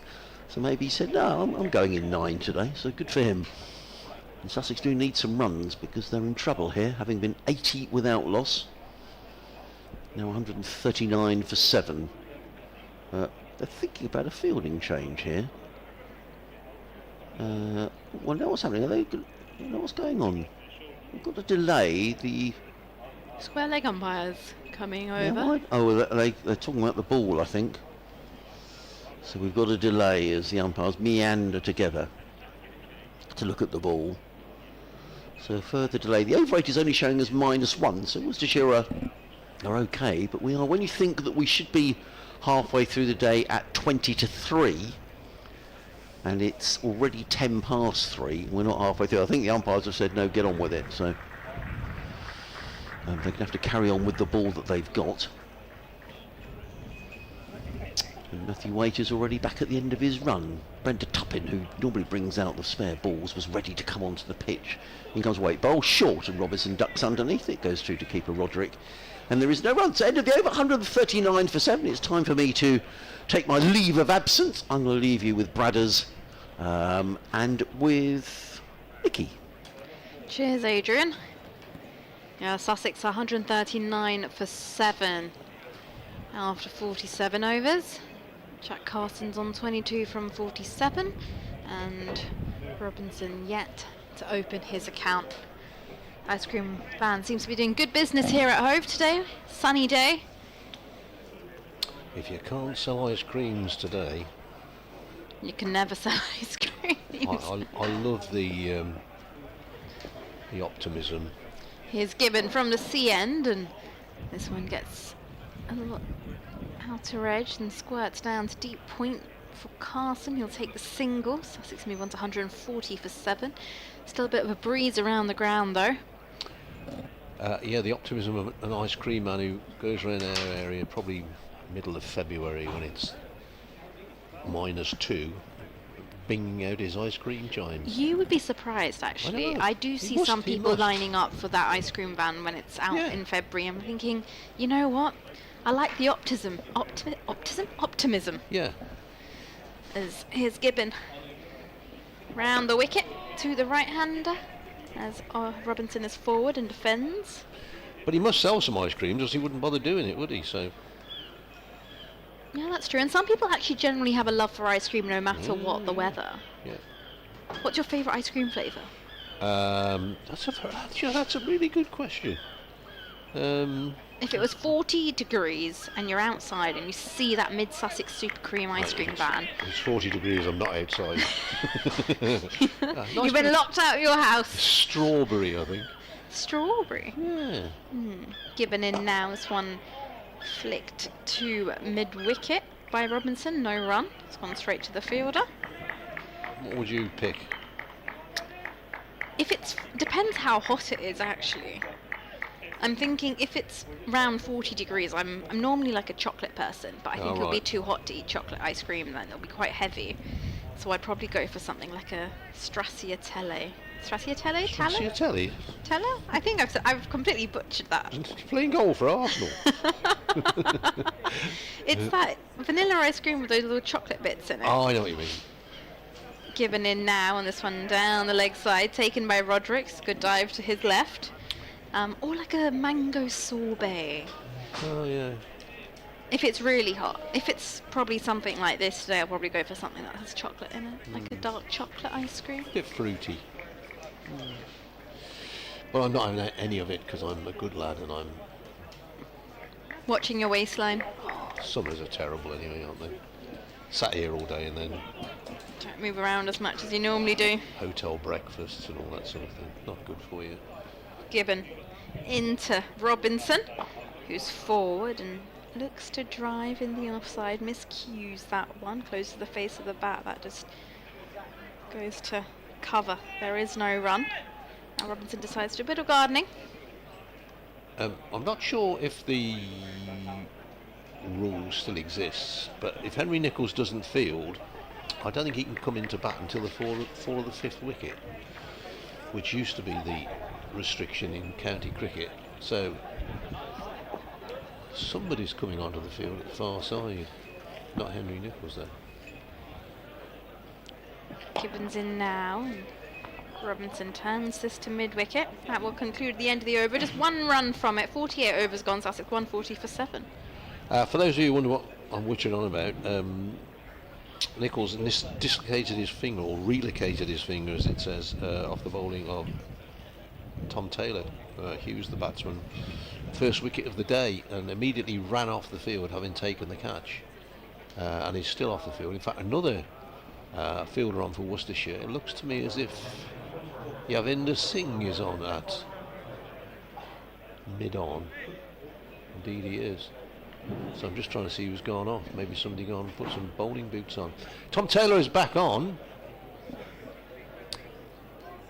at the Cromwell Road end, and immediately Jake Libby goes from extra cover to third slip. Kashif Ali goes from I think he was at mid wicket to extra cover, and there's a deep square leg out, so maybe they're going to try and,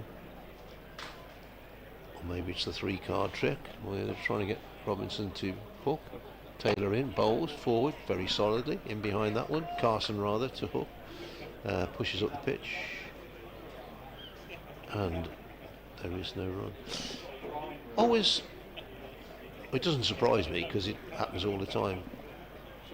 Puzzles me why people go to a cricket match and don't watch the cricket. Because I had a wander round earlier, and so you go from one part of the ground to the other while it's the end of the over, so you can watch the next ball. But a load of people, particularly in the hospitality, don't watch the cricket. That's a nice shot. That's 4 off the back foot. Just a bit short there, Tom Taylor. A bit short, a bit wide, and cracked that one away, Carson. Lovely shot.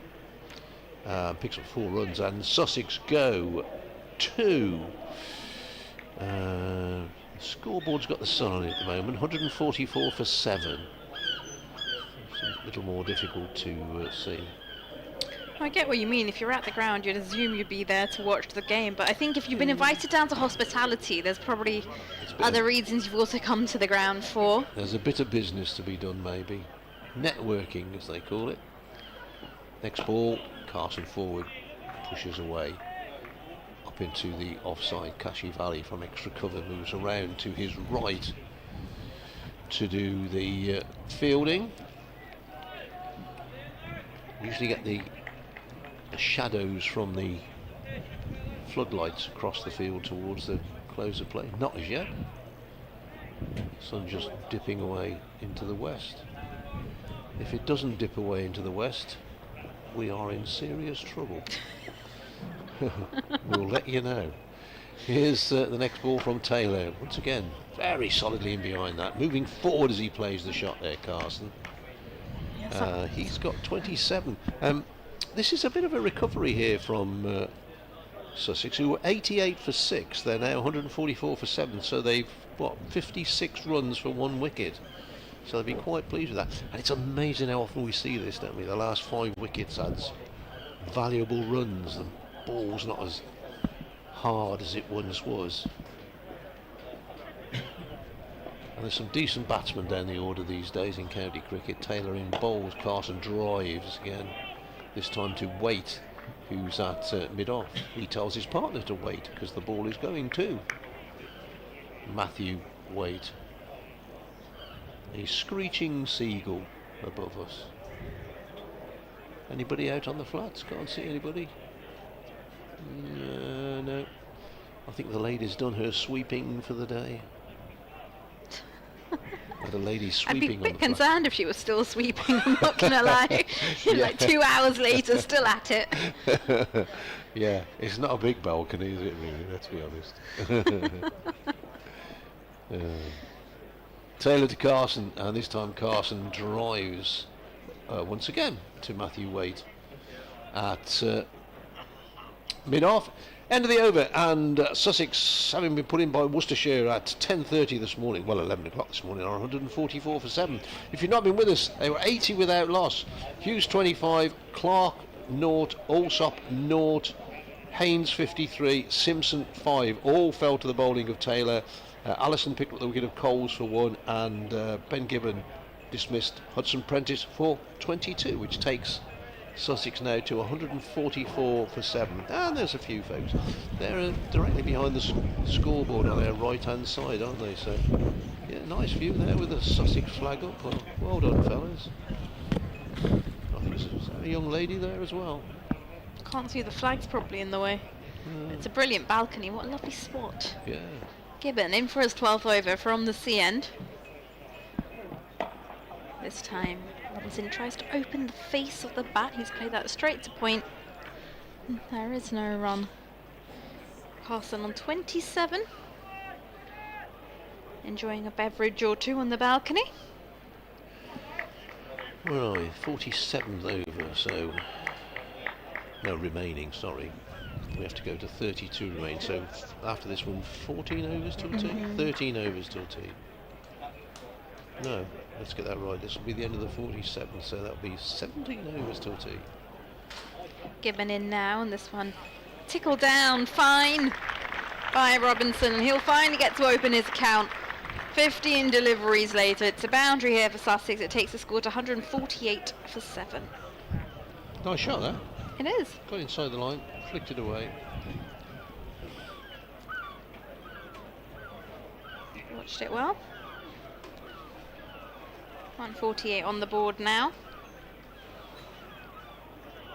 Yeah, roughly, was it would you say 15 overs? Yeah, 15 overs it would be. I just tried to work that out. 47. Oh no. 60. Why did I have it 64. 32 in my head? No, it's 30, isn't it? 64 till 2. Yeah, 17. You're right. Gibbon, left arm round the wicket to Robinson, who's forward and tall in his defence this time. Doesn't really bend his front knee to play that one. There's a whole family of seagulls approaching the ground. Somebody's upset them.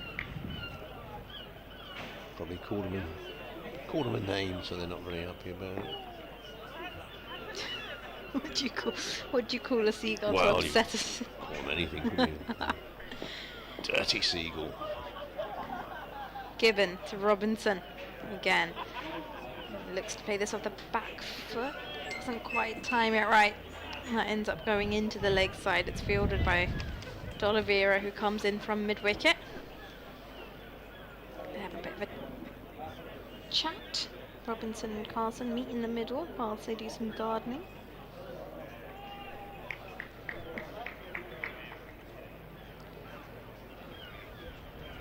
People in hospitality seem to be enjoying themselves, basking in the sunshine with a drink in hand and watching the cricket. Worse places to be on a Friday afternoon. Well, if this is part of your working day, I would not be complaining. Given in now, and Robinson defends, squared up a little bit by Gibbon. Yeah, if this is part of your working day where you've got to come and be in the hospitality boxes at Hove and network. Be nice to people. Be nice to people. Gosh, that sounds like such a long day. It's a challenging one. There they are on our cameras. Look at them all sat there. There you go. Good luck to them, I say. Gibbon turns at the top of his mark. Number 21 printed on the back of his shirt. Away from us now, and Robinson off the back foot defends, and that will conclude the end of the over. Just a boundary from it. Sussex 148 for 7 after 50 overs. 46 overs remain in the day. Matthew Wade is back on the field, and Yavinder Singh's brief spell as 13th man has ended. Let's have a look around the country. Yorkshire, they've lost a couple of weeks. They're 131 for 5. They're playing Essex at Chelmsford. At Edgbaston, Warwickshire going well there. They're 201 for 2. Rob Yates was the second wicket to go down.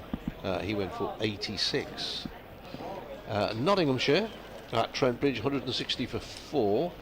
They are playing Hampshire. Freddie McCann, 55, not out there for Nottinghamshire. It's Tom Taylor in, bowls, forward comes Carson, plays the ball away on the onside. No run.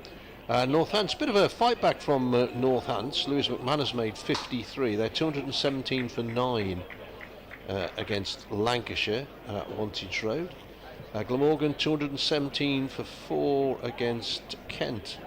Asa Tribe got 94 there for the Glamis, but he's now gone.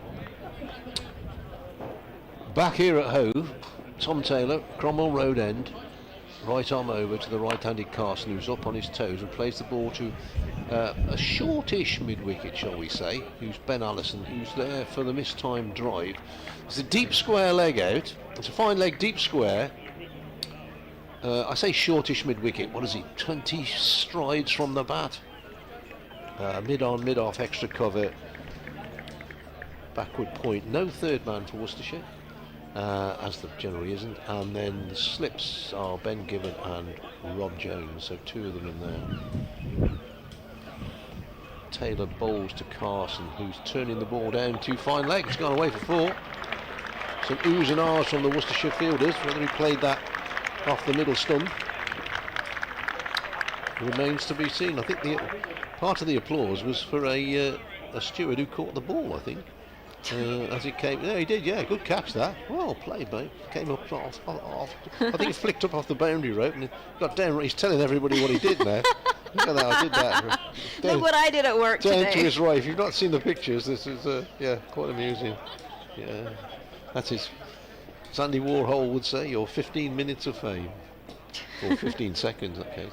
And Taylor is back in again, and Carson's off the edge again. And I'd say off the edge again. That is off the edge down to third man. I just said there's no third man for Worcestershire. And Kadir Ali is the fielder because he's the Worcestershire coach. And he flicks the ball back in. So 8 runs off 2 balls. First one, genuine nice little leg glance, and the second one off an outside edge. Although apparently the Seagull enjoyed it. Sounds like it, doesn't it? Yeah, in fine voice.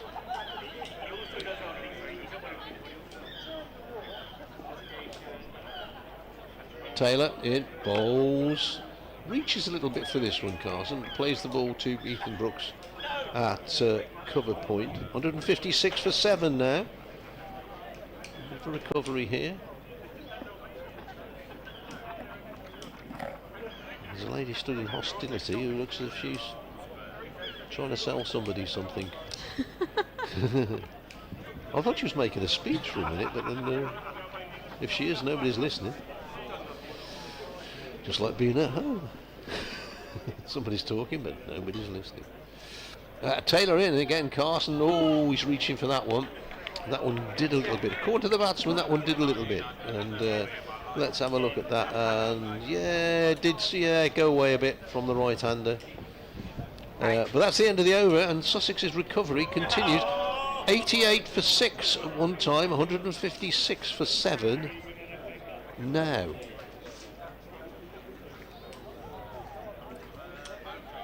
So it's ebbing and flowing.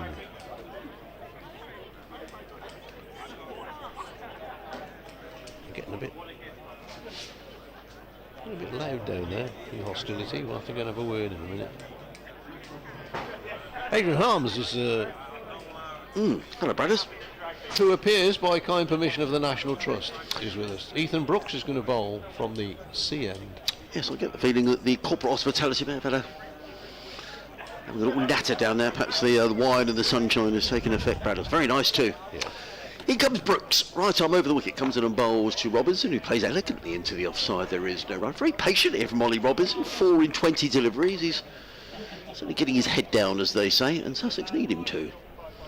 Yeah, well, these two have put on 30. I mean, the context of this innings and this game so far, or we had an opening stand of 80, of course, but this is probably the second highest stand of the innings. Yes, they put on Carlson. In comes Brooks again, and Robinson plays that nicely. Just waits for that and chops the ball away through backward point down towards third man for a boundary. Nice shot by Ollie Robinson, who goes to 8, 160 for 7. Just occasionally in recent years, Ollie won't mind me saying that tends to get the cut runs and has a big mow across the line and gets himself out. But he looks very, very determined today to see Sussex through to some sort of a total. And he's perfectly capable. 100 on debut for Sussex all those years ago, 10 years ago actually, up at Durham. Yeah, I remember that. In comes Brooks. Bowls, and Robinson plays nicely way through mid-wicket. More runs here for Sussex, at least a couple for Ollie Robinson. Could well be 3 chasing down on the boundary edge. Is that weight? It is. Gets in the throw, but it hasn't got a number on his back. Well, he's got a jumper on. Oh, he's got his short sleeve sweater on, yeah. 2 more to Ollie Robinson. Nice looking shot. Here we are, partnerships. 80 for the first wicket, 38 between Hudson Prentice and Carson, and 36 now between Carson and Robinson. As if by magic that appeared on the screen, Bradders. As if by. Brooks in bowls. Ooh. And I thought he'd chopped that on for a moment, Ollie Robinson. He sort of made a signal there as if to say maybe that didn't get up, or we'll see the replay of that. He was looking to play it away through he's rehearsing a defensive shot, Ollie Robinson. There's been a couple who've gone through very low to the wicket-keeper, so maybe there is a bit of up and down indifference in the bounce. That's the right phrase. Yeah. Just get myself ready for my update. In comes. Wait again. Cut away, and he's out. He's caught at backward point. Well, that was not a great delivery in all fairness from Ethan Brooks, but it was cut away straight to Jake Libby at backward point, and Ollie Robinson, having been very circumspect during this innings, is out. He's on his way for 10, and Sussex to 162 for 7. Well, it was a pretty awful ball, really, from Ethan Brooks, but sometimes it happens, and Ollie Robinson, you can see his reaction. He threw his head back in the air, as if to say, what an awful shot to play. He's cut that straight to backward point, where Jake Libby took the catch. Bit of a bonus wicket that for Worcestershire, methinks. Bit of a gimme, that, isn't it, really? It was, yeah. As you say, it wasn't a great ball. But, that's cricket. That's cricket. Yeah. He used to say in the very average cricket that I used to play that sometimes rubbish gets wickets. He used to say that. Yeah. And it's very true. I'm only hesitating slightly because we're due an update any time soon to our listeners on BBC Radio Sussex, Kent and Surrey. But in the meantime, we've got a couple of emails have come in, which I'll attempt to read. Charlie Cooper's been in touch. Hello, Charlie. He says, good afternoon, Adrian and team. I'm watching from sunny Arundel and enjoying the stream on YouTube. A shame about the Sussex collapse after Tom Haynes showed his class a game this morning. This makes me think that England could have perhaps gambled with a change around for the one-off test against Zimbabwe coming up. And the new man coming in is Ari Cavalos. Nonetheless, I always had the pleasure of watching who I believe to be Tom's brother Ollie playing for Middleton a couple of weeks ago. He smashed 100 excellently. And it perhaps begs the question if it's not another Haynes to keep an eye on. Thank you for the commentary, says Charlie. Well, Ollie sometimes gets in touch on the commentary, so I'll have to ask Tom about that later, his brother getting a ton. Which Middleton would that be? Not the one in Lancashire? No, Middleton on Sea. Ah, okay. I guess. Middleton, where Basil D'Oliveira famously played. Really? Many years ago. Yeah. Brooks comes into bowl to Ari Cavalos. He's in a bowls, and Cavalos plays this to square leg. There is no run. End of the over, 162 for 8. With Carson on 30. Is that 35, Bradders? Yes. Yes, it is. My attention is distracted because we've got the Union flag, or the Union Jack as we know it, billowing away on the top of the clock tower scoreboard with the Sussex flag as well. It looks rather faded, actually. It looks like Sussex to do with a new flag, doesn't it? It does look a bit, worn. But the Union flag is... Okay, here you go. Yes, well, Sussex have just lost another wicket. Their 8th wicket. They're now 162 for 8. Ollie Robinson is the man out for 10. Jack Carson's still going along nicely. He's on 35. At one stage, Sussex were, though, 80 without loss. So it's been a bit of a collapse as far as Sussex are concerned. At Edgbaston, Warwickshire are 206 for 2 against Surrey. And down at Canterbury now, Glamorgan 230 for 4 against Kent. Marvellous. I was here all the time. Yeah, I know.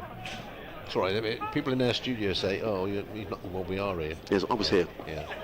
I hadn't gone for lunch. Here's Taylor in, bowls, flicked away. That could be 4. It is 4. Played that shot before, Carson. Nicely away. Did the steward catch the ball off the rope? This is the thing. I think he missed that one. It's exactly the same place that it went before. Let's watch the replay. Nicely flicked away off the pads, and No, he did catch it. He did. Yeah, good work. Yeah, said Stewart. very good. Yeah, could be man of the match at this rate. You know. Yeah, sign him up, as I say. Could get a medal and a bottle of champagne. Yes, he should. So that takes the total to 166 for 8. Carson leading the tail end here, I would say. It pushes away on the offside. Should only get a single this time. Brooks from cover point has to go away to his right and chase that one down. Immediately the field changes for the new batsman. The third slip comes in. I think I said when he came in, he's a very determined cricketer. Is Jack Carson? He never ever gives up. He's got a good bit of steel about him. Interesting, Worcestershire got a third man now. Kashif Ali is down at third man, although he is indicating to his skipper, "Do you want me to stay here?" That's him whistling. You can hear him. And Brett D'Oliveira says, "Stay there, mate." A couple of boundaries have trickled down there in recent overs. They have. So, Carvelis goes for a bit of a wander round, about to face Taylor from the Cromwell Road end. And that's a nice shot. Just push that one up the hill. Might not go for 4. D'Oliveira on the chase. Might just cut that one off. The ball slowing down. And they come back for 3. Would have been 4 if he'd have driven it down the ground, I'm pretty certain. Good bit of field in that, Bradders. A ripple of applause, yeah. Very good indeed. Setting the example. Yeah. Yes, always been an excellent fielder, Brett D'Oliveira. You look around the country, certain teams have. You think, he's a good fielder. Yeah. Certainly Rob Jones, when he was at Lancashire, was excellent in the field. He's on its second slip at the moment. Ring of 3 on the offside. And this next ball lets it go by. Carson lets it go by outside the off stump. Through to the wicketkeeper. The brains of Worcestershire, the coaching team of Alan Richardson and Candy Raleigh, sat on the boundary fence down to our right hand side. Joe's birthday on, what day are we today? On Wednesday, I think. Friday today, yeah. Tuesday or Wednesday this week. That was Tuesday, yeah. I said, "How'd you spend your birthday?" He said, "Watching the second team play the South Asian Cricket Association, Cricket Academy." So, as this is pushed away into the covers by Carson, Brooks goes to his right from cover point to do the fielding. It's a time to spot the cloud, and there's one way over in the distance, probably, I don't know, where's that, over Guildford maybe somewhere. Well, it's over the downs up there. It is, yes. Because in the past, Bradders, when you've been down, you've sort of come in, you used to come in your mobile home, didn't you? And, or you well, not a mobile home, you know what I mean? Yeah, come in there, I don't know, we used to park up by the racecourse. Yeah? Yeah, the caravan park up there. By the, there's, this one is pushed back up the pitch. No run there. End of the over. And Sussex are 170 for 8. Yeah, there's what's the football ground out? Not the Brighton ground, out by the racecourse. A non-league team. It'll come to me in a minute. Not Whitehawk, no. Yes. Right. Yeah, there's caravan park out there. Very nice. So we were there a couple of times. And I stayed out at Stenning. And that mean coming over the downs from standing, can't you? Lovely that is out there. Yeah, many a happy time spent in Sussex. William has sent us an email. He said, I'm enjoying the commentary, hoping to get down to Hove tomorrow. I can't really understand why a good batting side like Sussex, after a good start, should collapse so spectacularly. Hard to see from the live stream. It looks like a fairly green top track. Is it? Question mark. Well, in comes Brooks. Bowls, and Carvelos plays comfortably too. Square leg, there is no run. Well, it's a little green on the ends, more sort of brown in the middle of the pitch. You can see that probably on the live stream, but I don't think the ball's done a little bit for the seamers, but It has. I'm slightly intrigued. Carvelos, the new batsman, there's one slip, and the other slip's got a short extra cover. Brooks in bowls. Carvelos drives handsomely through the offside. He's going to get 4 runs. Is Harry Carvelos? He can back, Harry Carvelos. I was a little surprised he came in below Ollie Robinson, and that's a lovely shot. Drilled away through the covers for 4 runs. He goes to 7. Sussex to 174 for 8. Now I know Ethan Brooks is not of great pace, but a little puzzled. So there's one slip, no third man. So obviously they think he's going to get on the drive because there's a short mid-wicket and a short extra cover as well. Yes.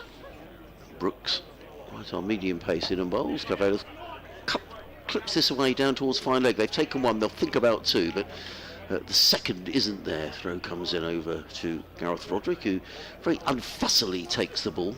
Been impressed by his wicket keeping today. 175 for 8. Andrew Collins has been in touch. Hello, Andrew, and he was interested in our chat before lunch about seniors cricket. He says, I know many people of age over 50 would be very interested in getting involved. So if you're happy, Andrew, and you're still listening, I'll forward this email on to...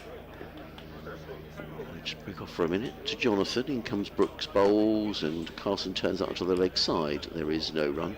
To Jonathan Taylor, who was in here a little earlier on. And he can get in touch with you, but thank you for getting in touch. Talking of seniors cricket, which we were, a little story about a good friend of mine. Brooks in again, bowls, and nicely driven by Jack Carson. More runs here, could be a boundary. It is. Once the ball races away down the hill here, it's very difficult to stop, and that's a lovely shot by Jack Carson, who goes to 44, and Sussex to 179 for 8. Beautifully played. Good attempt by the fielder, but always difficult to stop the ball when it's racing away down the hill like that. Yeah, I think that's Kashi value out there. It's been a little bit expensive here, Ethan Brooks, isn't he? Yes, yeah. And again, bowls, and that's down the leg side, and Jack Carson tucks it away, and there's going to be 4 more. I'm not sure if that came off the thigh pad or off the bat. We shall wait for the umpire's signal. They are indeed off the bat, and Jack Carson goes to 48, and Sussex to 183 for 8. This is decent. They were 88 for 6. They were. So the last 2 wickets are put on, what, nearly 100. And Jack Carson has put on 48 of them. So well done, Jack.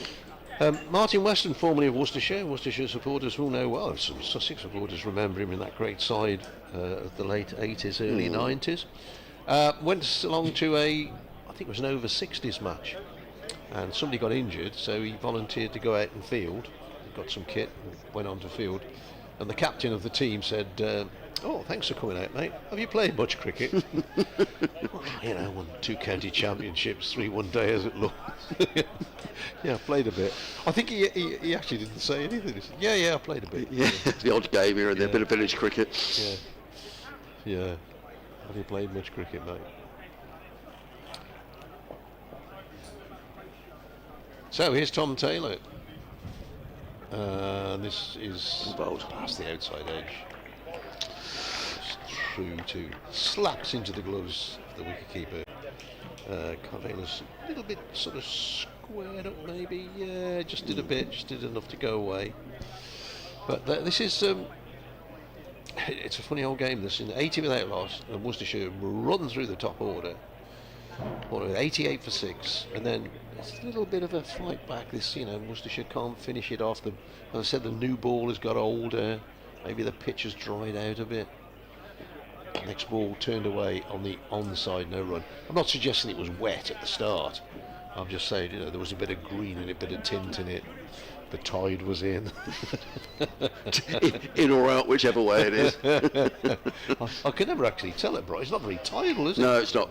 Yeah, some beaches around Sussex, you get into somewhere like Wittering down near Chichester, and the tide goes out for miles, Bradders. Really, it's lovely down there when the tide goes right out. You can, walk all the way around the beach. Yeah. Here's Taylor's next ball, solidly forward, pushing away on the offside.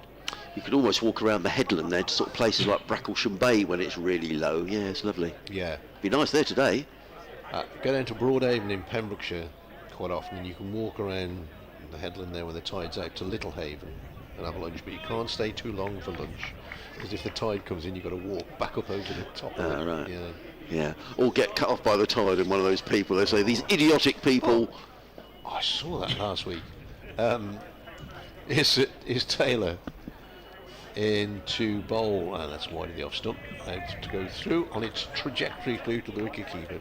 There's a place in North Wales called Black Rock Sands where you can drive on. You can park all day on the beach, and somebody parked a brand new Mercedes on there the other week, and whether it got stuck or whether they just didn't work out what was going on, but the tide came in, and apparently it was a fairly high tide. It was there for 2 days. Oh dear. I suspect it did not start until No. immediately got it off. I doubt the insurance was very keen to pay out either. No. Taylor in, bowls, and 4, just flicking away, backward of square on the leg side. Who's that down there? It's Fateh Singh, because he throws left-handed. Chucks it back in. Will he get the over before tea? We have to ask ourselves. Well, I'll tell you what, Brad, as I was just thinking, we got 9 overs to go before tea. We have, yeah. And we should have gone to tea 5 minutes ago. Yeah. So we're looking at probably a 7 o'clock finish here tonight, I think. Yeah. What time's the quiz? About 9 o'clock at this rate.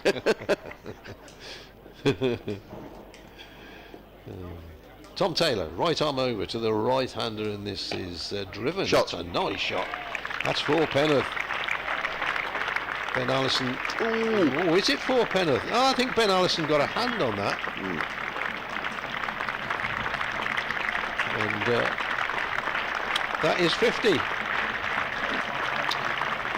Well done, Jack. Yeah, he's led the fight back. He's got 51, and having been 88 for 6, Sussex are now 187 for 8, which I reckon is 99 runs for the loss of 2 wickets. Yeah. Yeah. Well, 51 in 67 balls, Jack Carson, so he's not been hanging about. But he's a more than useful number 8 is Jack, and we'd have to say, it's very easy sitting up here. I'm always very mindful of that, Bradders, but it just goes to show that he's played sensibly and straight. He's left the wide balls. Vince Packham isn't very happy. He says that, I'm not sure I quite agree with this, Vince, but he says it was an embarrassment full of reckless and dreadful thinking. I mean, there were some poor shots in there, I think we have to say that.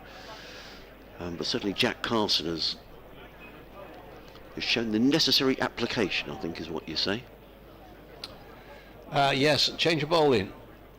Ben Allison is coming for the sea end of the ground. Very good afternoon, wherever you're listening from. You may be watching the excellent Sussex live stream or listening via the BBC website. I'm Adrian Harms, Dave Bradley next to me as in comes Ben Allison, running away up the hill. Comes in and bowls to Jack Carson, and Carson plays to backward point. There is no run. I'm just going to pop off for a minute to record a little piece, and I shall be back with you. That's right, Brothers. You don't talk to any strangers while I'm away? No, I won't. I'll be very careful. 2 slips, backward point, cover mid-off. D'Oliveira in deep conversation with his mid-on. There's Matthew Waite. The spell of Ethan Brooks didn't last too long. He picked up a wicket, but he got taken out of the attack. He was a little expensive. As in comes Allison. Bowls, and Carson drives handsomely. That's probably the shot of the day. Beautiful shot by Jack Carson on the out, drilled the ball away through mid-off, and that's a super shot. He goes to 55, and Sussex to 191 for 8. Beautifully played. His parents would have been very proud of that shot. And just getting Sussex up into territory where they've, got something to bowl at here.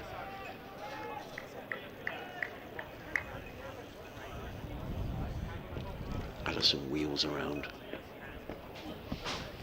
He's on his way again. Bowls. Carson defends the ball a good length. Just plays it out to the offside, and there is no run.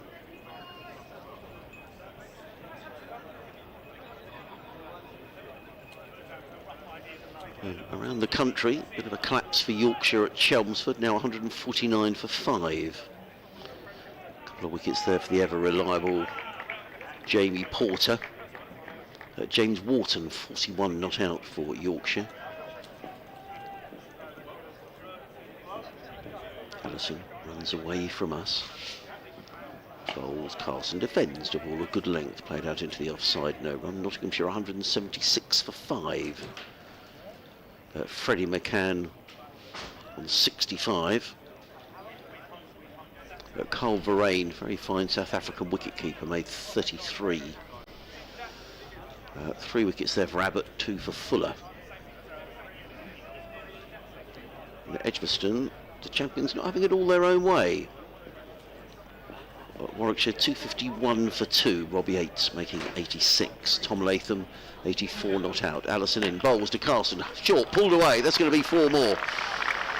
Too short, and Jack Carson walloped that one away through mid-wicket. Lovely shot from Carson. He goes to 59. So it's to 195 for 8. Good shot. Waited for it and pulled the ball away. Gentleman in hospitality fielded that one. Well done, sir. Well Did he field it cleanly, or? No. No. Pick it up off the ground. Not as good as the steward. And in the second division, Glamorgan 262 for 4. Canterbury against Kent. Northamptonshire bowled up for 238 by Lancashire at Wantage Road.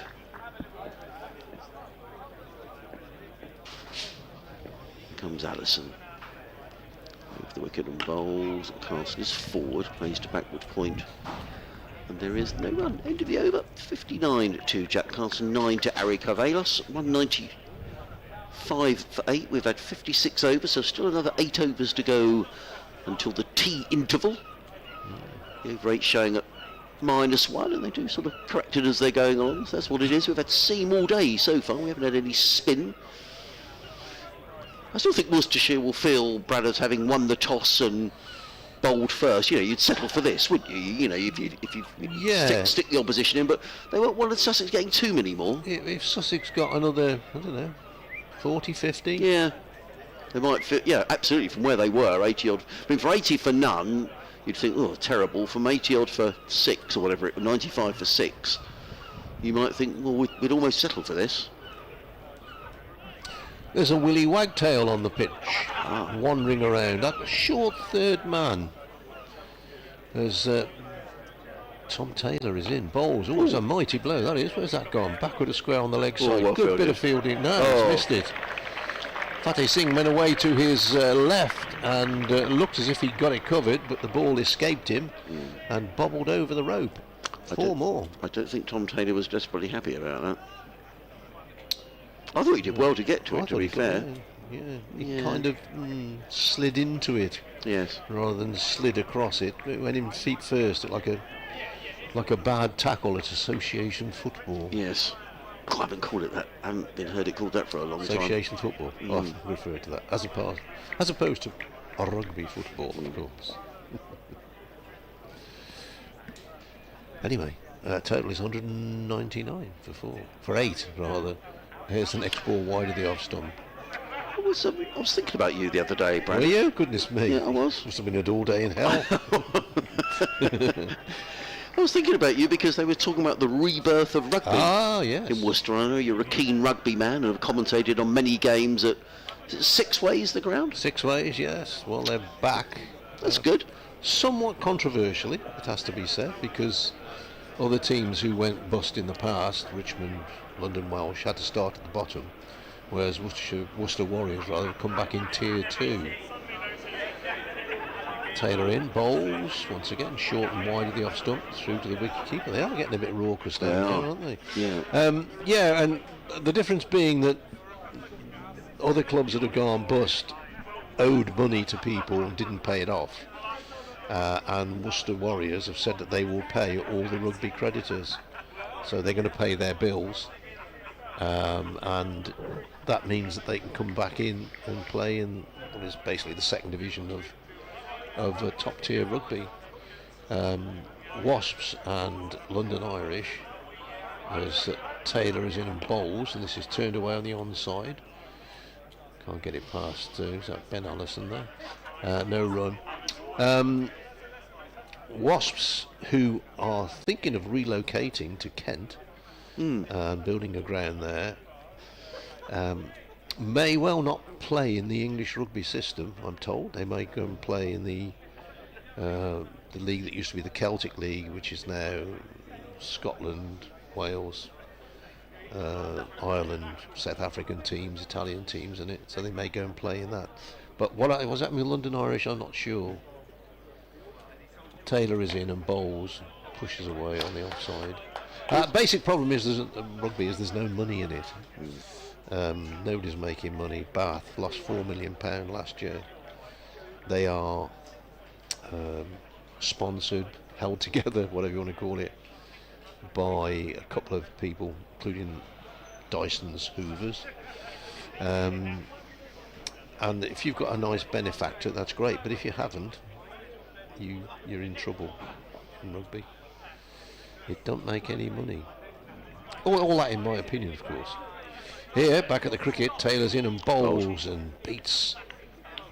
Well, I say beats. I think it did beat him. Yeah, wicketkeeper Roderick goes down to the leg side, very low down there. Very good take, so, actually. Carson beaten by that one. That's the end of the over, and at the end of it, Sussex have moved on to 199 for 8. Carson has 59. Carvelis has 13. These two have put on 37 very valuable runs down the order. So sorry, if Worcestershire got a bell, we could have some spin. It's not the last over before tea. No, it's not. What on earth's There's going another on? 7 overs. Fatty Singh's coming on. Fatty Singh, his first over of the season. So if Worcester got a benefactor, Dave, has someone sort of come in with some dosh and has... There's a chap who, Stephen Holland, used to run Wasps. Right. And he has come in and he says, if we haven't got the money, we're not going to spend it, which is basically what he's saying. So we'll pay players what we can afford, and if we can't afford it, we're not going to go. I rather like that. But there's a few names have been bandied around. Fatty Singh, left arm around the wicket, comes in and bowls to Jack Carson, who plays very respectfully to mid-wicket. There is no run. There's just a slip, keeper standing up. Backward point, cover mid-off, sweeper on the cover boundary, mid-on mid-wicket, deep mid-wicket and a deep backward square. Singh in again, bowls to Carson, who eases that one through the offside. And that's the 200th run for Sussex. 200 for 8. And Jack Carson goes to 60 off 77 balls. So good recovery for Sussex. I mean, when they were 80 without loss, you'd have thought that they'd be looking at a few more than 200 for 8, but from whatever they were, 95 for 6. Singh bowls, Carvelis plays straight back to Singh. There is no run.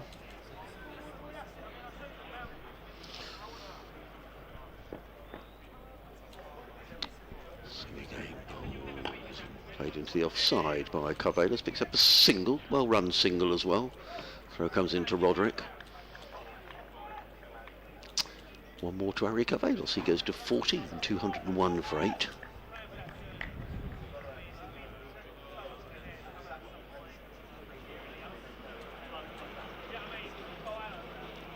Singh again, bowls on. Carson sits onto the onside. Need to go quickly. That's a well take judge single, actually.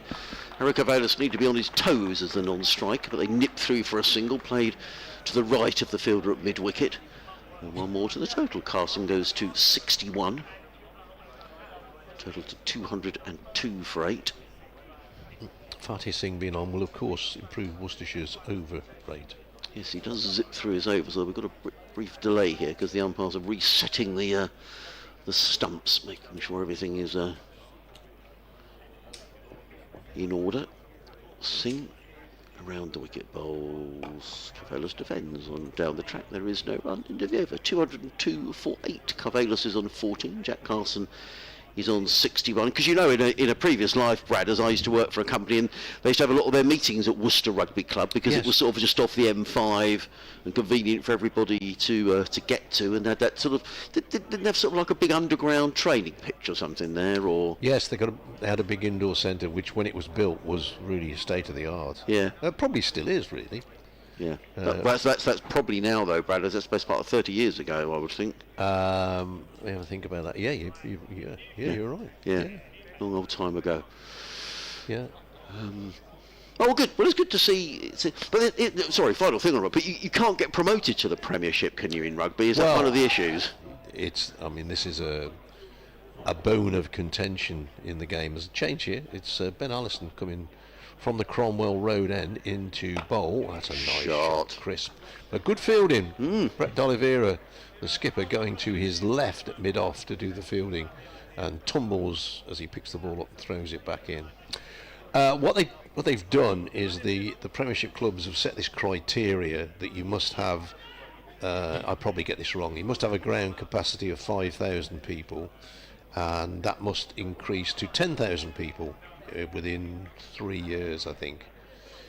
So it's a little bit of ring fencing. The thing is, and I say if, Allison in and bowls, driven again, this time not as crisply, to Libby's extra cover. No run, total remains 203 for 8. If Worcester Warriors were to win Tier 2, or the second division, call it what you like, they would have the ground capacity to go up. Ealing Trailfinders have been winners of Tier 2. They've not been allowed to go up because their ground, according to the Premiership clubs, isn't good enough. So I think it's a kind of ring fencing. Here's Allison in bowls and punched away on the offside. Once again, D'Oliveira, a tumble to his left, but this time no run shall occur. But the argument is that a lot of clubs don't have crowds of 10,000. Some do, Bath, Leicester, Gloucester, Northampton do, but some like Newcastle and Sale very rarely get above 10,000. So anyway, back to the cricket. Allison in bowls. D'Oliveira, this is a three-man game at the moment. It's Ben Allison bowling and Brett D'Oliveira doing the fielding and Carvelis doing the batting. Nigel Beasley's been in touch on Sussex Cricket at bbc.co.uk, Nigel. and he says, I heard you talking about Martin Weston on the commentary playing for Worcestershire seniors. He says, I was actually scoring that game and he dislocated his shoulder diving for the ball out on the boundary. He did. He had to be taken to hospital in an ambulance and was unable to bat. Yeah, that's quite true. As Allison is in, bowls, a little bit of a change this time, plays it to mid-on, no run. Yes, because I saw him and he said, all the years he played, 20 odd years as professional cricket, never really got a bad injury. So he's playing for the over 60s and he dislocates his shoulder. I bet that's damn painful as well. Yeah. Yeah. Old bones, mate. Old bones. Takes a while. Takes a while to knit them together. Change here. Deep square leg posted out. Matthew Waite goes into the boundary in the shadow of the pavilion, and it's off an edge down to third man. Kashif Ali is the fielder. One more to the total, and at the end of the over, Sussex have moved on to 204 for 8. Once again, if you just joined us, you may be, I don't know, you've been to work. People still, we've discussed this earlier, do work on a Friday. Sussex for 80 for 1, then Hughes went for 25, Clark for 0, Allsop for 0, Coles for 1, Haynes for 53, and then Simpson for 5, all to the bowling, or 5 to the bowling of Tom Taylor. Hudson Prentice got 22, Robinson got 10, and this fight back has been led by Jack Carson, who is now on to 62, and the Sun's on the scoreboard. He is. Here comes Fatty Singh. Bowls to Carvalhos. He looks to turn that one down on the leg side. Take a ball. I've been very impressed by Gareth Roderick's wicket keeping. He's very smart. He's very Excellent. undemonstrative, shall we say. One of these keepers, you just don't see much of him. There was a throw came in a little earlier, Bradders. I'll just come back to the income Singh. Bowls and cut away firmly by Carvalhos. This could be a boundary, you know, it is a boundary. Cut away firmly through backward point. Was short, and there is a fielder on that offside boundary, but he had far too much ground to make up, and Carvalhos goes to 19. I said he could bat, and a little surprised he came in at 10, but he's certainly showing his mettle here. 208 for 8. Sing again. Bowls and Carvalhos. Sensible cricket, just plays it down the ground and takes the single. He goes to 20, 209 for 8. Useful little partnership, this, between this pair. Sing again, bowls, and Carson glides that one down towards fine leg. There's going to be a couple of runs here for Jack Carson. It goes to 64, the total to 211 for 8. Sussex sort of edging their way towards something that looks sort of half respectable. Well, as they all say, you can't tell what the pitch is until both teams have batted. No. Sing again, bowls, and Carson plays down the onside of the track, and there is no run. These two come together, Brad, as I've left my book over the other side there. It's been a 162 for 8. Yeah, so they're on the verge of a 50 partnership as in comes Sing and bowls, comes off the pad of Carson, bounces out into the offside. There is no run. End of the over, 211 for 8. With Carson on 64, Carvalhos on 20. And a very useful partnership here for the 9th wicket.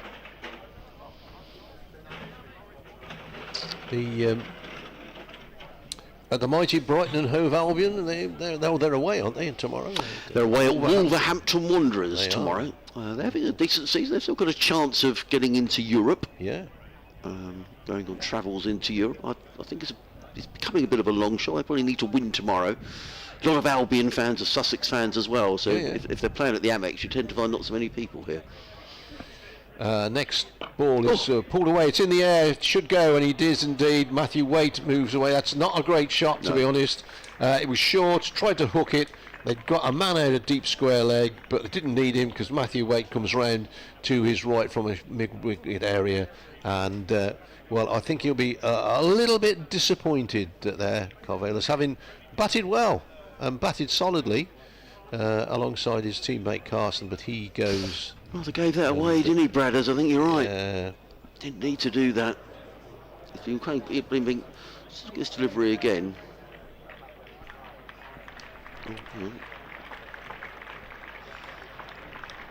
Yeah, didn't get hold of it at all, did he?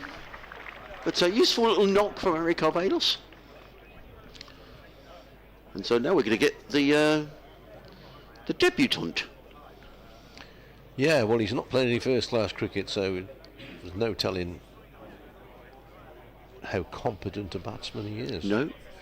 What did he get, Carvalhos? I missed it on the 20, I think 20, it was, Bradders. I've got it now, yeah. Sun shining on the scoreboard, so I'm missing it a bit.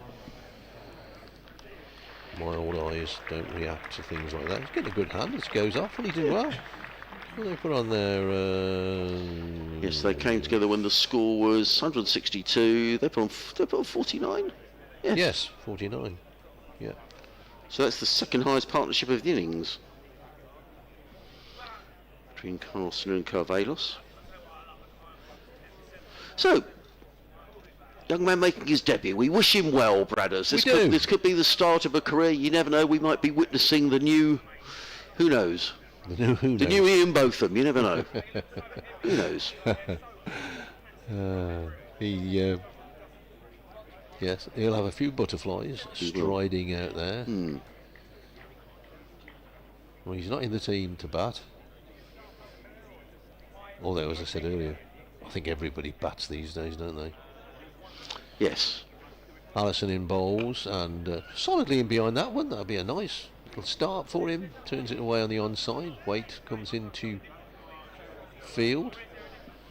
Of course, if a Sussex wicket was to fall fairly shortly, they would go off to tea, as the innings has ended after the designated tea time of 3:40, so they would go off to tea, and then we'd have a longish old last session of the day. Well, there's 35 overs and 4 balls remaining in the day.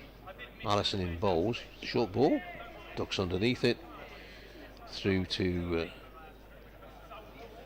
wicket-keeper Gareth Roderick.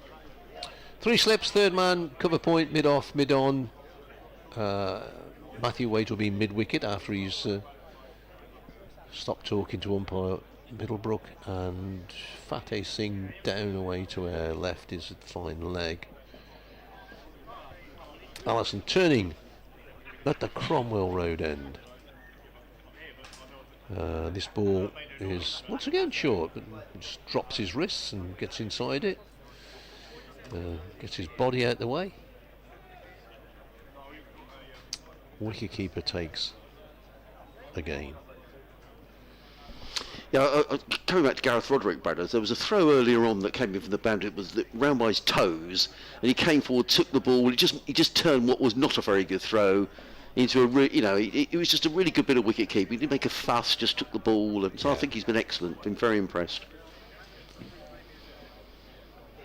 Next ball is once again short, a bit too short that time, and he bowled a couple too short in this over, Ben Allison, because he's let the new batsman settle a little bit. Yeah, and that's the difference, isn't it? Because the kind of cricket that you and I ever played, threw the ball in short of the wicket keeper, and he'd stop it, and he'd get a glare or maybe a word. What do you think these are for? What have I got gloves for? What you throwing it on the floor for? No, totally. And probably worse than that on occasions, yes. Brothers. Yeah, we can't say those things.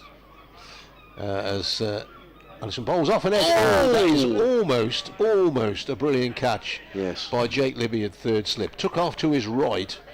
In football parlance, he would have turned it round the post. Got his hand up to it and couldn't quite hang on to it. A fraction of an inch nearer the palm of his hand, and he'd have copped for it. And Sussex would have been all out, and the new man would have been gone for a duck. They ran there, didn't they? Yes, they did take a run. Yes, because Hayes has got one on the scoreboard. Yeah, he'll be pleased. He's got a single, but I did wonder whether they might have turned the single down, because it's only just come in, and the batsman who's been in for a while, Carson, could have faced. Yes. But maybe they think every run counts. James Philip Henry Hayes. Okay. Went to King's College Taunton, born in Haywards Heath. King's College Taunton, which has produced many very good cricketers. Nottinghamshire's second 11 debut in 2021. Awaiting first class debut, well, he's got it now.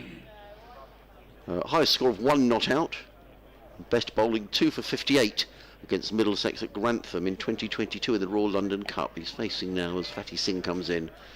So these two would have played in the same, although now, last season Fateh Singh played for Worcestershire in the Royal London Cup, of course, in the 50 over competition. In comes Singh, bowls. Go outside the off stump by Hayes. There is no run. Just people wondering who is this young man. Well, he's coming because Jayden Seales should have played in this game, but he pulled out with an injury. We don't know quite what the injury is, but we won't be seeing Jayden again this year, or this season. In comes Singh, bowls, dug out by Hayes. Back to Singh, there is no run, because Jayden's now off to join the West Indians in their tour and some one-day matches. Just hope the injury isn't so bad that it prevents him doing that, I guess. Singing again, bowls, and again defended by Hayes down the track. There is no run. They would probably have played second team cricket together at Nottingham, these two.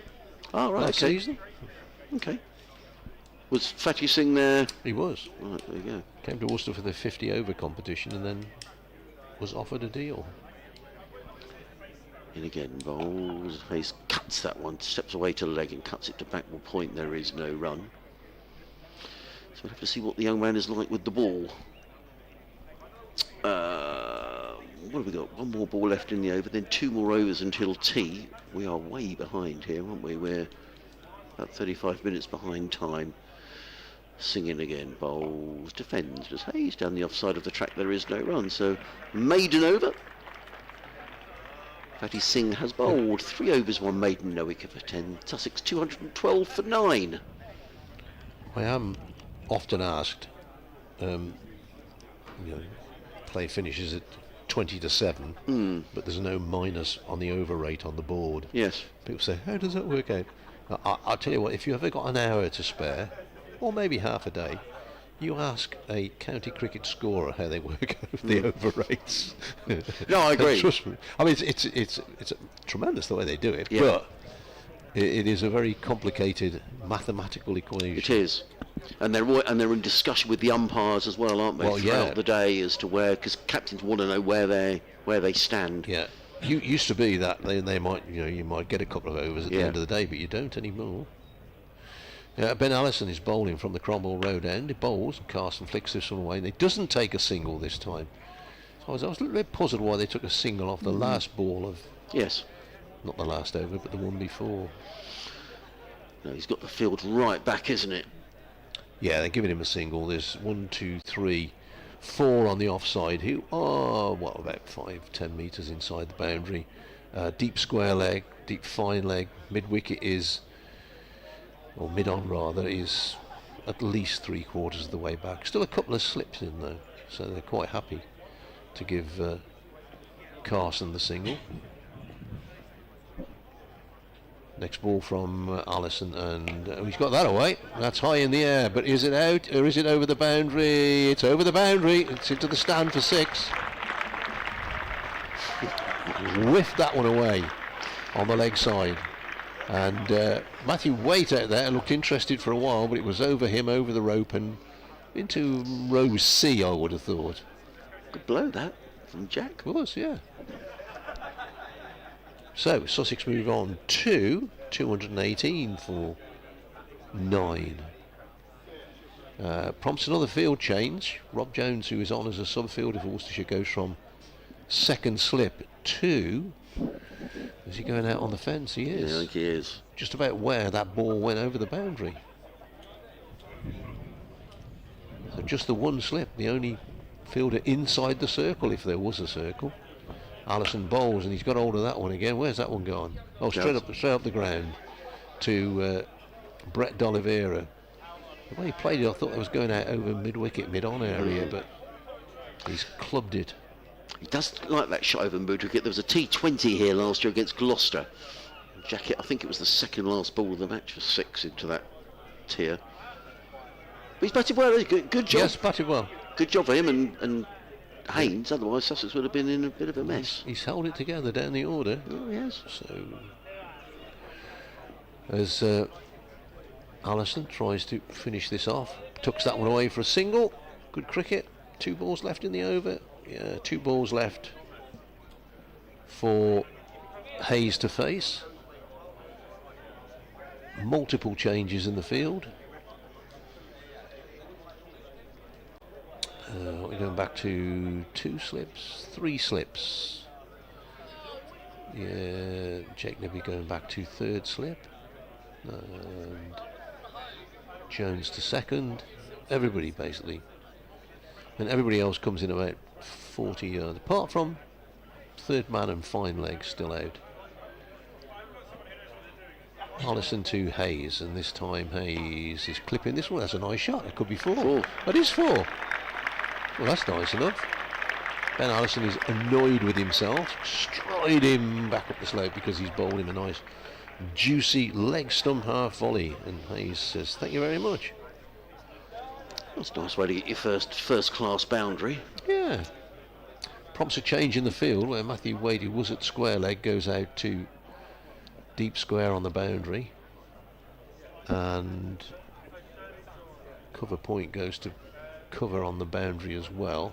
Happy to give the last man a single, but he's not going to take it because the ball's short of a length outside the off stump, and goes through to the wicket keeper.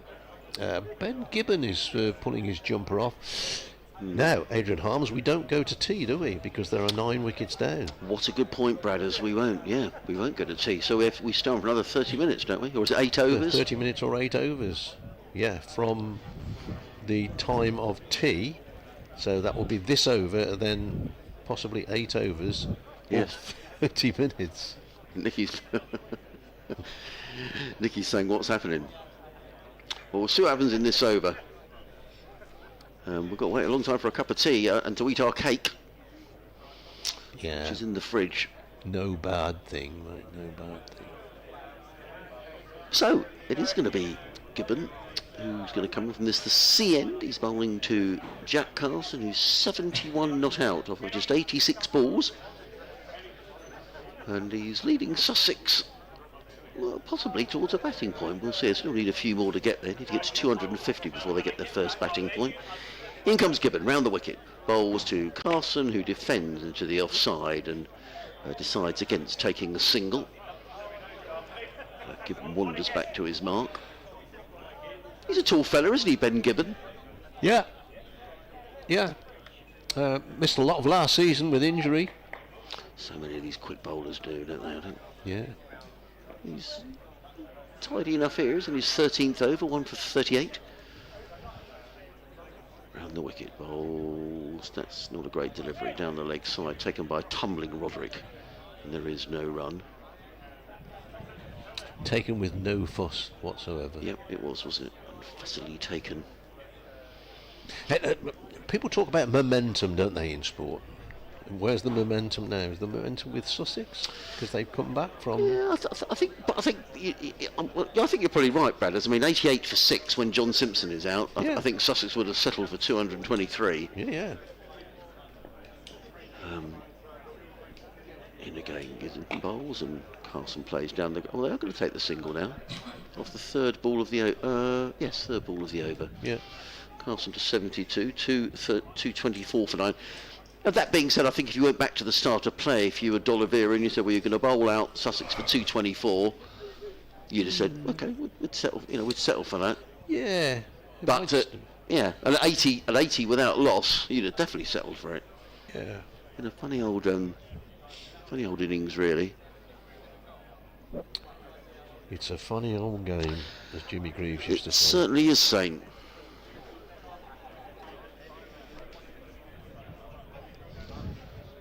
Comes Gibbon bowls, lets that go outside the off stump as young James Hayes, confidently enough, and there is no run. So we would normally just have 2 balls until tea, but we're going to keep going here. Yes. Although we might have 1 ball till tea. Yes, we might. Must just want to get this cleaned up now, don't they? Yes. Get it cleaned up, get the pads on, get out. Nice sunny afternoon, and They're getting frustrated by this. Given in bowls and Hayes is forward, plays to mid-off, no run. Here's a question for our dear listeners. Tom Hindley this season played a game for Sussex, played a game for Worcestershire, so he's played for Worcestershire and Sussex in first-class cricket. Steve McGoffin, who we mentioned earlier, played for Sussex. They played for Worcestershire, Sussex, and then Worcestershire again. Who was the last player before those two to play county cricket for Sussex and for Worcestershire? Well, that's a great question. Do you know who it is? I think it could go back a long way, but somebody might know. Comes Gibbon bowls short, and Hayes ducks out the way through to Roderick. There is no run. End of the over, so will not be tea. We're going to stay on. Although, actually, we're going off.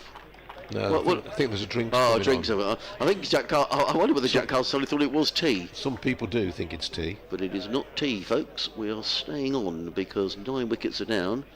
So we have this slightly peculiar role. What will mean now that if we will lose 2 overs in the day, won't we? Because Or will we lose 2 overs at tea if they go off to tea now? Good question. Oh God, who'd be an umpire, eh? the laws of county cricket. Yes. Or the rules, I suppose. Never mind the Yes. laws as well. The rules of county cricket. Yeah. So Tom Hindley played a game for Worcestershire this season, so he played for Sussex. And Steve McGoffin, of course, played for Worcestershire and for Sussex. As Ben Allison is in and bowls, and that's smashed away to cover point. They're not going to take a run though. to cover on the boundary was Kashi Valley. So name another, the last player before Tom Hindley and Steve McGoffin to play for Worcestershire and for Sussex. County cricket, I'm talking about first class cricket, because there might be several, the guys who played for a lot of counties in one day cricket, haven't they? T20 cricket. They are getting rowdy down there, aren't they? We'll have to go down and have a word with them in a minute. Calm down, lads. Allison in bowls, and this is pushed away. Now they're going to take a single off the second ball of the over. So it looks as if Jack Carson has got a little bit more faith in his partner, who is actually number 32. I've got him down as number 34 on my card, but has 32 on his back. Well done, brothers. I was doing duties for, as I mentioned earlier, Worcestershire Rapids women against Sussex Sharks women last Saturday, and Sussex had 2 number 10s, which was somewhat confusing, as next ball is down the leg side, taken by Gareth Roderick.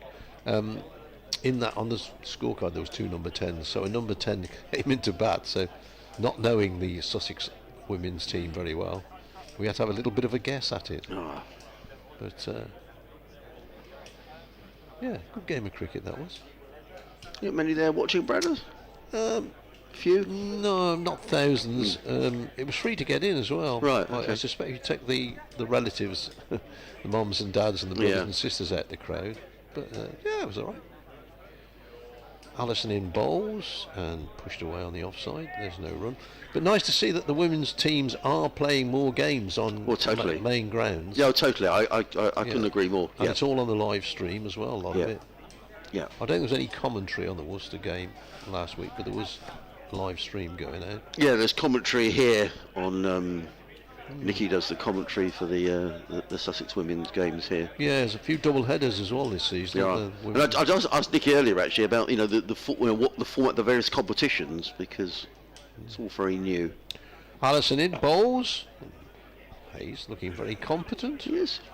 Gets in behind that one, pushes up on the onside. And there is no... Saying that there's no real rabbits left in county cricket, are there? There's no real, like, I don't know, Jim Griffiths from Northants, Yeah. Yeah.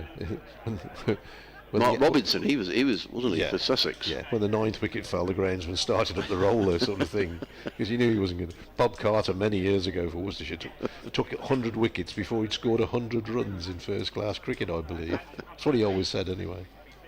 Allison in bowls. This is off a pad. Trickles out on the leg side. Not going to take a single because it's the last ball of the over. Gareth Roderick trots around to pick it up.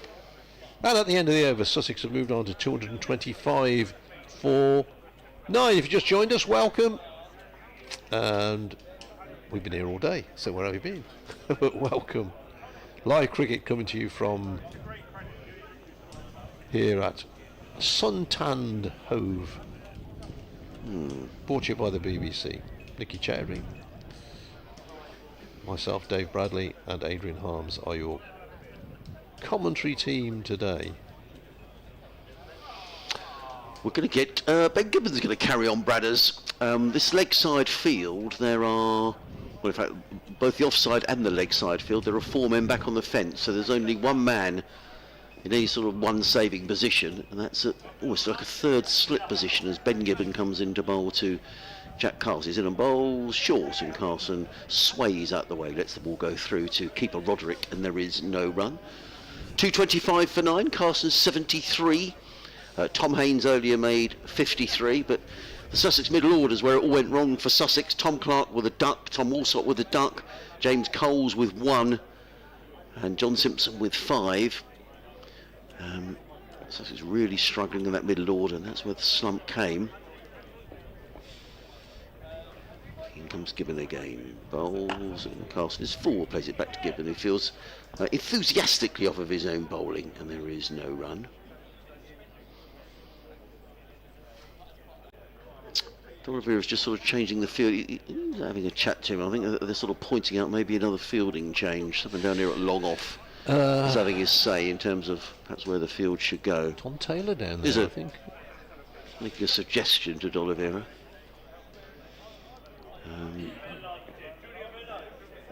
Gibbon waits. And he's on his way again. Round the wicket bowls, and Jack Carson clips it down onto the leg side. They've taken one, they'll think about two, but there really wasn't a second run there. That's the whole idea of having these fielders not quite on the boundary edge, but making sure Jack Carson comes back for two, and that ensures that Ben Gibbon's now got 3 deliveries to bowl at young James Hayes. I was saying earlier to Nicky, I think the rule still is in force that if you're off the field from injury, you can't bat until the 5th wicket falls when your team bats. I'm pretty certain that's still the way it goes. In that Henry Nichols has been off the field since the 23rd over. And comes Gibbon bowls and works nicely onto the offside by Hayes. There is no run. We have an update to do to the listeners on BBC Radio Sussex, Kent and Surrey, and I'll bring Nicky back in at the end of the over. Is it me that's off, Brandon? Yeah, I think it is. I can't remember. When's your update? 4:30. Oh, okay. So I'll do that in a minute. Okay. Then what we got then? Well, we could be here for another 7 overs, couldn't we? We could be. We could be here, yeah, till tea. And for another 32 overs after that. Gibbon on his way again around the wicket bowls, and he plays that well, to be fair. Does James Hayes just ducks and gets out of the way. The ball whistles through into the gloves of Gareth Roderick, and there is no run. So elsewhere around the country, Yorkshire now 164 for 6 at Chelmsford against Essex. A few people thought Yorkshire may be one of the sides who may be a surprise this season, but they've not had the best of starts. Struggling again today. Notts 200 for 5 at Trentbridge against Hampshire.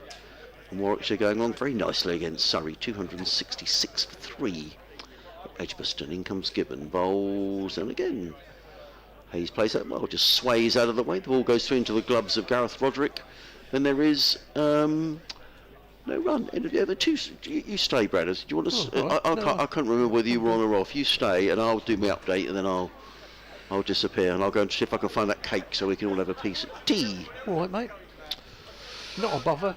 We'll wait for the update to come, and then we'll bring in Nicky. It's not tea because when 9 wickets are down, you stay on for another 8 overs or half an hour. So that's why we've got we're staying on. And I sometimes wonder for the bowling side whether it's a bit of a disadvantage, Bradders, because they've been out here a long time now. Oh yeah. Yeah, I always write my name on the Playfair because otherwise people pinch them like you. I just picked up Mr. Harm's Playfair Annual. I usually buy 3 a season of these. Yeah, it's dreadful. They all go missing. Yeah, it's annoying. Is this Tom Taylor back into the attack? No, it is it's Matthew Waite. It's Matthew Waite. He's coming back into the attack from the Cromwell Road end of the ground. And he comes right arm over the wicket to bowl to the right-handed Jack Carson, who flays that one away down to long off. They've taken one. They're going to think they're going to come back for 2. D'Oliveira's onto it, gets in the throw. It's a good bit of cricket all round. Good throw, good cricket. But young James Hayes was running to the non-striker's end, and he scurried away and got back. So good cricket by Carson. He goes to 76, 228 for 9. He's never made a first-class 100, Jack Carson. Top score of 97. Wonder if this might be his day. You never know. Got a little way to go yet. In comes Waite. Bowls. Carson up on his toes. Punches that again up. No, there won't be 2 here. D'Oliveira's far too good a fielder and far too canny to allow that. So this exposes James Hayes to 4 deliveries in this over. Need to bowl at the stumps. Oh, we're going for our update in a couple of moments' time. I'm going on the desk, Bradders. On the desk? Sounds... No pressure. Use your imagination. Steady. Steady, this is a family show, you know. Now, the field has changed. We've got 2 slips. And And everybody's in on the single, bar the fine leg. Oh, now they're making another change. The point is coming to square leg, and the third man is coming up to points. There is just the one man out down at fine leg.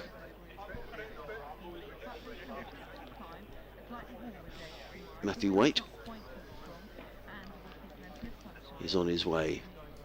Bowls, and Hayes is forward. He's wrapped on the thigh pad and then very obligingly bends down and picks up the ball and throws it to the fielder, and there is no run.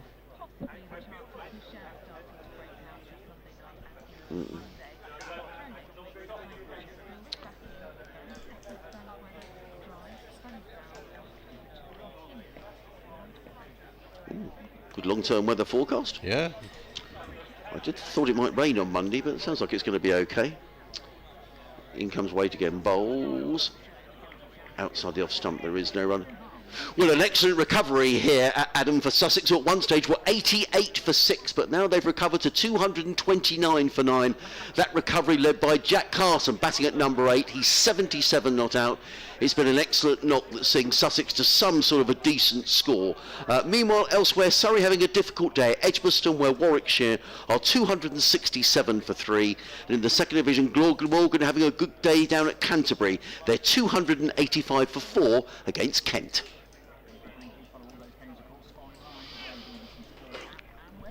There we go. Update done for another hour. Marvellous. I can go home and sleep in the knowledge there's only one more to go today. So, one more ball to go in this over. It's going to be cold in the morning. Yes. Temperature dropping down to 7 degrees, Yeah, says Sophie Ridge. yeah. It's a great name for a weather presenter, isn't it, Ridge? Yeah. Yeah. One of my favourite weather episodes was 2 years ago at New Road, a T20 game, when drizzle was replaced by rain. Very good. Durham. Love that. And comes Waite, bowls and stretches forward, plays it into the offside. They've taken a single off the last ball of the over, which is slightly surprising, but maybe James Hayes feels confident enough. So there we are. That's the end of the over. I think we've got another 5 overs to go until tea, if Sussex lasts that long. 230 for 9. I'm going to make way for these last few overs leading up for tea, and I'm going to leave you with Bradders and with Nicky Chowdhury. Adrian Harm's going to sort the cake out. Marvellous. So, this is very frustrating for Worcestershire. When did the 7th wicket down in the 44th over, and we are now, I've lost it on the board. What over are we in there? We are now in the... Anyway, I'll break off as Gibbon comes in, bowls left arm round, Hayes forward, pushes it out on the offside. We're now in the 68th over. So 24 overs and Worcestershire taken just the 2 wickets. The runs, of course, have come into it. So 104 runs added since the 7th wicket went down. All good stuff. Led here by Jack Carson, who's not facing at the moment. James Hayes has that honour, and he's got, well, that's gone somewhere. It's gone past the wicketkeeper for 4, inside edge, methinks, past Gareth Roderick and down to the boundary, where it's being picked up. It's almost directly behind the stumps. Let's have a look at this. Yep, inside edge, just past the stumps and past the wicketkeeper, down to the boundary for 4. So Sussex continue on their way, 234 for 9. What's a good score on this pitch? 23449.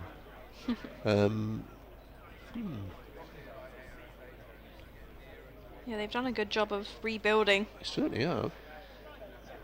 Giving out bowls in, rather bowls short. He's bowled a few short ones here to Hayes.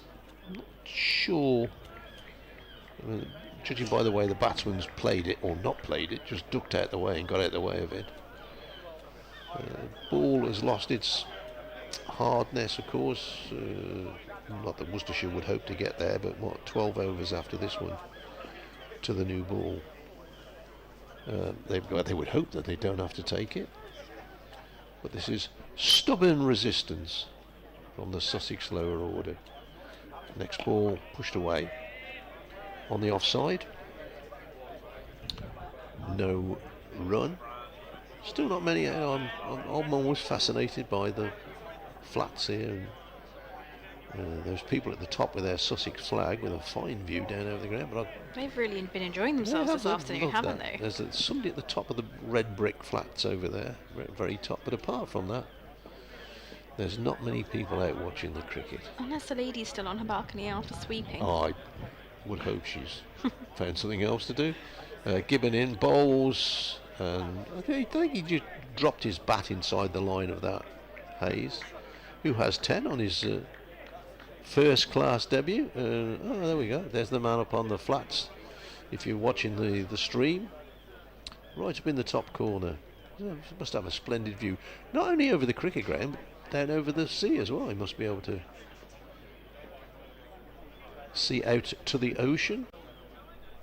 Yeah, I realised you could actually see the I-360 from that side of the ground when you're wandering towards the far side by the pavilion. Given in, bowls down the leg side through to the wicket keeper, and there is no run. I'm just thinking about this. This is possibly, I'm trying to think now, the closest county ground to the sea. Scarborough, but it's not a main ground. St Helens, Swansea is no longer being used by Glamorgan because the Ospreys rugby team have taken it over. Sorry, this is possibly the closest ground to the sea in the country. I can't think of another one. Yeah, we're not very far, are we? Just walk down the road and you're there. We do, yeah. Colwyn Bay, it's not a main ground, so that don't count. No, this is the closest main ground to the sea, I'm going to say, unless somebody tells me different. This one just played off the hips by Carson. With the bowling of way into the leg side, they'll come through for a single. Carson's on 78. Sussex 235 for 9. Yeah, very close to the sea.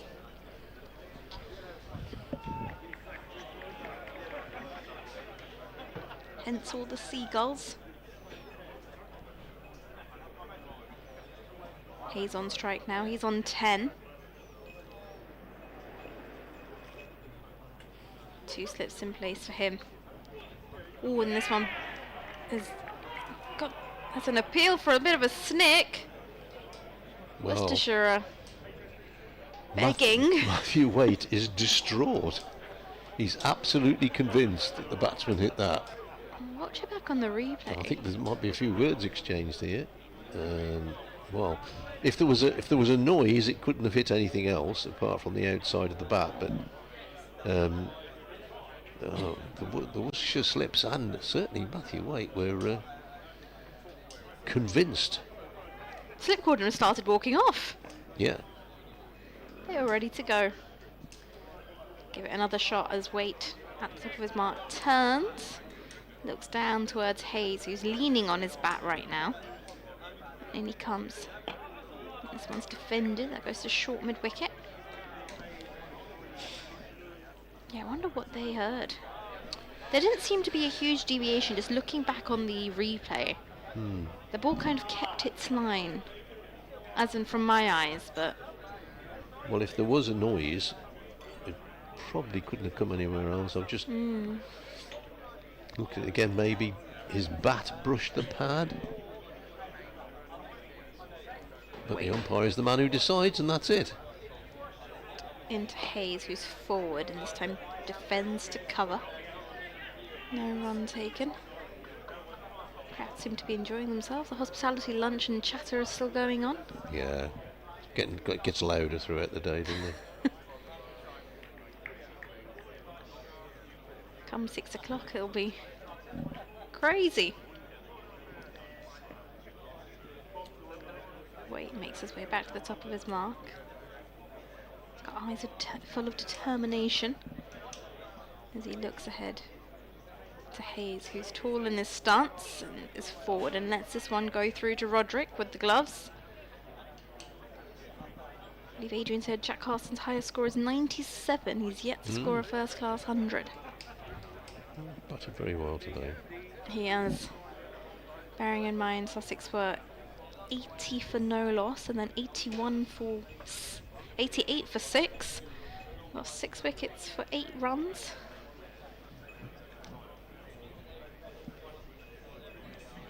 As Waite takes his time. In for his 13th over of the day.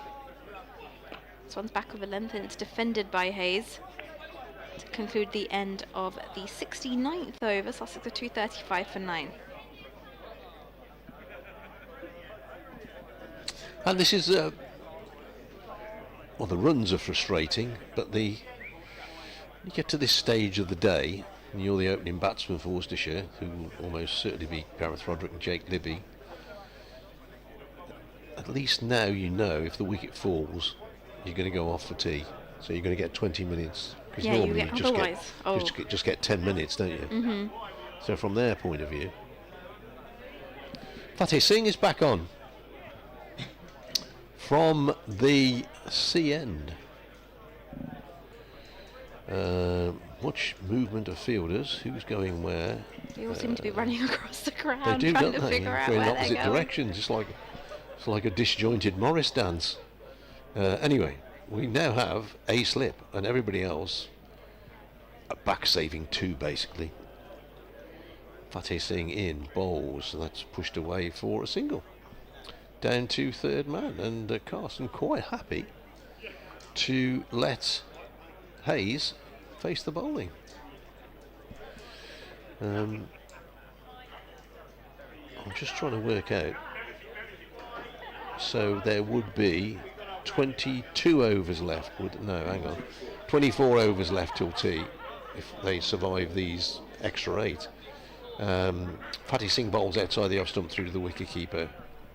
No run, and there's 26 overs and 4 balls left at the moment, and he's growing in confidence, comes down the pitch and drives a little, well, not off the meat of the bat, but drives it solidly to D'Oliveira at mid-on. Seeing it in again, this time batsman lets the ball go by outside the off stump. So the field closes in to save the single, and Hayes comes down, drives to D'Oliveira at mid-on, but D'Oliveira has to go to his left, and being right-handed then has to turn and throw in. So this is hardly the way it's supposed to be going when your number 11 batsman takes a single off the 5th ball of the over. It's not according to the script. But as I say, Hayes has already proved that he's competent enough. So now the field comes in to save the single so that Worcestershire can keep Hayes on strike for the next over. Singh bowls, pushed away on the onside. He's not going to get the single. Brooks, the fielder. That is the conclusion, the end of Fateh Singh's over. And at the end of it, Sussex are 237 for 9. We still have 2 overs left until tea. And you can bet your bottom dollar that we'll go off till tea for 20 minutes and the wicket will fall and we'll go back off again. It's not simple, this game, folks. It's not simple. It never is. Waite in for his 14th over. Bowling to Hayes. Must be really frustrating for Worcestershire, this. As Waite is in and Hayes is forward, lets this one go through to Roderick. It's like really stretching them. And the batters would be keen to get themselves ready and mentally in the zone. These two have been out there really making Worcestershire work. They lost 9th wicket, 211 was the score on the board when Ari Carvelis got out. Here's Waite into Hayes. This one's played off the hips down towards long leg. He'll take a single. Score moves on to 238 for 9, and Adrian Harms has brought in the cake. That looks like a lemon cake. It is a lemon drizzle cake. Ooh. Is it Slimming World recipe or can't have it? I No, don't okay, think thanks. the sugar on top doesn't tell me that. No. The sugar glaze. Well, let them eat cake, as Marie Antoinette. We've got to finish the said. cookies as well. Oh dear. Let's wait into Carson now, who's forward, plays this towards long on. And they'll take the single. I'm not 100% sure that was just cat and mouse tactics at this stage. It's not really working at this point. Well, I know, because Hayes is obviously pretty confident with the bat. So the field closes in. I know it's the way they play the game, but he'll probably be out next ball and I'll say, well, that was well done, but it just puzzles me sometimes. This one just blocked out by Hayes. Better delivery there from Waite. There's a giant gull going around the ground. There he goes. Or was that the one that just went across? Looks more like an albatross. Massive creatures.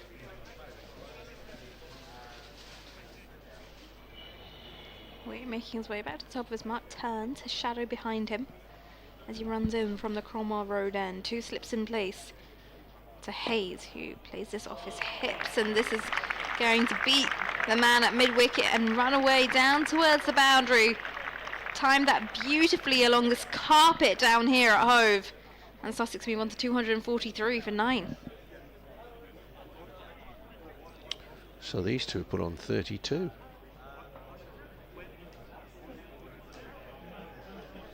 They've done a good job, these two. Wow, yeah.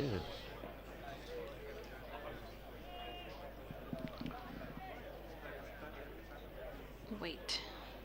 6 runs off the over so far. As he's in again, short ball, and this one's ducked under by Hayes, and Roderick's quick to take that to his left, and that will conclude the end of the over. 71 overs gone, Sussex are 243 for 9. 1 over left till tea. If the batsmen are still together, of course. Or it's the last over before tea, whatever happens. Because if they're out, we'll go to tea. It looks to me as if Fateh Singh is going to bowl it. Can't see the over rate on the board. Is it still -1? It's still -1. They're probably updated at tea, because they don't tend to update it during play. Oh, normally it does. Sometimes you'll suddenly see it jump from -1 to +1 or +2. Yeah, normally it's the captain will ask the umpires, who will ask the scorers very often what it is at the moment. There's a man away to our right as the ball is pushed away on the offside, no run, in a peach coloured suit. Looks very smart. As Singh is in and bowls, which is nothing to do with the cricket, by the way, and played back down the pitch, but he just caught the corner of my eye there. Looks, oh, you could have a certain man of stature to wear it. I couldn't wear that suit, I'm way too big. Next ball turned away for a single here. They're not going to get 2 there. Rob Jones, the replacement fielder for Worcestershire, comes in to do the fielding. If you just joined us, replacement since the 23rd over, when Nichols went off, having taken a catch. 1 more to the total. Next ball is off an edge, but falls short of slip. Did that maybe turn a little bit? Let's have a look at the replay here. Yeah, just off, turns just off straight, but not to any great extent. Next ball, full length, right up in the block hole. Pushed out on the offside. Is this the last ball before tea? It is. Singh in, bowls, and just dabbed away on the offside. Tea indeed it is, with Sussex on 244 for 9. as we keep saying, fine fight back by them. A topsy-turvy day this, if ever there was. And we've got 24 overs left in the day. I'm just looking at the board. They've taken it off the board. I was going to give you the individual scores. Yeah, Jack Carson on 81 as he goes to tee, and James Hayes is on 16. We are going to see if we can make a mess of the cake. And please rejoin us in 20 minutes' time when we shall bring you the end of the day's play.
Weak website? It could be a superstar.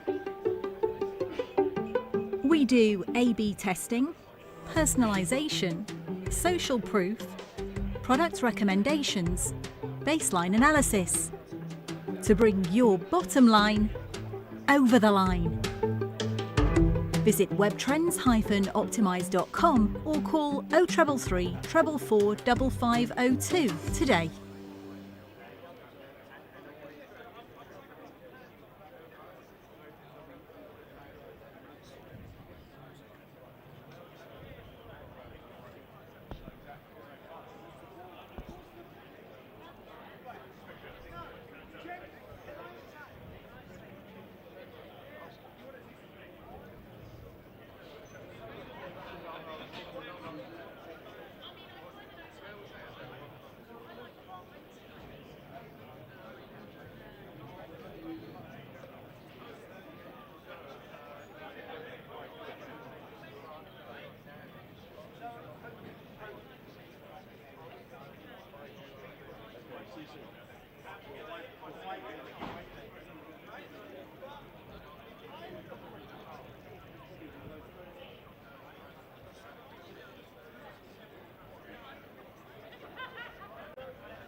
Well, a very good afternoon. Welcome back to Hove for the final session of the day, wherever you're listening from, either online or watching the Sussex Cricket Club live stream. We've still got 24 overs to be bowled. If you're wondering why on earth we've only just returning from tea, we had an extended session because Sussex were 9 wickets down. In fact, we had 44 overs in that session, so no wonder the Worcestershire lads were flagging a little when they went off for tea. But Sussex 244 for 9. The last 4 wickets have so far added 156 runs.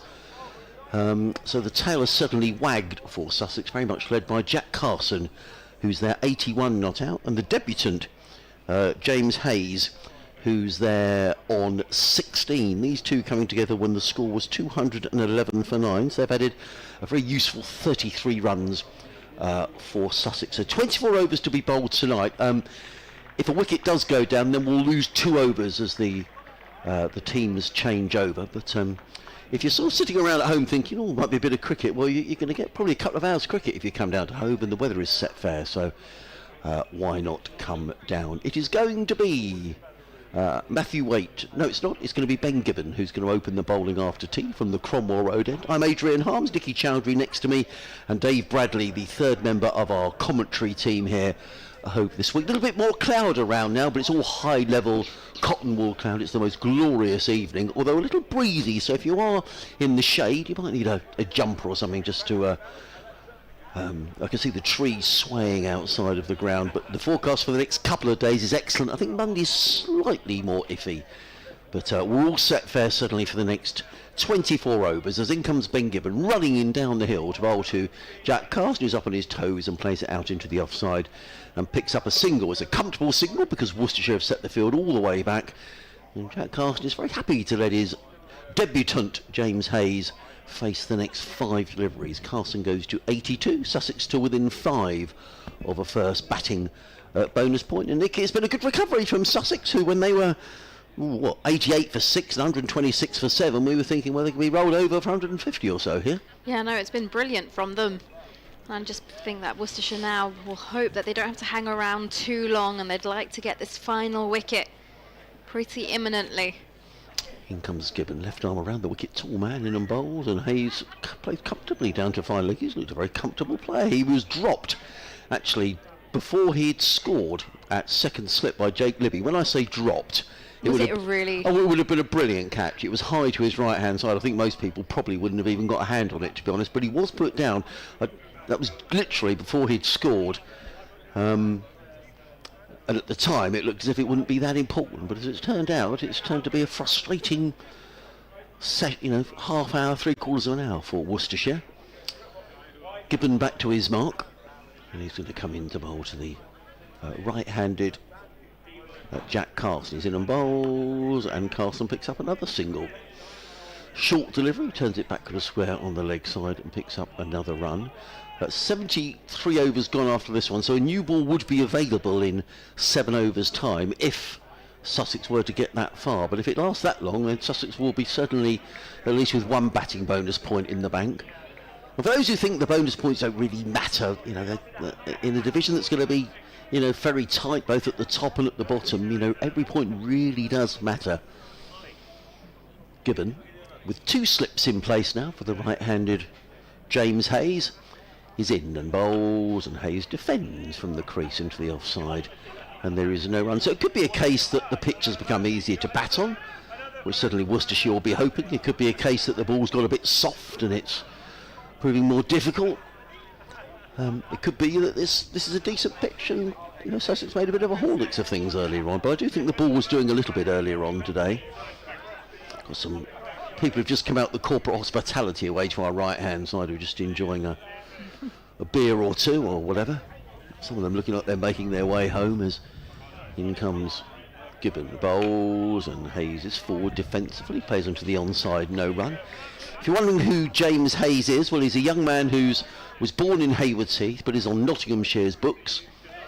Brought into this Sussex side because Jaden Seals, the West Indian quick bowler, was ruled out by injury from this match, and the Sussex bowling resources with Sean Hunt out for the long term and Henry Crocombe out with a shoulder injury, which all indications are he may be back soon from, but Sussex really become a little bare in terms of fast bowling resource. In comes Gibbon and bowls, and Hayes plays uppishly in the air. Now, had there been a player in there at mid-wicket, he would have holed out. But as it was, he picks up a single. It is the end of the over. So 4 singles off the over.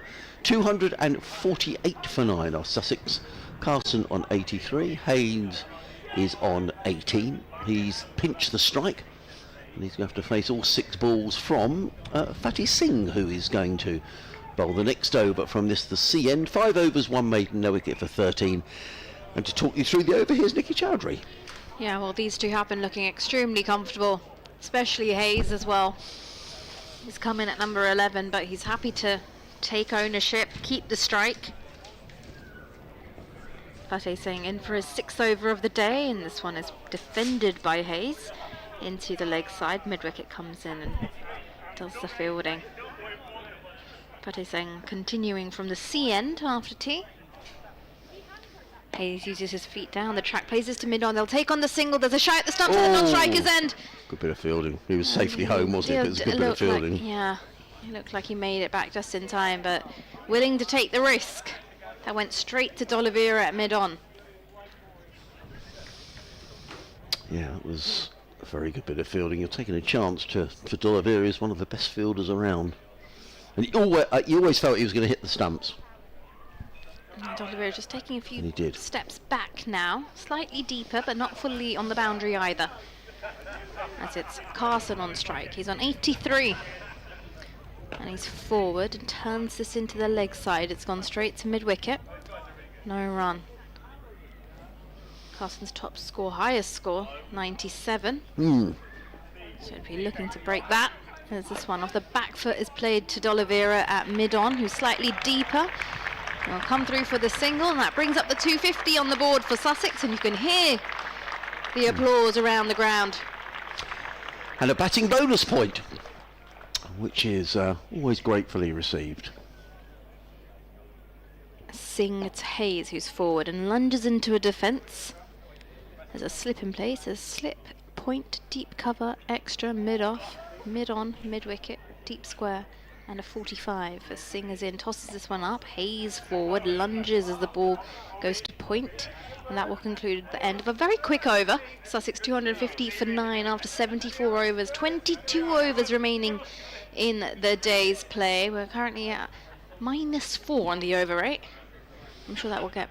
Oh wow, I hadn't noticed that. Well spotted, Nikki. Yeah, that's which is probably half the reason that Fatty Singh is into the attack. Well, we did wonder why it was shown at -1. So there's obviously been a bit of a natter at tea time between the scorers and the umpires. So that will remain. They'll be very keen not to get that changed.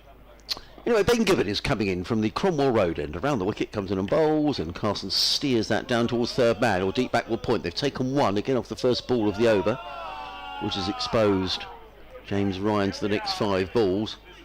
There are some quite noisy guys away to our right-hand side who are just enjoying the couple of drinks after their lunch. I think it's the local business club who come in on a Friday. Beautiful day to come down and watch the cricket. Just enjoying a glass or two. As Gibbon turns at the far end of the ground, the Cromwell Road, and he's running down the hill, for those of you who don't know. Hove in and bowls to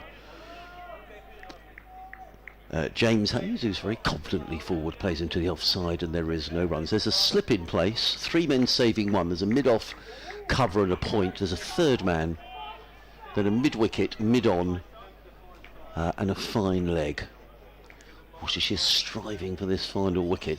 You get to the stage as well in these sort of days as well, when if Worcestershire have to face sort of 15 overs, you're sort of on a bit of a hiding to nothing really at that stage of the day. Gibbon again, round the wicket, bowls and plays very correctly, does Hayes to mid-wicket, and there is no run. I think there'll be 1 or 2 of the Sussex lads up in the dressing room thinking about the shots that they've played, because 1 or 2 did get themselves out really earlier on today, and the tail enders, well, he's not a tail ender, Jack Carson, he's a very fine, he's turning himself into an all-rounder, is Jack. Very good 43 at Trent Bridge a couple of weeks ago against a very good Nottinghamshire attack, and he's batted really well here today. 85 not out. In comes Gibbon, bowls, and forward comes Hayes, placed to mid on. There is no run. The new ball is around the corner. It's only 5 overs away. I would imagine that Worcestershire will be keeping back Tom Taylor for taking the new ball, which might be a slightly different kettle of fish. I'm sure Sussex are well aware of that, and just might be wanting to score as many runs as they can against this old ball. Yeah, although the new ball will. Gibbon again bowls, and Hayes against defends very nicely down the track. There is no run. Sorry, Nikki. I was going to say it will come off the bat a little bit quicker. Yeah, it can. Yeah, it's often a double-edged sword. I just wonder sometimes when you get to this stage, there would be no reason for Worcestershire not to take the new. Exactly. But oh dear, someone's just fallen over. Dear, oh dear. Fella down on this right-hand side in the corporate hospitality. He's just taken a tumble. Oh dear. He's back on his feet now, though. He is. He's up on the count of 6. In comes Gibbon again, bowls, and Hayes is forward, plays into the offside. There is no run. Another over slips 5. 75 overs gone in the day. 21 overs still remaining. 251 for 9. Jack Carson on 85. James Hayes is on 19. These two came together when the score was 211. So they've added, 39, 40 runs for this 10th wicket. And Sussex at one stage, who were 88 for 6. That means that these last 4 wickets have added 160. Your maths is quicker than mine. Yeah. Anyway, Here's Singh off the back foot. Carson plays this to mid-on, takes on the run once again. D'Oliveira's quick, but not quick enough, and they'll come through for a single. 252 for 9. They're really taking the arm of D'Oliveira on. He's on strike. well, you're a brave man if you do that. As Singh is in off the back foot, looks to cut, miscues, bottom edge, and it ends up at slip. Off the bounce. 12. Singh in once again.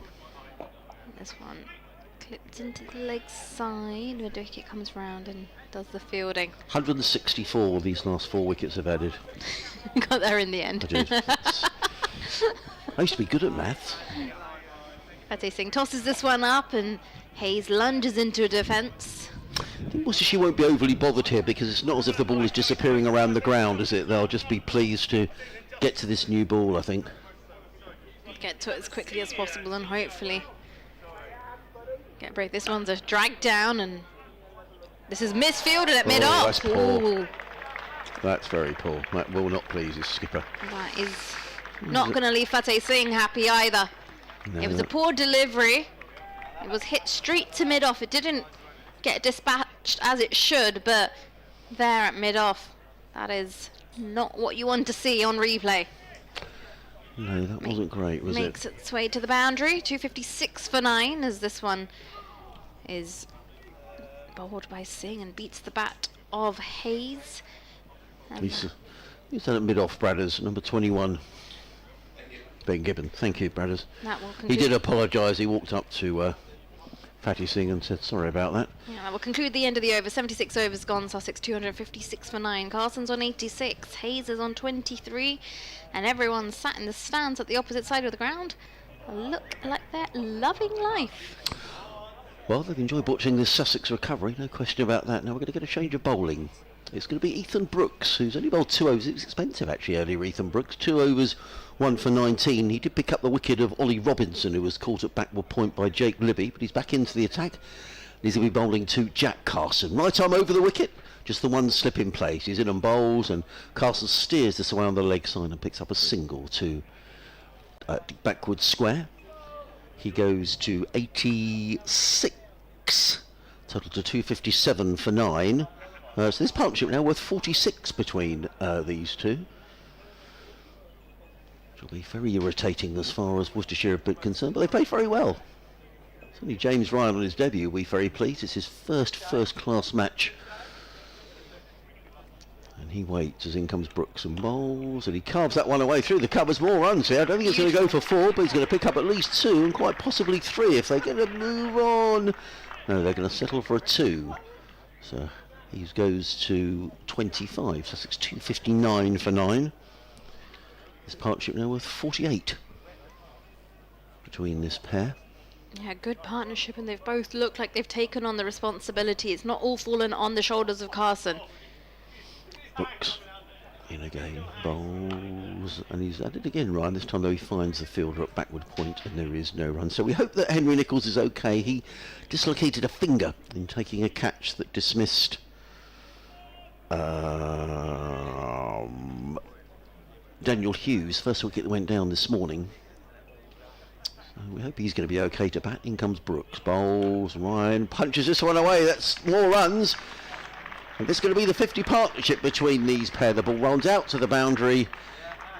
2 more to James Hayes, and that is the 50 partnership, and a very fine partnership as well in 99 balls in just over an hour, 61 minutes. And Sussex 261 for 9, and a well-deserved round of applause for a good rearguard effort by these two. Yeah, very good effort from both of them. After being 88 for 6. Brooks in again, bowls, and Ryan turns that on the leg side. I think about a single, but it isn't there. Put it at mid-wicket. So still 19 overs to be bowled tonight. And we will get all those 19 overs because it's the most gorgeous day. You're watching on the live stream, you'll see barely a cloud. Well, there is a few clouds around, but they're high cotton wool clouds. As in comes Brooks, bowls and drives, does James Ryan into the covers, fielded by the skipper D'Oliveira, and there is no run. So Worcestershire suddenly getting around in the field. They're trying to hurry up their over rate. Fatty Singh coming running in from the boundary, because the last thing Worcestershire want to do here is to lose points through a slow over rate. 261 for 9. Carson on 87.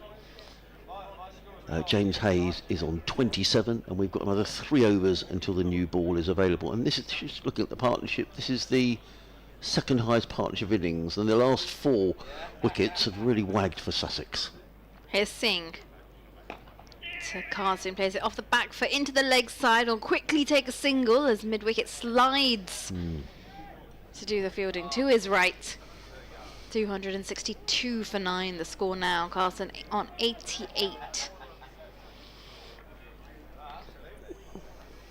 Hayes on strike as he settles down, and Singh is in, tosses this one up. Hayes forward, lets this one go through to Roderick with the gloves. It's a good leave. He's very competent. Brad has made the point earlier on in the commentary, there's very few number 11s who can't bat, but he's been very competent. And again forward, and lets this one go through to Roderick.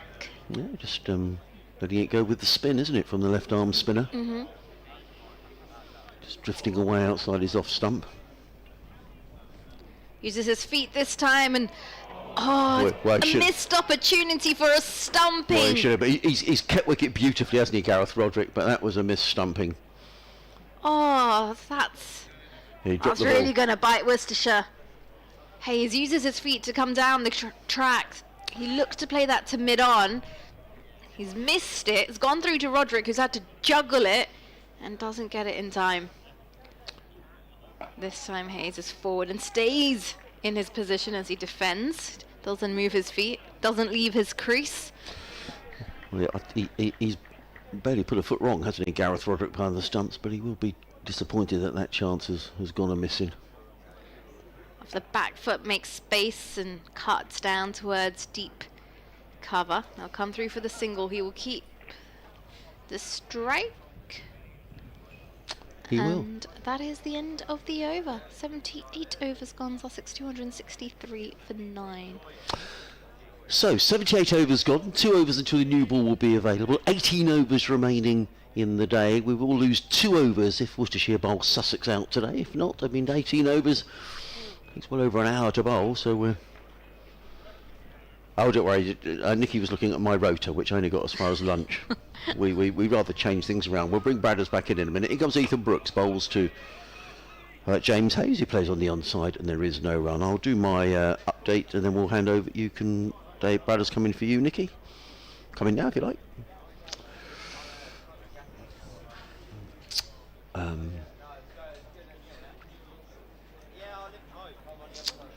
Brooks bowls. Hayes defends onto the onside, and there is again no run. Hello, Bradders. Hello. Good for Sussex, irritating for Worcestershire. Yes, new ball due in 10 balls time. But I think Worcestershire will feel that they should not have needed the new ball. No. Brooks in bowled, runs beaten outside the off stump, there is no run. The only thing you can see here for Worcestershire Bradders is that since tea, Sussex haven't smashed the ball all around the ground, so they'll at least feel that they've contained Sussex to an extent, but they won't want this to carry on for much longer. And they're going to face an awkward hour now at the end of play. An awkward sort of 15 overs or so. Yeah. Brooks in, bowls, Ryan turns this onto the leg side and picks up another single. He goes to 29, Sussex to 264 for 9. Jack Carson on 88. I'd imagine Taylor would take the new ball, and Allison, would you think? Yes.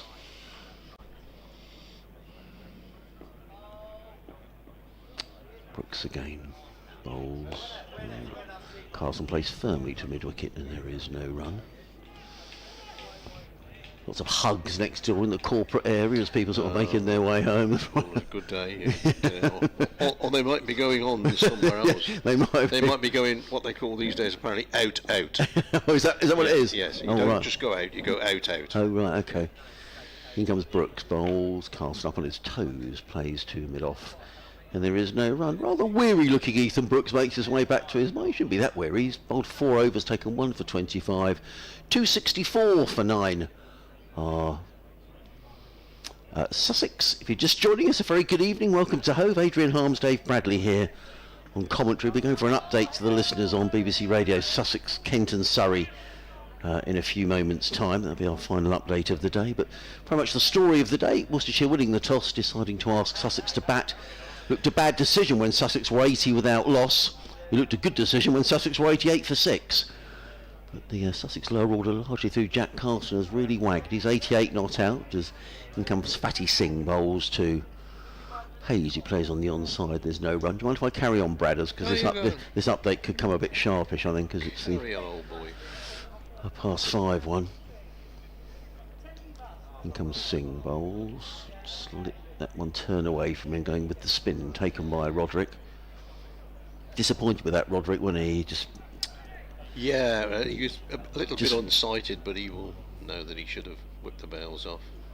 Singh again, bowls. Ryan defends down. Ryan? We're talking about Hayes defends down the onside of the track. There is no run. I wondered if it brushed the pad. Possibly, yeah. It's always very easy to say from here, isn't it? Say, he should have done it. But Hayes again makes room, plays that to backward point. There is no run. Yeah, I think D'Oliveira will at least be pleased. I mean, since tea, what was Sussex 244? So they've added 20 in the 8 overs since. So it's not like they've smashed it around the ground. Singh again, bowls to Hayes, who defends down the offside of the track. There is no run. One more ball to go in the over, and then the new ball will be taken, I'm pretty certain. See no reason not to, Bradders. Oh, no. Singh again in bowls, and defended by Hayes down the track. There is no run, so there we are. 80 overs gone. Very much suspecting the new ball will be taken now. D'Oliveira's trotting towards the far end, and that does look like Tom Taylor, who's very much been the pick of the bowling for Worcestershire today, is going to take the new ball. I'll be very surprised if he doesn't. Over, it's still showing -4. It will come down a little bit because with Singh bowling after tea. Yeah, we are. The umpire is showing the new ball has immediately been taken, as we expected it would be. And it is going to be Taylor who's going to bowl with it. I can see we're going to be waiting a little while here now, Brad, as well. We're waiting for this update. For your update. Yeah. Sorry about that. Just trying to see if James Hayes has any batting of note. Playing for Nottingham, just a second 11. He scored 4, 6 and 3 in his last 3 innings. So. Thank you. In comes Taylor. Put into the offside. There is no run. In fact, his last 7 innings, he's not reached double figures for Nottinghamshire seconds. Although 3 of those are not out. So, right. Hidden talents. In fact, that goes back to last year. It is last year, yeah. Taylor. Wheels around. Hidden balls. And, oh, I thought Jack Carson had nicked that. Goes through to Roderick, and there is no run. Come on, says D'Oliveira, clapping his hands.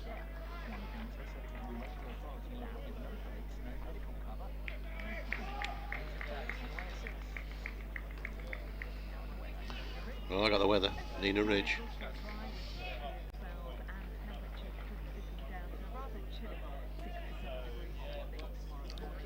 Chilly on the seafront in the morning, mate. It will be. For your jogging, Oh. here comes Taylor, bowls, and Carson defends into the offside. There is no run. You mean my slow walk to the paper shop? Have to have a bobble out on to walk the dogs in the morning then, Bradders, or? Yeah. Mind you, I don't know what it's like down your neck of the woods. It's so dry everywhere up here. It's bone hard, isn't You know, it? Well, cricket grounds and watering their pitches in March, unheard of. yeah. Never mind April.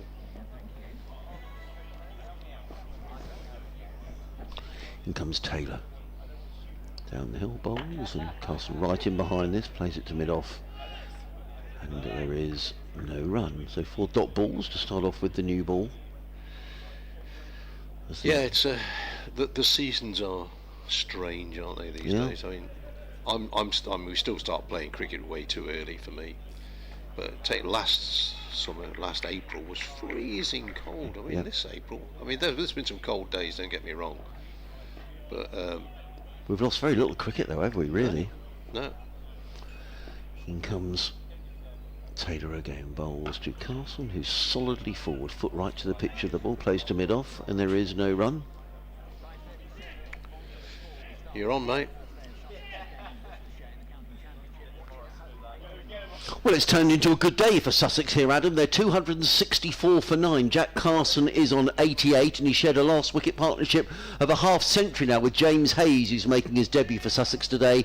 He's on 29. Earlier, Sussex slipping from 80 without loss to 88 for 6, and now 264 for a 9. So a good recovery by Sussex. Meanwhile, at Edgbaston, the championship holders, Surrey, not having a good day against Warwickshire. Warwickshire are 326 for 4, and down at Canterbury, Glamorgan going well against Kent. They're 347 for 5. Very good. See the flag, the Union flag or the Union Jack, billowing away on the flagpole. It's bigger than the Sussex flag. I reckon that's about 5 foot by 3 foot. Proudly It might fluttering be a bit away. bigger than that. I have lots of flags at home that I fly up on my flagpole. You got a flagpole in the garden? 2. Do you? Yeah, my favourite flag is the flag of the Seychelles, which is lovely colours all in Right. a rainbow. Do you change it every day or? No, during the Six Nations rugby, I usually put the one flagpole of the team that England are playing against. But then I donated all my flags to the cricket club to put up for Six Nations rugby to advertise it was on the telly. So I didn't this year. It's Ben Allison bowling from the sea end down the leg side. Not a good ball, but a good take by wicketkeeper Roderick. Was down the leg side and dying away. Looks a bit stiffy at Ben Allison as he walks back. But Well, do they show the games on a big screen at the cricket club? oh yeah. Oh, that's a good place to watch it, isn't it? Six Nations rugby is tremendous, mate. Yeah. Autumn internationals as well. Yeah, get a good crowd in. Make a few quid on the bar. Oh yeah, you know, sell a couple of Diet Cokes, Yeah. sparkling waters. Yeah, it's good. Allison runs away from us and bowls, and this is played out on the onside, not quite where he was aiming, but plenty of bat on it from Hayes, who's got 29, Carson 88, 264 for 9. It's one of those. It's one of those sort of landmarks in the winter, Bradders. You know, you sort of don't really like the winter, but it's one of those things. Oh, fair, well, at least the Six Nations starts end of January, first week in Feb. You're thinking, oh, good, Six Nations just round the corner. Keeps you going for a few weeks, doesn't it? I like the traditions of the Six Nations. You know, it's not just about the rugby. Allison in bowls, and this is wide of the off stump and through to the wicket keeper. It's quite funny because we go down to Broadhaven in Wales quite often, and I was down there when Wales lost to Italy in the Six Nations at Cardiff, and I actually watched it on the telly where we were staying, but I know the guy at the local pub, So I walked down and opened the pub door, and full of people in their Welsh shirts and everything, all looking miserable. I shouted across it, "You know how Italy got on today?" There was some abusive remarks as Allison is in again. That's played solidly, but to mid-off where Waite is the fielder. And then they lost to Georgia. Wales lost to Georgia, so we're actually down in Wales at the same time, at the same place. So Is that the Autumn I International? walked around the pub, only opened the door, and got abuse. Something about coming from England and doubting my parentage. But they do take it very seriously, Wales, and they've had a poor run. Well, it was interesting, Bradders. I just saw something there as... Allison is in, bowls, and this is pushed down on the onside where D'Oliveira fields. Is this the physio down here? Yes. Yeah, because Brett D'Oliveira just pointed to someone in the field and then held the back of his leg as if it was like a hamstring or something. And I don't know who he was pointing to, but he definitely pointed to someone, and the physio's on the phone now. So I wonder whether someone has got... You said Ben Allison looked a little bit stiff. He did walking back. Yeah, I just wonder if that's what it is. He just... D'Oliveira pointed to the back of his leg. Well, I think if he is tweaking a hamstring or something, he wouldn't be bowling, but he is bowling, and that's driven away. Backward of square on the offside for a single. Libby the fielder, one more to the total. Let's just see what's going to... He's staying on, Brett. He definitely made a sign, D'Oliveira, so... No. Well, they can't afford any more losses. Duffy and Howe's out of this game for different reasons. Jacob Duffy is injured. Adam Howe's wife is having a baby, or his partner's having a baby. He's not running very comfortably, is he? He's not running well now, and no. He's coming down to have a word to the physio. I'm sure he... Not sure he would be bowling if he was. He does look very stiff-legged. Yes, he does. Looks like the Tin Man from Wizard of Oz. In comes Tom Taylor, running in and bowls to James Hayes. Beats him outside the off stump through to Roderick. There is no run. He's getting him to do... Perhaps he's got a bit of cramp or something, or... Yeah, take on some fluids, lad. Lots of fluids. Yeah, as you can see on the... if you're watching the stream... Yeah, he's doing some stretching. He's in a bit of pain, isn't he? Backroom staff. Bit of discomfort. Oh, some more. Yavinder Singh bringing drinks round now. See, Energy drinks. Comes Taylor, bowls, and he's right in behind that, plays to mid-on. There is no run. Is there? There's me saying about Ben Allison that he was at Essex. Was there two Allisons who were at Essex? And it was his brother who played here then. What's his brother called? Allison. You shouldn't have asked me that, because I should know. Was it Allison? What was it? Perhaps it wasn't Allison at all. Yeah, there is. Yeah. His brother plays. Yeah. Or was it Beard who played for Essex? Who was? I'm probably getting my Beards and my Allisons muddled up. Anyway, in comes Taylor. Let go outside the off stump. No run. Charlie Allison. Right. I think it was. I know it was who came from Essex. It wasn't an Allison at all. It was Aaron Beard. Oh, okay. Talking nonsense, Adrian, as usual. Yeah. What were we talking about, Bradders, before that? I've no idea. Allison's just these taking down copious amounts of drinks. Perhaps he's a bit dehydrated. Yeah. He's staying on though. Perhaps it's just a bit of cramp. Taylor in and bowls. Let go outside the off stump by James Ryan. Again, James Hayes. What do I keep calling him Ryan for? And there is no run. Idea. Who is James Ryan? No idea. It's getting late in the day, Bradders. Is he the bloke who owns Wrexham Football Club? Yeah. No, that's Ryan Reynolds. Ryan Reynolds. Well, we were having quite an intelligent conversation about Were something. we? No, I think so. Excuse me, I'll make a note of that in my diary. I can't remember what it was about. Anybody who's listening who remembers an intelligent conversation, please let us know on a postcard. In comes... Oh, it was about Six Nations. Yes. In comes Taylor again, and forward comes Hayes, plays onto the onside, and there is no run. No, it's just a little... You're right, it's a fantastic... Well, I have to say, Bradders, this year, I had no way of getting tickets for Twickenham or anywhere like that. But this year, a friend, in fact my son-in-law got me a ticket. He managed to get a couple of tickets for England and France. He said, would you like to go? And I thought, well, I've haven't been to Six Nations for years. So I said, yeah, I'll definitely go. Then he told me the price of the ticket. Yeah. As in comes Taylor over the wicket, bowls and beats Hayes outside the off stump through to keeper Roderick. There is no run. End of the over, 265 for 9. We've still got another 13 overs to be bowled tonight, with Carlson on 88, Hayes on 30. Yeah, I understand it was the second cheapest ticket. He managed to get hold of a couple of tickets, 125 quid. And as it turned out, it was a good game, and England won right at the death. It was a good game. It was, but 125 pounds. I mean, it's just madness, really, isn't it? And for me, that was a one-off, Bradders. I'll go to one game, but that's, to me, that's bonkers money. I think it prices people out. Oh, totally. I mean, some years ago, as Ben Allison is in bowls from the C end and turned away. Might be a couple here. Yeah, they're coming back for 2. Taking on the arm of Matthew Waite. 2 more to the total, which is percolating along here. They've put on 56, these two, 267 for 9. When was the World Cup here? 91.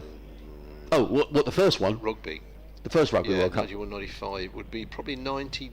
It Right. wasn't the first one. No, was it the second? We went to. I think it was 91, Bradders, when England played Australia in the final.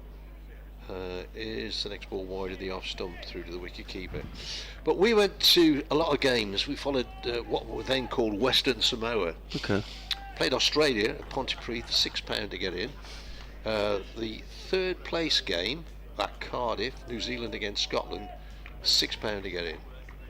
And you look at the prices now, and I just think, and I'm a very good friend of mine who goes and watches the Aston Villa in association football every week, season ticket holder. Ben Allison in, back here at the cricket, down the leg side, not a good ball. And I don't think Ben Allison is moving in as smoothly as he would wish here. So he's a season ticket holder, and they play Juventus in Europe, and he has to pay £92 for his seat. And he's a season ticket holder. And I just think... That was... Which club was that? Aston Villa. Right. And that's just ridiculous, isn't it? Football was always the working man's game, wasn't it? But is it pricing itself out of the market? Next ball is pushed back down the pitch, and Allison on his follow through does the field. I was reading the other day about football tourists who pay exorbitant fees and go and watch Chelsea, Liverpool, whoever, which means that your ordinary fan can't afford to go. Yeah. And also they don't make that they keep a number of tickets back for the football tourists as well, who they know will pay top dollar. The trouble is at Twickenham they seem to be able to sell it out. This is the trouble. This is it. Yes, this is it, isn't it? Is Allison in and bowls, and that's a nice solid shot down the ground. That's 4. Brett D'Oliveira, one of the quickest fielders around, could give that one up. Well, this is becoming very annoying now for Worcestershire. 211 for 9. What was that? 14 overs before tea? 16 overs before tea? 58? No. Anyway, I'm getting myself muddled up here. 6 overs before tea. Still batting now after tea and adding runs as well. 271 for 9. I think this is a decent score now. Yeah. Allison is in and bowls, and this is, it beats the batsman all ends up. Trying to play somewhere through mid-wicket was Carson, and that has gone, that's just missed the off stump. It was not the best shot he's played. He was playing across the line, and the ball just straightens up a little bit. Oohs and ahs from Worcestershire, who were convinced that they'd got Hayes caught behind. Yes, when he hadn't scored. Well, there was the one where Jake Libby couldn't quite get his hands to it, but then they were, before tea, they were convinced that he was caught behind. But the umpire wasn't, and he's the man that matters. In comes Tom Taylor running in, bowls to Hayes, is 4, plays into the offside. There is no run. You were asking earlier on about players who played for Worcestershire and Sussex. Gary Knight's been in touch. Hello, Gary, up in Horsham. He said, would the answer to the Worcestershire Sussex question be Norman Gifford? No. Since him, I think. James Trollope suggested Imran Khan. Yeah, that's a good shout, but I'm still convinced there's one probably since him. Right. Comes Taylor again. Bowls. Hayes defends into the offside. There is no run. Because there's the famous case of Garth LaRue a few years ago, who apparently had signed for Worcestershire and had his picture taken at New Road. You know, the picture of the new player with his new sweater, and and the next day he signed for Sussex, which didn't get. I think it was don't go down too well. Well, Worcestershire signed Garth LaRue, but they didn't. I think he may have had an increase in his offer. Good player, Mike. Good player. Taylor. Oh, that's good delivery. This is a little bit like this morning, actually. He beats him all end up. James Hayes. Not quite getting the rub of the green here. Worcester earlier on today they didn't, and then they picked up the wickets, didn't they? But Sussex have fought back really well. Ian Ross has been in touch. He says, hello Adrian and co, enjoying the fight back after entering lovely Twinkton and supplying the local Devon cream delicacies. Have you heard of Twinkton? Twinkton? No. Twinkton. Gonna have to Google that. He says, given our stretched bowling resources, just break off for a moment as in comes Taylor. Figures of 5 for 52. He's in and bowls, and right in behind that is Hayes. Plays into the offside. There is no run. He says, given our stretch bowling resources, there's extra pressure on Robbo to make early inroads. At least we have something to bowl at, though I doubt there'll be quite as many dismissals through poor shots and non-shots. Yeah, some of the Sussex. So, what did he say? Entering the land of Twinkton. He said, enjoying the fight back after entering lovely Twinkton. Twinkton is a mischievous wizard and master of evil potion making. There we are. So where do you mean, Ian? And sampling the local Devon cream delicacies. In comes Taylor. Bowls. Oh, now that's hit Hayes somewhere. Well, not quite in the painfuls, but around about the abdomen, I think. Oh, well, no, it may have been somewhere quite painful, actually. He's down on his haunches. Ouch. And he's getting limited sympathy, as is ever the case with... let's have a look at this one. Oh, yeah, that is right in the... that's a... Yeah. That's a really nasty blow, and in fact they want a drink brought out for... that's nasty when that happens. Always you have to have a lie down. Have a long lie down with the sporting life, as my granddad used to say. Thank goodness for what we would know as a box, Bradders. Oh yeah. Because that's not nice. Well, a bit of a break in play, it's strange because in all forms of cricket, village cricket, this cricket, you get hit in the unmentionables and nobody's bothered. You get hit on the head and everybody runs around. So, oh, all right. Yeah. Interesting. I was talking about village cricket. There was an incident in a game. The two teams. It was somebody's second team playing somebody's third team last weekend, and I've seen the film of this, which is on, or the video of this, which is on whatever it's called, Frogbox, isn't it? They record them on. And this guy's batting. He's given out by his own teammate. There's no neutral umpire. He's given out. Refused to walk. Literally refused to go off the field. So there's a big conflab going on, and in order for the game to continue, the fielding team withdrew the appeal. Really? Yeah. Oh, that's terrible, isn't it? Yeah, he just simply said, "Oh, I'm not going." Trevor has been in touch in Milton Keynes. Hello, Trevor. In answer to Bradder's question about Worcestershire players that have played for Sussex or vice versa, he says Peter Moores. Peter Moores indeed did. I think he began his career at Worcester, didn't he? Yeah, played for Worcestershire. I think he is. I think he's right. I think he's probably the last one. David Smith played for Worcestershire. Graham Barber has just said that. Surrey, Worcestershire and Sussex. Yeah. Great, David Smith. David Smith. Opening bat? Yeah. Tall. Middle order. Oh, was he? Well, you know, was he a left-hander? Top order bat. Yeah, good player. Played for England. Played on West Indies tour. But I think that Peter Moores is probably the last one. Right. Which is weird because it's a long time ago since Peter Moores played. Yeah, because he started his career at Worcester, I think. Then he came here. Yeah. But I can't think of another one. There might be somebody who's played a couple of games, if anybody can come up with it. But that's a good shout. You're missing none of the action, but we're ready now. As in comes Taylor to bowl to Hayes, who, well, it was a deliberate shot. I think you have to give him that. He plays that through third slip, had a bit of third slip. He may not have played this shot, and well done for getting in line. He goes to 31, end of the over, 272 for 9. Well, the new ball hasn't bought the reward for Worcestershire yet. Still 11 overs to be bowled in the day. And I'm sure Worcestershire do want to take this wicket, but if they do take it, they are going to face they are just on a hiding to nothing, aren't you? You know, sort of like 7-8 overs to go in the day, and you've got a Sussex attacker who have been sitting up in the dressing room all day with their feet up, particularly Ollie Robinson, who, you know, just might fancy tearing in for half a dozen overs. So Peter Moore's made his debut in 1998. Says he made his debut for 1983. Oh. And I think David Smith was before that. Oh, what's going on here? I don't think the batsman was ready. No, I think you're right. I think actually they're still rearranging the field. Who's that at second slip, Bradders? There's a bit of nattering going on, I think. What was David's? Actually, this is interesting. When did he start his career, David Smith?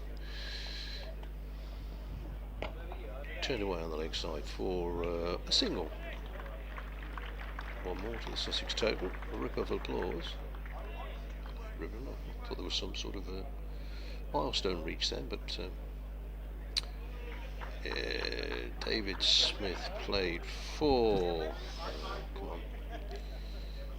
Played for Surrey 3 times. Oh, yeah, he's way before then. 1970s. Moved to Worcestershire in 84. So you might be able to argue that he was a later one. Here is back to the present day. Allison down the leg side. He's not bowled well in this spell, Ben Allison. I think he would admit that. No, I agree.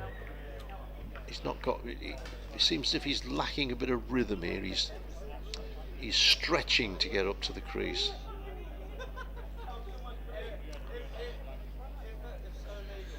Most people have stayed. Yeah. Towards the end of the day here. Staying for your quiz tonight, mate. Well, I think everyone's going by then, actually. It's going to be late, you'll finish. Me news at 10 will be on by Yeah, then. there will be. Next ball is coming forward, pushes away on the onside, Carson. There's one, is there two? D'Oliveira's quick across the ground. They'll have to be quick for this one. D'Oliveira's throw misses the stumps at the non-striker's end, and they are back for 2. And that 2 runs brings a ripple of applause that, well, at Headingley you wouldn't get if you were an away batsman getting a century. No. Well, he's within 4 now, so he's 1 short of his previous best score, Jack Carson, and 4 away from under. I hope Mum and Dad are listening. Over in Northern Ireland, they might even be here. Be a good century this. Well, he came in at Really good. Well, 88 for 6. 88 for 6, yeah. Fine So, effort. in comes Allison, bowls, and Carson pulls away onto the leg side. This could be his century. Wait, there we are! It's 100 for Jack Carson. What a knock that is. He takes off his home. He's absolutely thrilled. And Hove stands and applauds, and that's a quite magnificent effort by Jack Carson, coming in when Sussex were in all sorts of trouble on 88 for 6. It's his maiden first-class 100. His previous best was 97, and that is a tremendous effort. Well batted, Jack Carson. 11 fours and a 6, 128 balls, 216 minutes. A standing ovation around Hove. And also well done to Ben Allison, who actually applauded, as did many of the Worcestershire fielders. That's a terrific knock by Jack Carson. Sussex 279 for 9. A gutsy effort, you could say, if you was Very summed up in gutsy. a couple of words. Yeah, And he enjoyed that, didn't he he? did enjoy it. Yeah, he loved it, didn't he? And I took your ball, Oh, no, which that's is a all bit right. naughty.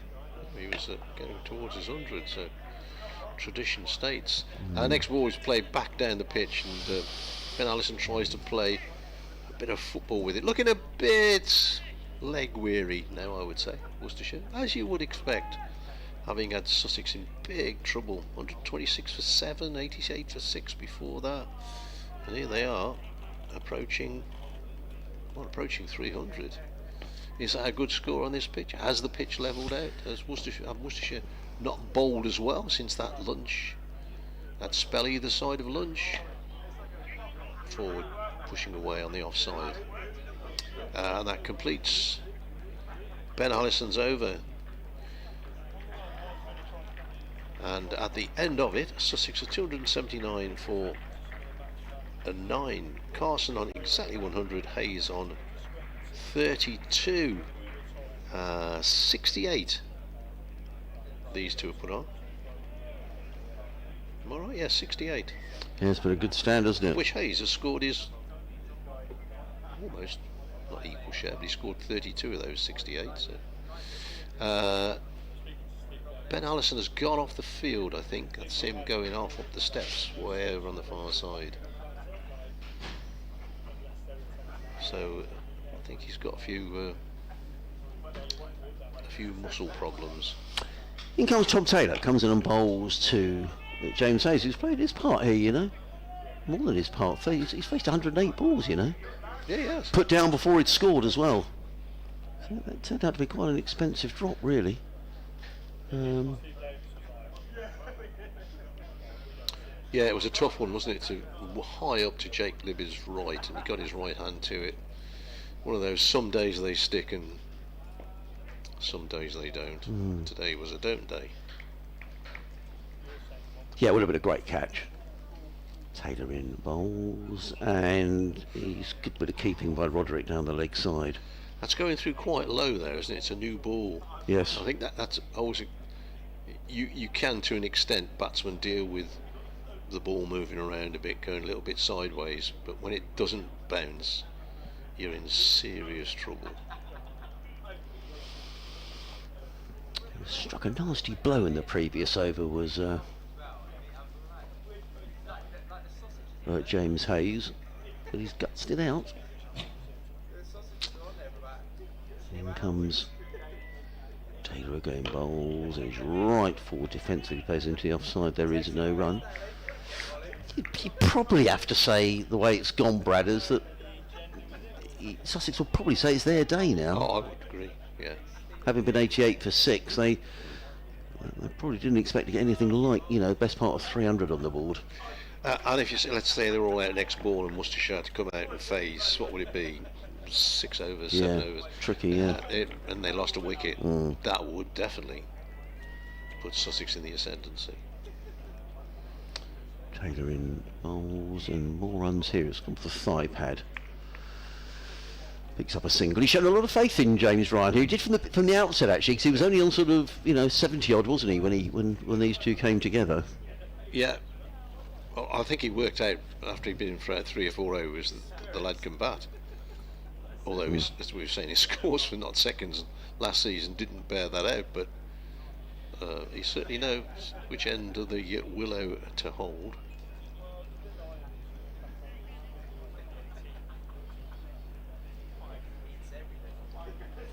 No, certainly. And we did wonder. We'll have a little change around in a minute as in comes Taylor bowls and Carson plays into the offside. There is no run. I'm not sure who's been on and who's been off. I've completely lost track of our rota today. Is it you, Nicky, for me? Is that all right? Or for Brett? Yeah. I'm happy, and let's remember that 6 out of 7 dwarfs were not happy. That's very true. Very true.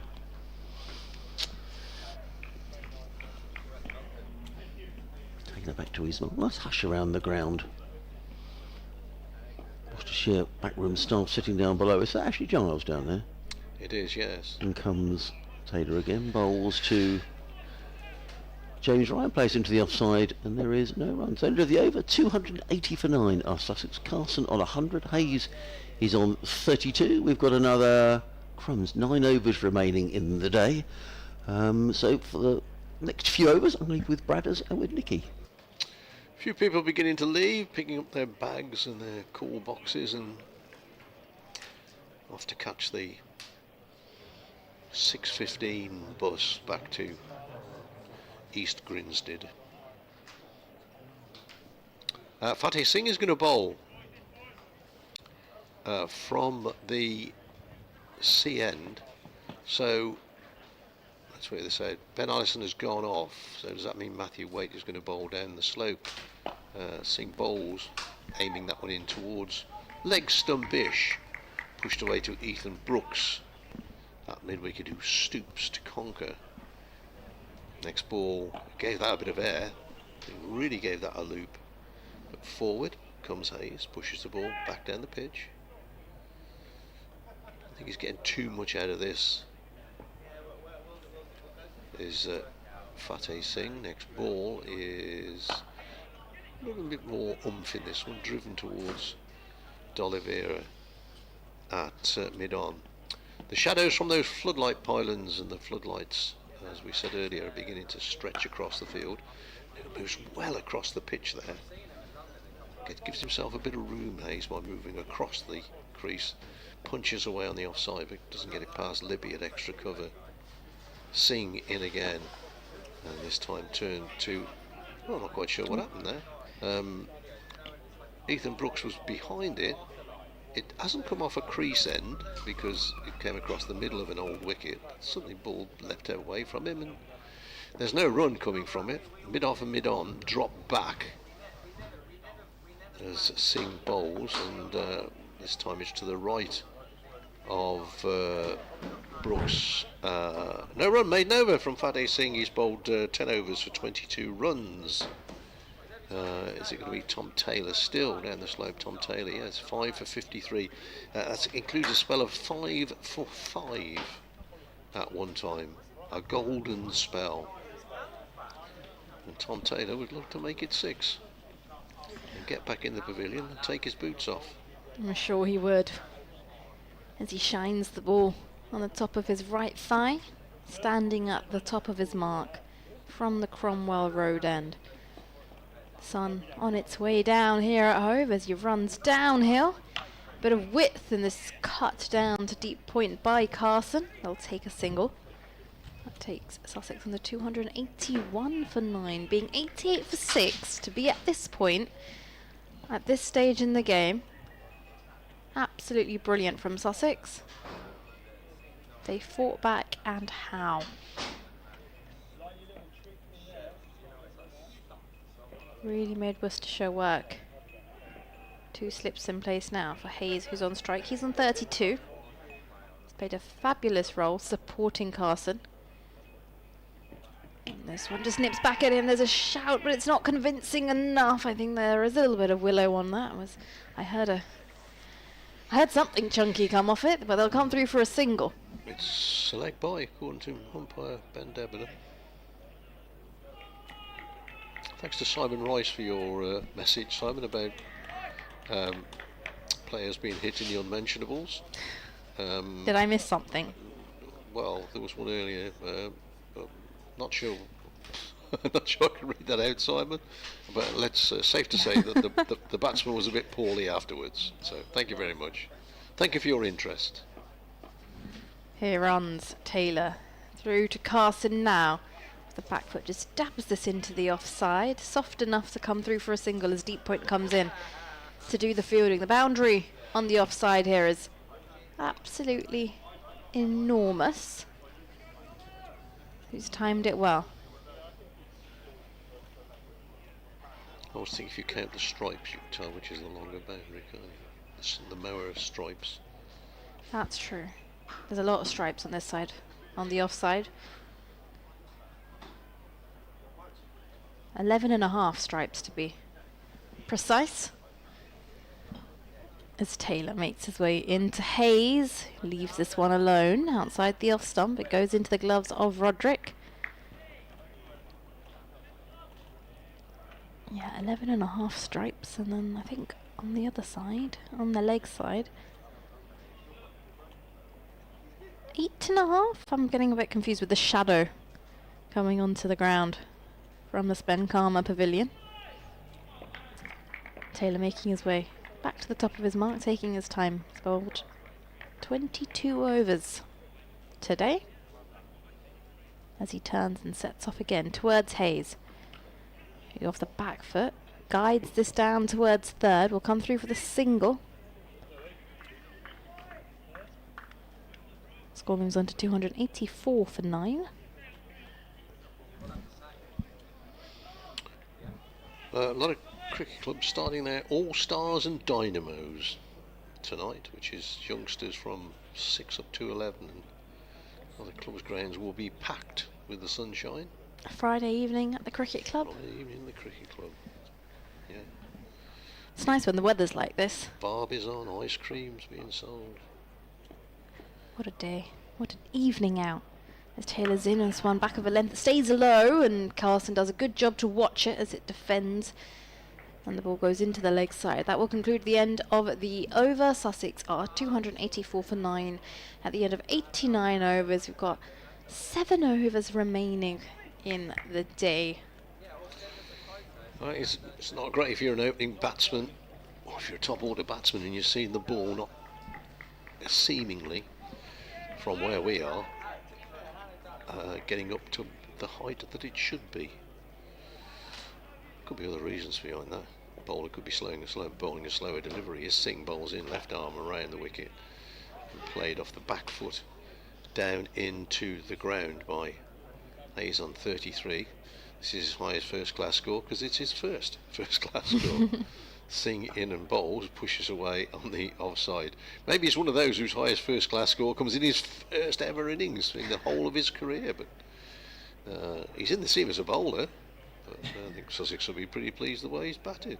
They'll be very pleased with the way he's batted. Sing bowls outside the off stump. Batsman leaves it to go through to the wicket-keeper. You often find that guys who play in 9, 10, 11 in county cricket, they go and play club cricket and they're batting in the top 4 because they are more than capable batsmen. Lets this one go by outside the off stump. By club cricket, I mean senior league cricket.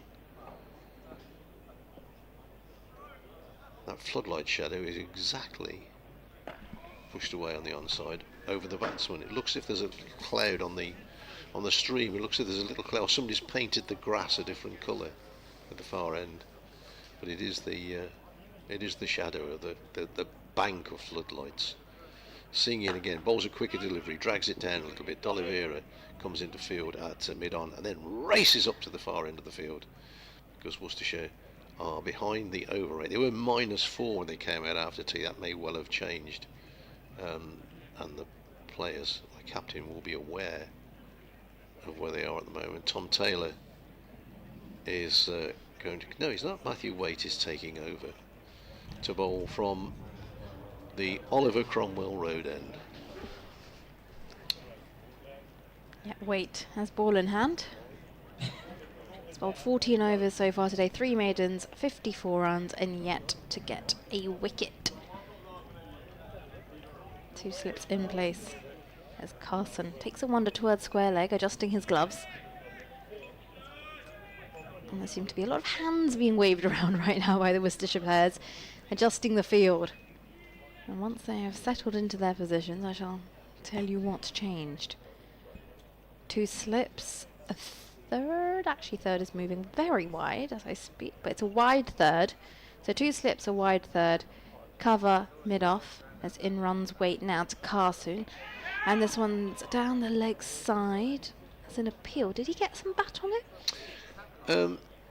Well, that's the only thing they could have appealed for him. A slight tickle. Is that flick of the pad and let's just have a look. No, it's a flick of the thigh pad, I think, through to the wicket keeper. On the onside, you've got a mid-on, you've got a mid-wicket who's slightly squarer, and a deep square leg, and a long leg. As in runs Waite now down the hill from the Cromwell Road end, and this one again down the leg side. It's taken swiftly by Roderick. Both batters just coming together.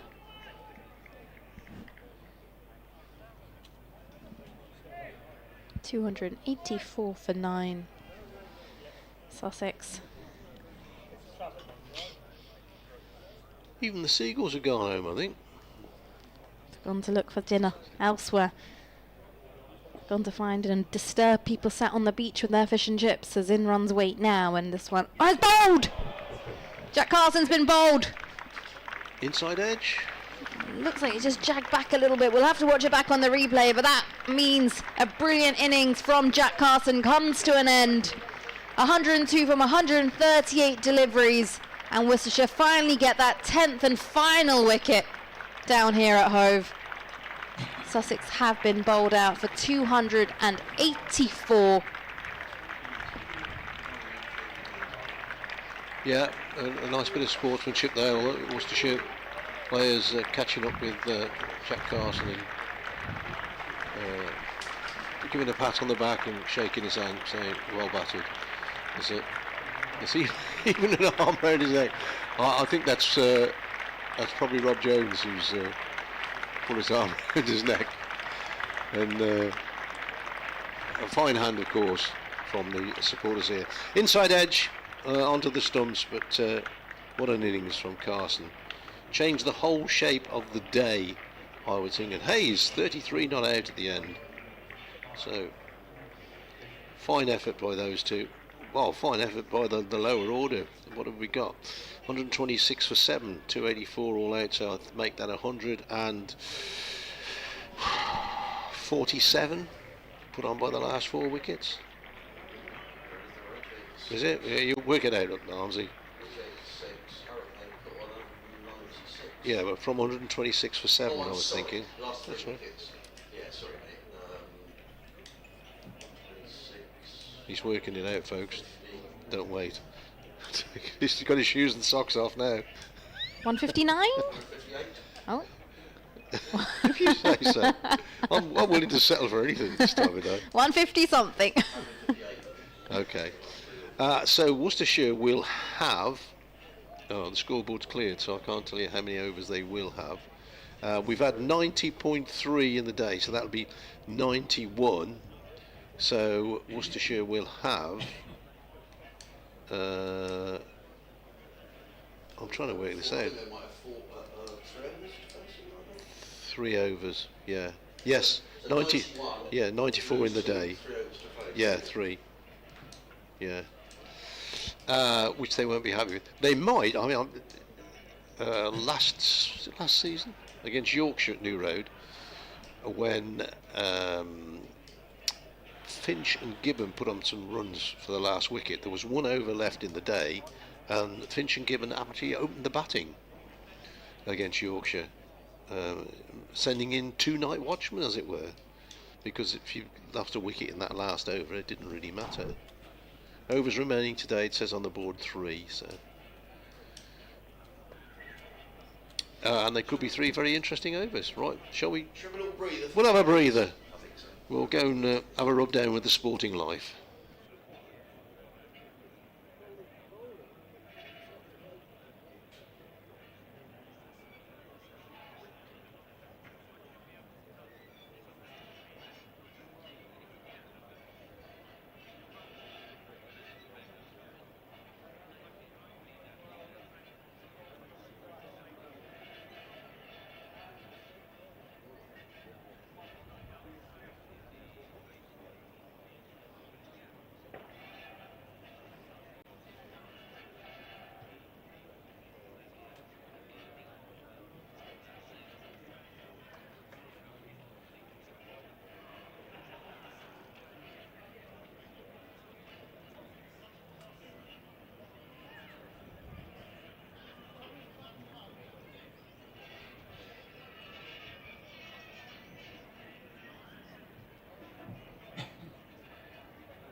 Well, welcome back to Hove for the last 3 overs of the day, and Worcestershire coming out to bat.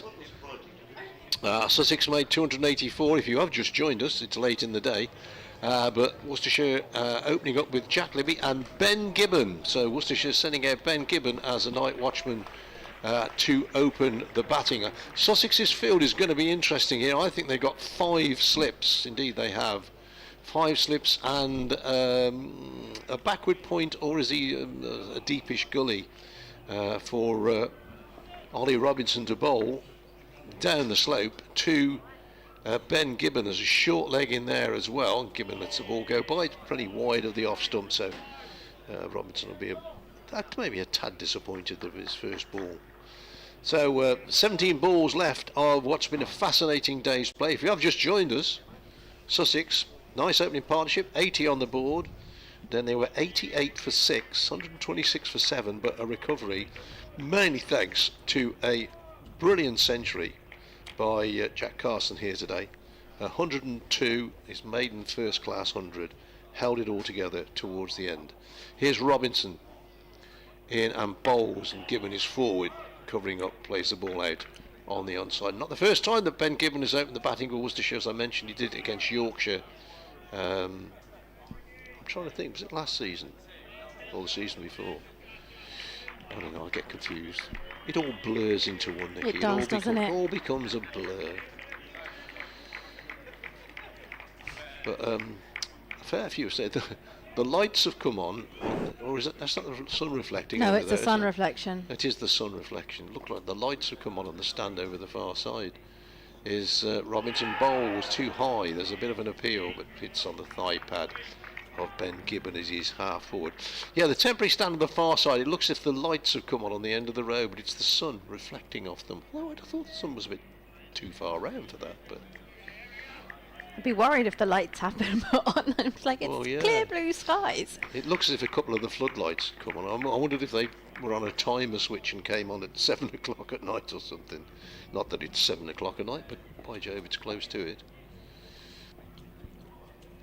Robinson's next ball, and Gibbon gets a bat on it, but that's a good diving, tumbling, rolling stop by Hudson Finn Prentice. I've called it that before. Finn Hudson Prentice. Should have just one name. You can't have 3 names, that's confusing. Who is that backward point, shortish gully position. See, short third man. He's kind of in between everything there. That's his area to cover. Robinson bowls, and this is he has got it past the field this time. No, he hasn't got it past the field. Dabbed down on it, Ben Gibbon, and then at 5th, I'm going to say he's at 5th slip. Gets down to his right. There's Jack Carson, the man of the day. Just gets a hand on it to stop it going further. The wind ruffling the players as the Union flag away to the right billows away from the flagpole. Robinson in again, and this is it's gone through Ben Gibbon. There's a sort of a half a shape that goes through to the wicketkeeper John Simpson. That is the end of Robinson's over. A maiden it was. Worcestershire obviously not at all bothered by runs at this time of night. They just want to stay there. They want to be there at 11 o'clock tomorrow morning. Yep, without affecting that wickets column. Those folks on the balcony have really enjoyed their Friday. That's what life's about. I think a couple of people have joined them as well this afternoon. They've had I'm surprised you didn't disappear off up there either, brothers. It's too high for me. I don't like heights. I'm not very happy about being this tall, to be honest.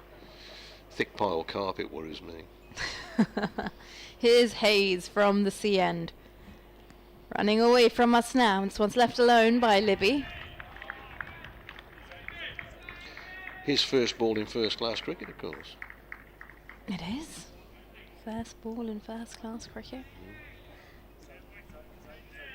Well, he remembered his first innings, won't he? You will. Something to tell his grandchildren about. In years to come. It's a story for Christmas Day. As here runs Hayes. Away from us now, shorter delivery. This one's a bit too much width, and this is cut away by Libby, and it's going to go all the way down towards the boundary in front of the members' pavilion, and that means Worcestershire open their account with a boundary, and they are 4 for no loss. Nice shot. Too short, too wide. Libby climbed into it. What's he done this season, Jake? Libby, I'm not a man to over-statistic the event, but see what he's been up to. Hayes into Libby, who's forward and defends this one to mid-off. Having said that, can't even find it now.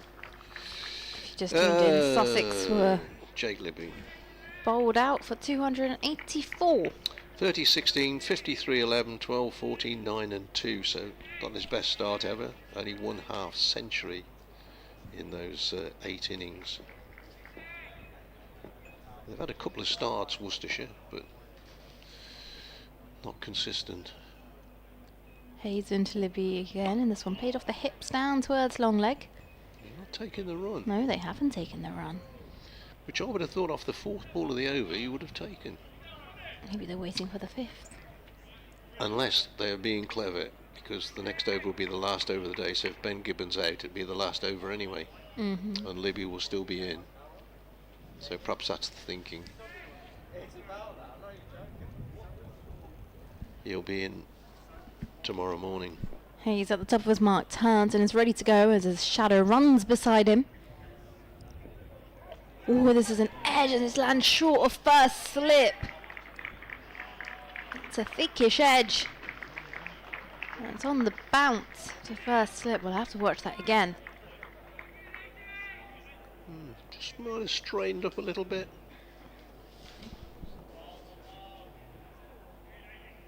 It's interesting that normally when you nick it, you look behind, don't you? See where it's gone. Jake Libby didn't on this occasion. Libby with 4 to his name. Worcestershire have 4 on the board. As here runs Hayes. In once again, this is shorter off the back foot, punch through the offside between cover and point. Does the ball have the legs to go all the way? No, just a few steps short of the boundary. They'll come back for a couple of runs. That will conclude the end of the second over, and Worcestershire are 6 for no loss after 2. And we will have the last over of the day. Bowled by Ollie Robinson. What has been a... I'm just interested to see what Worcestershire's over rate was at the end of that innings. They were -4 at one time. Fatty Singh bowled a few overs, which may have brought it down, so I might inquire about that at the end of the day. Just kneel and say, "Thank you, Lord, for our work and play." This is played away on the onside by Ben Gibbon. Got well in behind it. Mr. Sorry. Adrian Harms. Sorry, Nicky, I had to quickly dive in because they want an update in Do a couple they? of minutes' time. So I'll Goodness. yeah, they have to work hard on it. But thank you, Nicky.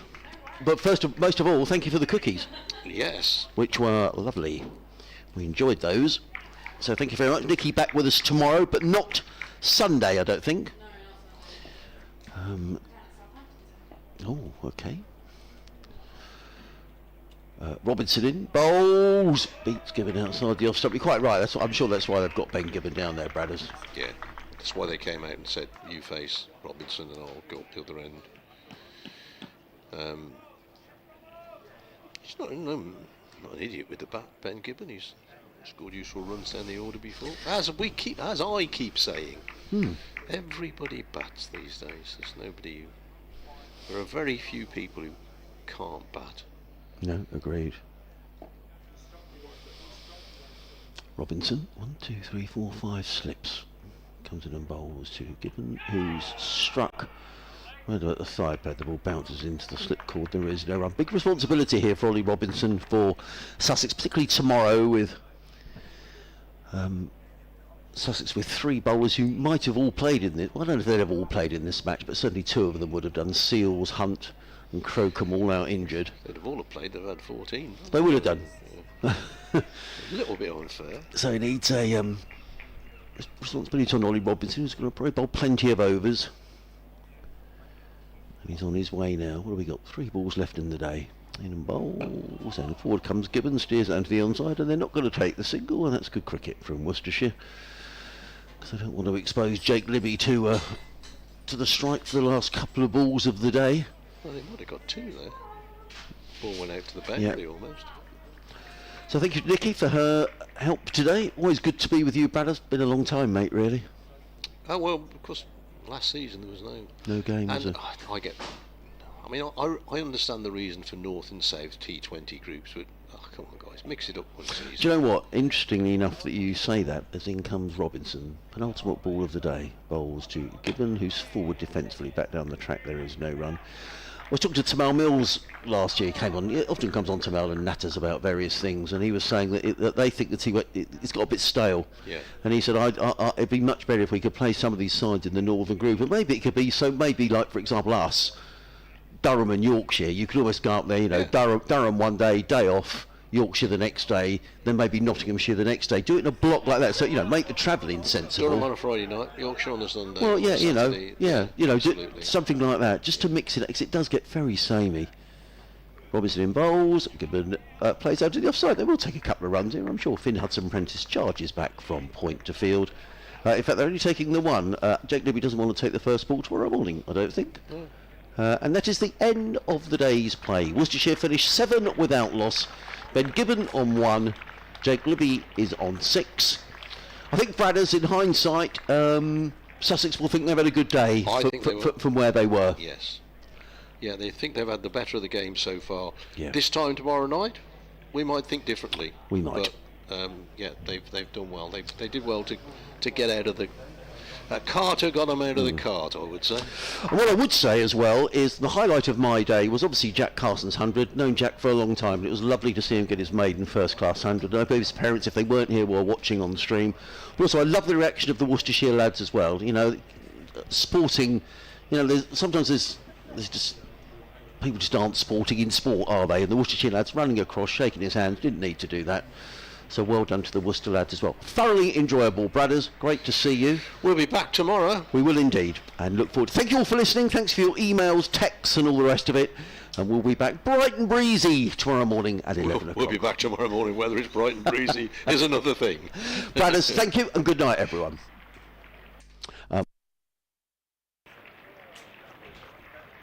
Ready for me? I'm ready now, Cam. So I need to go and get some reaction.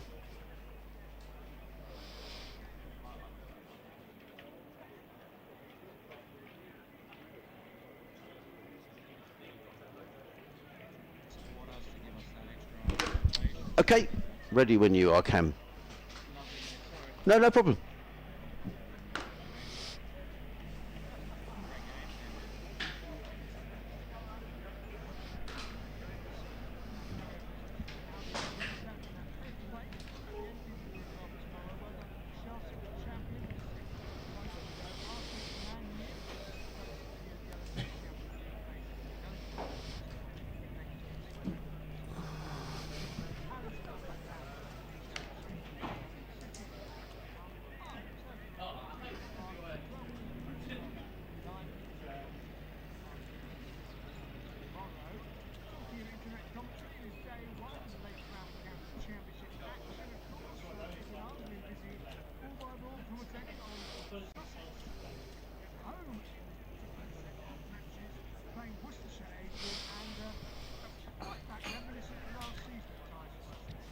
Yeah, absolutely. I don't know whether topsy-turvy is a term we're meant to use, really, in terms of a day's cricket, but that's exactly what it was. I mean, Sussex lost the toss, a pitch that looked a little bit green, and Worcestershire had no hesitation in bowling first. It looked a really poor decision at one stage, Tim. Sussex just raced to 80 without loss, no problem at all. Then all of a sudden, inexplicably, they lost 6 wickets for 8 runs. So from 80 without loss, they're suddenly 88 for 6. And Tom Haines made 53 of those. So Sussex were in a dreadful pickle. Enter Jack Carson, the off-spinner, who then proceeded to score his maiden first-class 100. Wonderful moment for Jack, who's batting at number 8. He's an off-spinner, but he is a decent bat, and he showed that today. He got good support from the tail, Tim. Indeed, the last 4 Sussex wickets added 196. Ollie Robinson making 10, Ari Carvelos making 20, and a debutant, James Hayes, who's only into the side because of an injury to Jaden Seals. He's an emergency signing from Nottinghamshire. He finished 33 not out. So terrific performance by